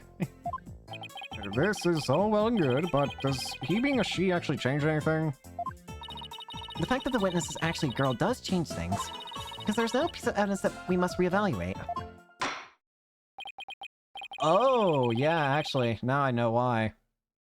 Very well, let's see what the defense has for us now. The piece of evidence must be reconsidered now that we know the witness is a girl. It's the voice recording, isn't it? They couldn't do an analysis on it because they thought there was only one girl in the art room. Now there's two. You're a goner. Take that! This is what I'd like the court to reconsider. Oh, the tape recorder. The one that recorded the threats. You're a goner. That's right. And we have already established that it's a female voice in the recording. Of all the students who could have moved the body before the mock trial was to start, our client was the only female if you exclude Miss Scuttlebutt because of her alibi. And that is why the tape recorder made our client the prime suspect. Ah, so then... That's right. The witness just revealed that she's a girl. Therefore, if we are using the voice in this recording as the basis for the hurling accusations, this witness must be labeled a suspect too. oh no! Crying! Wow. Talk about sudden turn events. You done it. You found a hole in one of the prosecution's key pieces of evidence. Yeah, but wow, that was a lot of work for a single one. Objection! Not so hasty now. You're forgetting that only one person here was privy to the script. Ergo, Miss Juniper Woods is still the prime suspect. Objection! But Miss Newman hid the fact that she was a girl, both at the crime scene and in court. I'd say that puts her in the camp suspicious. That's not nice, Dina. How can you accuse me of being killer? I mean, I'm just a weak ass little girl. Just think about that. Murder makes me... Whoa, hey!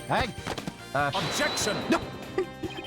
I object to your fainting. Thank you, Blackwell. Suspicious is as suspicious does. Undoubtedly, the witness does have some sort of connection to this crime. Perhaps our newfound lady is merely feigning ignorance. We can surmise that she lent support to the principal offender, Juniper Woods. By leading Miss Scuttlebutt to the body, that would make her an accessory to the crime. How can you say that? I'm not accessory to any crime, Mr. Birdman. Objection! Do not call me Birdman. Birdman? I take offense to that. In any event, if the witness as an accessory explains quite a bit, does it not? It is bad. It's Blackwell, he's afraid for middle point, yeah. Objection! Ah, I mean, it all makes sense somehow. You know, keep accusing Junior unless we can show someone else who knew the script's details. How could someone have gotten their hands on that kind of info? The only way they could have known that was with the script is if they...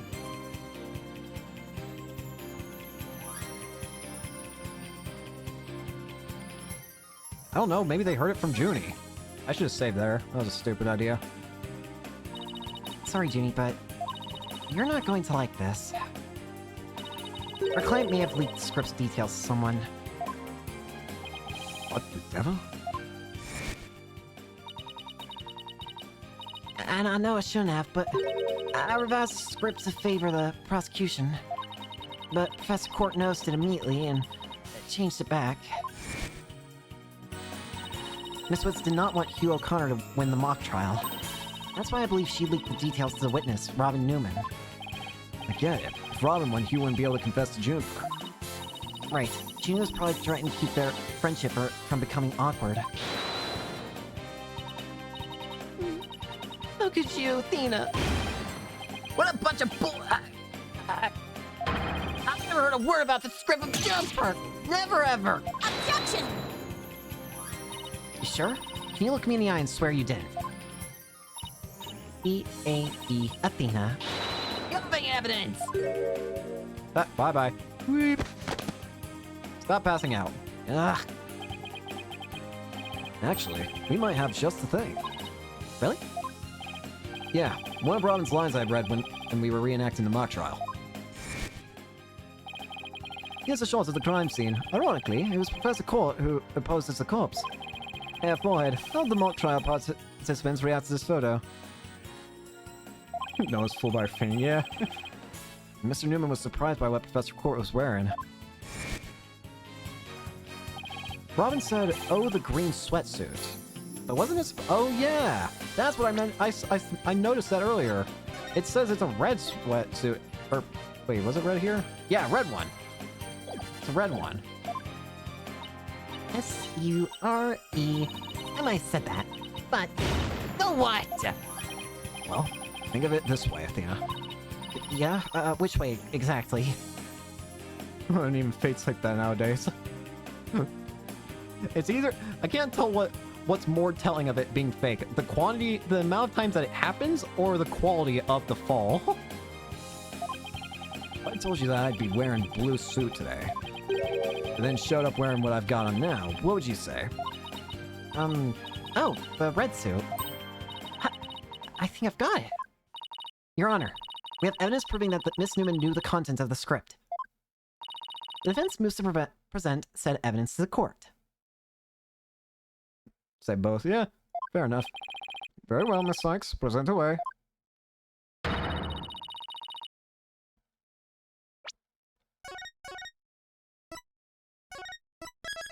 I assume it's talking about the script, because the script mentions it. Take that! The mock trial script. Miss Newman, during the mock trial, you were shown a photo of the victim's body. Now she's acting over the top. Yeah. Kind of hard to believe what she's saying when she's, you know, maximum energy. And reportedly, you reacted by saying, oh, the green sweatsuit. Oh, yes, I said that. What's your point? You seem to have some issue with the green sweatsuit, and I think I know why. The proof is in the script, specifically on the Things to Repair page. Sweatsuit, victim's outfit will be a red one from the prosecutor course. You were surprised because the sweatsuit in the photo is green. If you didn't know about the script's content, then that shouldn't have surprised you. There we go. What? Stop fainting! I thought we were friends, Athena! I'd have been so blind! In light of her privileged knowledge, I move to declare Miss Newman a suspect, Your Honor. You what? I don't know. It's true that she is being very suspicious about how she's acting, but I don't know if she's a killer. If knowing script details makes me a suspect, then there must be others besides me. I mean, someone else who could have also seen Professor Court's note. Note? What note? The professor and Juniper were working together to prepare for the mock trial. But only one copy of the script was made to prevent it from being leaked. But that gets kind of inconvenient, right? You're not seriously going to suggest. But it's the truth. Professor Court did do exactly what you're thinking. She didn't write down any of the proceedings or the truth behind the case. She did write a note to herself about the props and details about the victim's B.O.D.Y. Is this really true, Miss Newman? If you don't believe me, send the police over to my house. Tell them to check the pictures on my camera. I thought it might give me an advantage. So I took a picture of the note. Nice. I'd say she's telling the truth. Wait a second. If there's a note with details about the body, then that means there are others who could have made the murder look like our client's script. Yes, I believe you're right. Apparently, this case isn't as clear-cut as Prosecutor Blackwell would have us believe. This new revelation blasts a big fat hole in the prosecution's case. Oh! Objection! Bully for you, Missy. But don't think this spells victory. And why not? The battle is still young, and my blade is now fully drawn. Between it and my next witness, your life will be forfeit. So put away your wooden sword and show me what you are truly capable of if you wish to live. Want it? Don't worry, I'm gonna bring it. Oh, hey there. I said I want nothing to do with this trial. Our juvenile, it is not a matter of what you want, for you will cooperate, Hugh O'Connor. Prosecutor Blackwell, why have you called this witness? You will recall that the day before the mock trial, in short, the day of the murder, the accused testified that she left her home around 6 p.m. Yes, my notes here do confirm that fact. Right. The client wasn't at school at the estimated time of death, so she couldn't be. Objection! Yet that was but a felicitous lie. Or am I mistaken, golden boy? I've no intention of saying anything more. Now, if you'll excuse me. You're angering him. Hold! I'm not through with you yet. It seems the rogue prosecutor has it out for me. Leave, and we just might discuss you-know-what. No, wait! One little statement, Mr. Cole loses it. What's that all about? Is the prosecutor blackmailing? Is this allowed, Judge? I changed my mind. I'll stay and testify. Are you sure, Mr. O'Connor? The word of a genius is as good as gold. Let's get on with this. Hugh O'Connor, a senior at Phoenix Legal Academy, lawyer course. How's that? Just fine.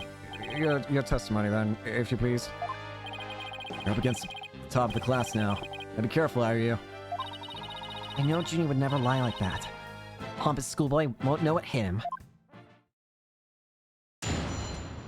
Alrighty, then. Around the time of the murder, to get mentally prepared for the mock trial, I met it at the archery range till 7 p.m. At around 7:15, I went to the main building before going home. That's when I saw Juniper. Hang on, wait a minute.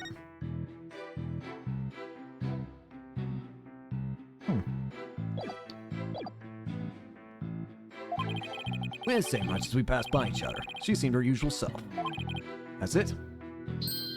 Anything else you'd like to ask? That is quite enough. Well done, golden boy. The final bell rings at 7 p.m., at which point the campus is a desolate place. Now, you will recall the tape recorder. We know the time of the voice recording. It was 7:10 p.m., and the day before the mock trial. That was as the dark hour of this heinous crime. Do you have any proof of that? As its final bell, the school plays a special broadcast when the clock strikes 7. The female voice on this tape appears 10 minutes after that broadcast. The killer waited until the school was empty to spring her devious and deadly trap. Recorded it in the art room at 7:10 p.m. on the 23rd. So when the witness saw the defendant, that would have been... Indeed. It was 5 minutes after the voice was captured on a tape in the art room. Ergo, we know that the accused was still in the main building even after the killing. So the time of the murder and the time of when the body was moved. Great. Another inconvenient testimony. Miss Sykes, your cross-examination, please. You know what? I'm gonna start by doing something different. It's not saving. That one's not so different. But I just want to save because I like saving. The different thing I want to do is I want to see what Apollo's got to say about this whole situation.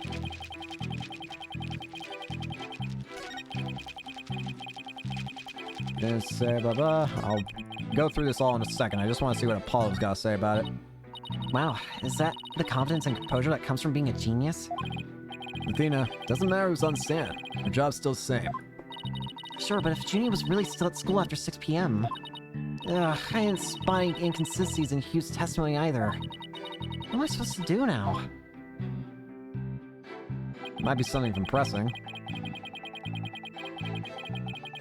Hold it! So, do you meditate often? Don't tell me you're going to start pestering me, too. What's that supposed to mean? No need to play dumb with me. All the girls want to know about my private life. What? I will remind the defense this is a court of law, not pickup spot. It seems Miss Fancy Pants' lawyer is smitten with the witness. Objection! Would y'all stop? Objection! Objection! Objection! I'm just trying to establish a witness. If you must know, I never go a day without meditating. Satisfied now, stalker girl. That's it. You better take that. Oh, there, Tiger. Just take a deep breath and relax. I'll just continue my testimony now, if you don't mind. At around 7:15, I went to the main building before going home. That's when I saw Juniper. Hold it! Our client states she went home at 6 p.m. You and Professor Court were busy preparing for the mock trial together yesterday, right? Was that the last time you saw her? Yes, I left school at around 6 p.m. No. Wrong. I didn't know what she was doing, but Juniper was definitely at school after 7 p.m. But I suppose neither side can prove one way or the other. Ugh. But if Junie was there, then that means she's lying. Objection, everyone's mean. Truth be told, I only saw her for the briefest of moments. We didn't say much as we passed by each other. She seemed her usual self. Hold it! So you just walked past a good friend, barely saying a word. The final bell had already rung. They get mad when you stand around chatting. Then again, we're not like you people, talking endlessly in those annoying loud voices. Objection! Stop being a bully. Annoyingly loud voices. I like if you would refrain from insulting my partner like that. Normally I'd shout objection right about now, but I'll take this one for the team. Anyway, I think that's about all I have to say. Hold it! Alright, I'll take you up on your kind offer. I expect as much. So go ahead, ask away. Mr. O'Connor, I want to ask you. Why did you stay past? I want to know that. Why did an art student like you ignore the last spell? I wouldn't say I ignored it. I was simply running a little late. Do you remember exactly how late? You're a stickler for details, lady. But if I had to say, it was maybe about 10-15 minutes. If you think that's important, I'll add to my testimony. I was hoping you'd say that.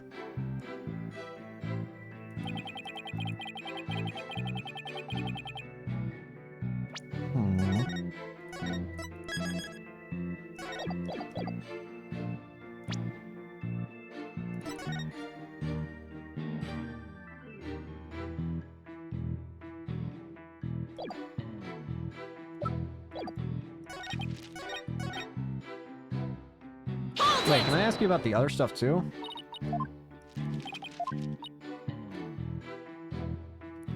How'd you prep? Please tell the court what you were doing on October 23rd, the day before the mock trial. That's an easy one.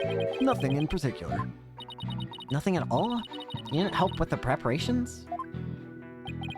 You don't get it, do you? I was merely playing the role assigned to me. I left the preparations and the like to others. My job was to be mentally prepared. Jimmy put her heart and soul into getting things ready while he just sat on his behind. Just to reiterate, I spent most of the 23rd meditating at the archery range. I didn't talk to anyone until the school closed at 7 p.m. I suppose a few archery club members did come and go while I was there. But you didn't talk to anyone? Not a single soul? That's right. I didn't say a word to anyone until the final bell at 7 p.m. I see. This is crucial information. Please add it to your testimony. I don't know if you're bluffing, but if you are, you have a pretty good poker face. Is that a compliment? I didn't talk to anyone until the final bell. I'd been meditating alone at the archery range.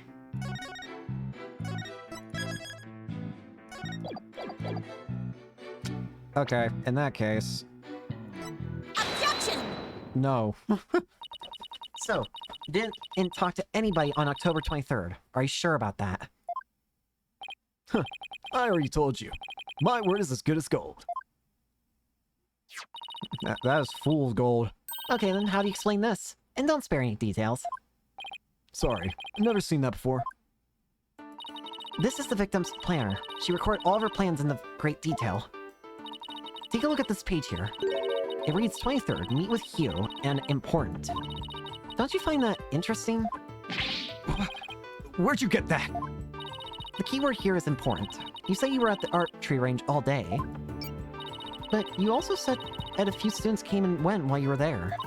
That doesn't sound like a great place for an important talk. But the entire campus was buzzing with activity before the mock trial. Where could they have possibly had a private conversation? I thought about that too, but the situation changes after the last bell. What's this now?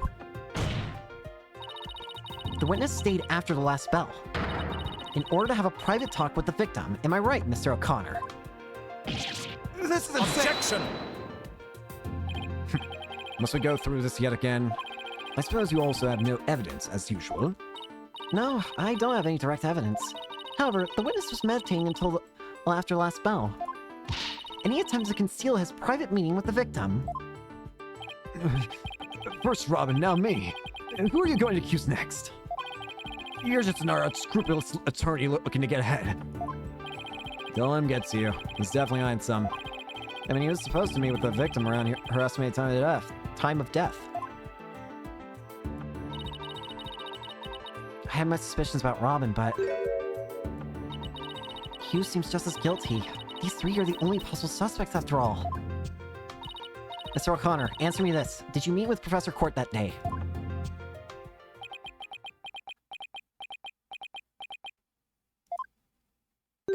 Sorry, Mr. Jailbird Prosecutor. I don't mean to steal your thunder, but I have something to say. If it will save me some trouble, then by all means speak away. If you would recall, Miss Sykes, the voice on the tape recorder was female. Knowing that, I'd like you to explain how I could possibly be a suspect. He has a point. Impressive. Golden Boy here does shine gold indeed. Care to take the reins? You're more than capable of prosecuting this case. Ain't you supposed to be a defense lawyer? Sorry, but I'm starting to be alert. Thank you! What a pity. To think such genius is to be wasted on mere lawyering. Duh! At last, your moment is here, Sykes Dono. Time to refute Golden Boy's statement. And prove that you are the young prodigy worthy of the badge on your lapel. Ugh. Could you lay on any more pressure? Voice is unmistakably female, so there's no point arguing about that. Yeah, you're right. In which case, whom does the voice on the tape really belong to? Wait, do you think it was the victim? There's not been one mention of the victim being the one who said it. What if the victim said something? The voice on the tape belongs to the victim. That's the only thing that makes sense. Objection! Are you mad? The voice on the recording says you're a goner. That is something a murderer shouts at their victim, not the other way around. Yeah, that is a problem. You're a goner. You're a goner. You're a goner. Athena? You're a goner. You're a goner. Hugh O'Connor. Oh my goodness! What? Hugh O'Connor? Wait a second!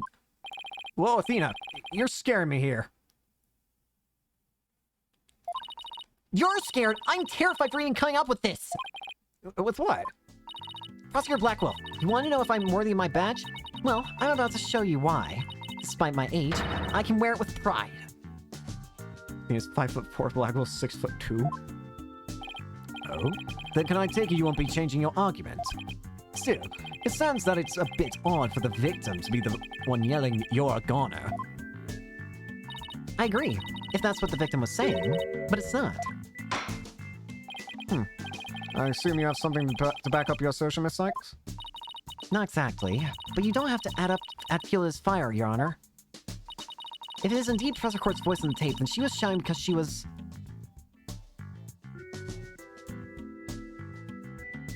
Oh god, which of these three?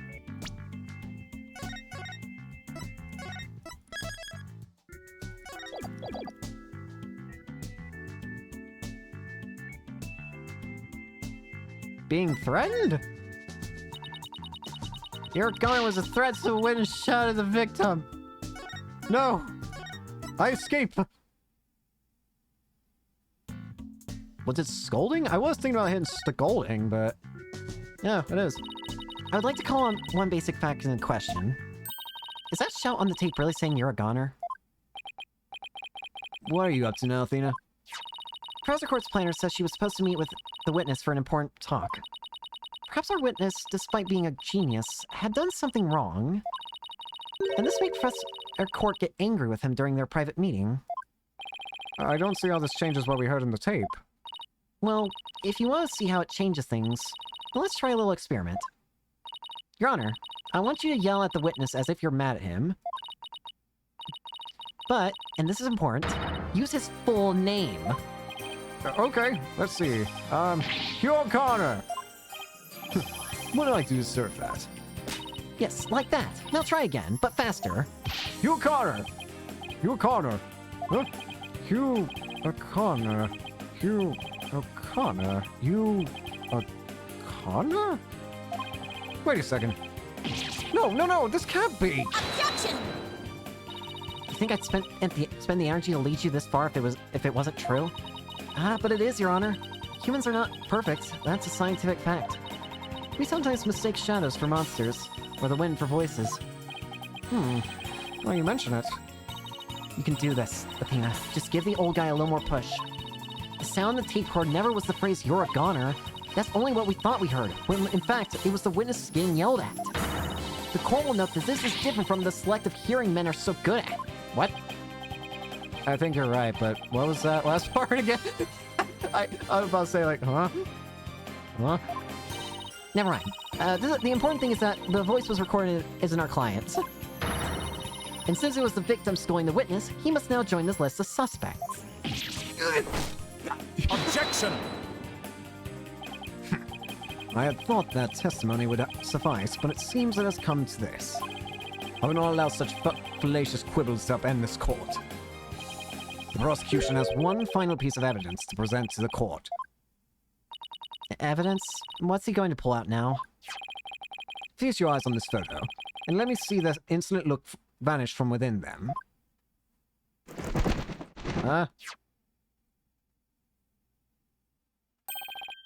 Let's see here. There's a picture of the defendant and the victim.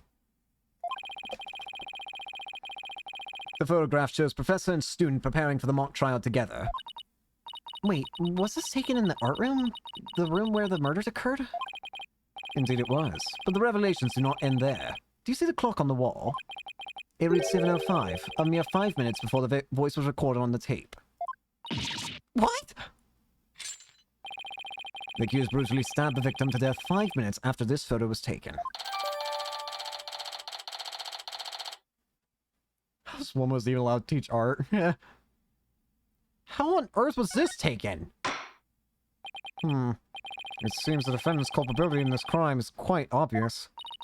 She was with that Professor Court just 5 minutes before she was murdered. What now? Nothing I say can change that fact. Understand now? You can believe in your client all you wish, but try as you might. Such misplaced faith will inevitably be cut down before the cruel, steely blade of truth. Ugh. Listen, Missy. The person you'd like to save is more than anyone else in the world. I'd be willing to wager that your defenses are what they desire. But I became a lawyer so I could... You still fail to understand. After so much pain and defeat, the courts are not the play yards of little children dressed as lawyers. So before you break your back in failure, run along home and grow up. Ah!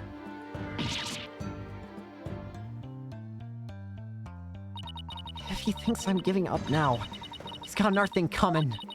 I have to find my inner strength if I ever hope to save him. But I can't think of any way to strike back. Where's the times when lawyers have to force their biggest smiles? It's impossible. How can I smile under these circumstances, even if I forced it? This is better than bad. Black will have that one waiting in his wings. Why didn't that Twisted Samurai just present it at the beginning? Wait, maybe this is a real plan. Was he just trying to show me how weak and powerless I am? Maybe he's right, because I really haven't got a clue. Who's the real killer? Who murdered Professor Constance Court? Phoenix should have done it if Phoenix was actually an art major. Oh yeah, I forgot about that. Robin Newman, the girl who had been forced to live a lie as a guy. Or was it Hugo Connor, the honor student who had met with the Professor Court? There seems to be a little reason to debate the defendant's guilt any longer. The time for voters has come. Huh? Who's? What? You? No! That's not gonna happen, man! What's the meaning of this? You can't interrupt a judge about to hand down a... Maybe, but false verdicts are an N-O-N-O. What? What? Miss Newman, please explain yourself. Juniper's not the killer. I know because I know who the real killer is. You do? You know who the real killer is. What's she up to now? Yep, I know because the real killer is... M-E-M-E. Me! What is happening? What? It was me! I did it alone! Just me! What? I don't get it. Why is she confessing? Miss Newman was witnessed near the stage. There's even a related photo of her. The more I think about it, the more suspicious she seems. Robin Newman isn't the kind of guy who pins the blame on friends. Just so you walk free.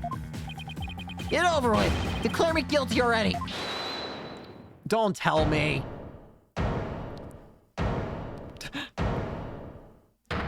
Wait, what? Why are you... No! Stop! Please, wait. Juniper, what are you doing? Thank you for all you've done, Thena. But you'll have to forgive me. I can't let my friends take the blame any longer. Junie, no! Don't do it! You and Robin have done nothing wrong.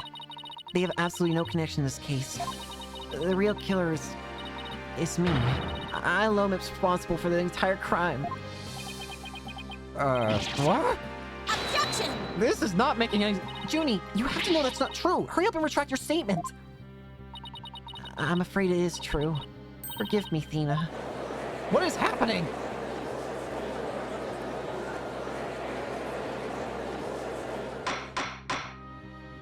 Order! Order! Will somebody please explain what's going on?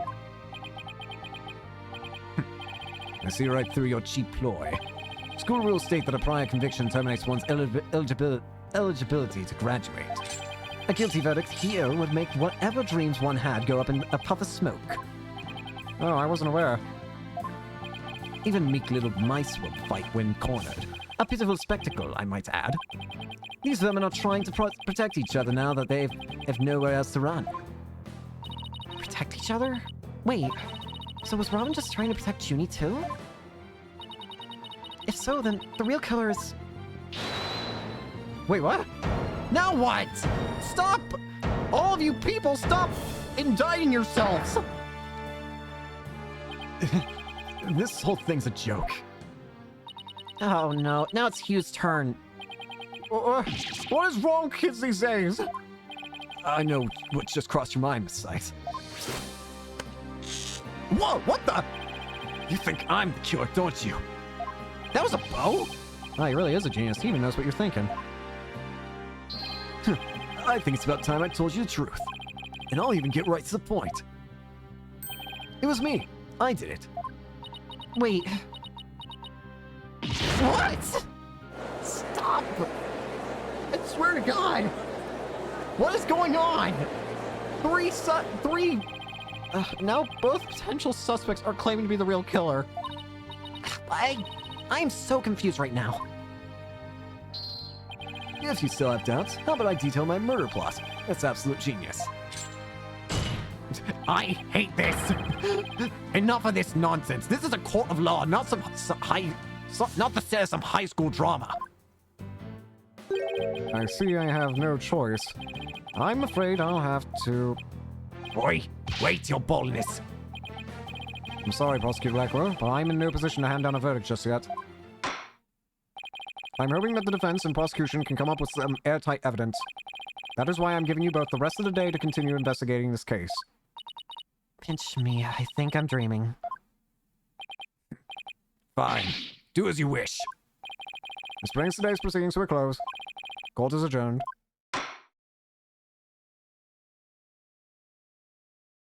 What the hell just happened? That was something else. Alright then. I think I'm actually gonna go ahead and end it here because I've been recording or streaming for a while. So yeah. Thank you all so much for watching. Hope you enjoyed. And hope to see you all later. Peace.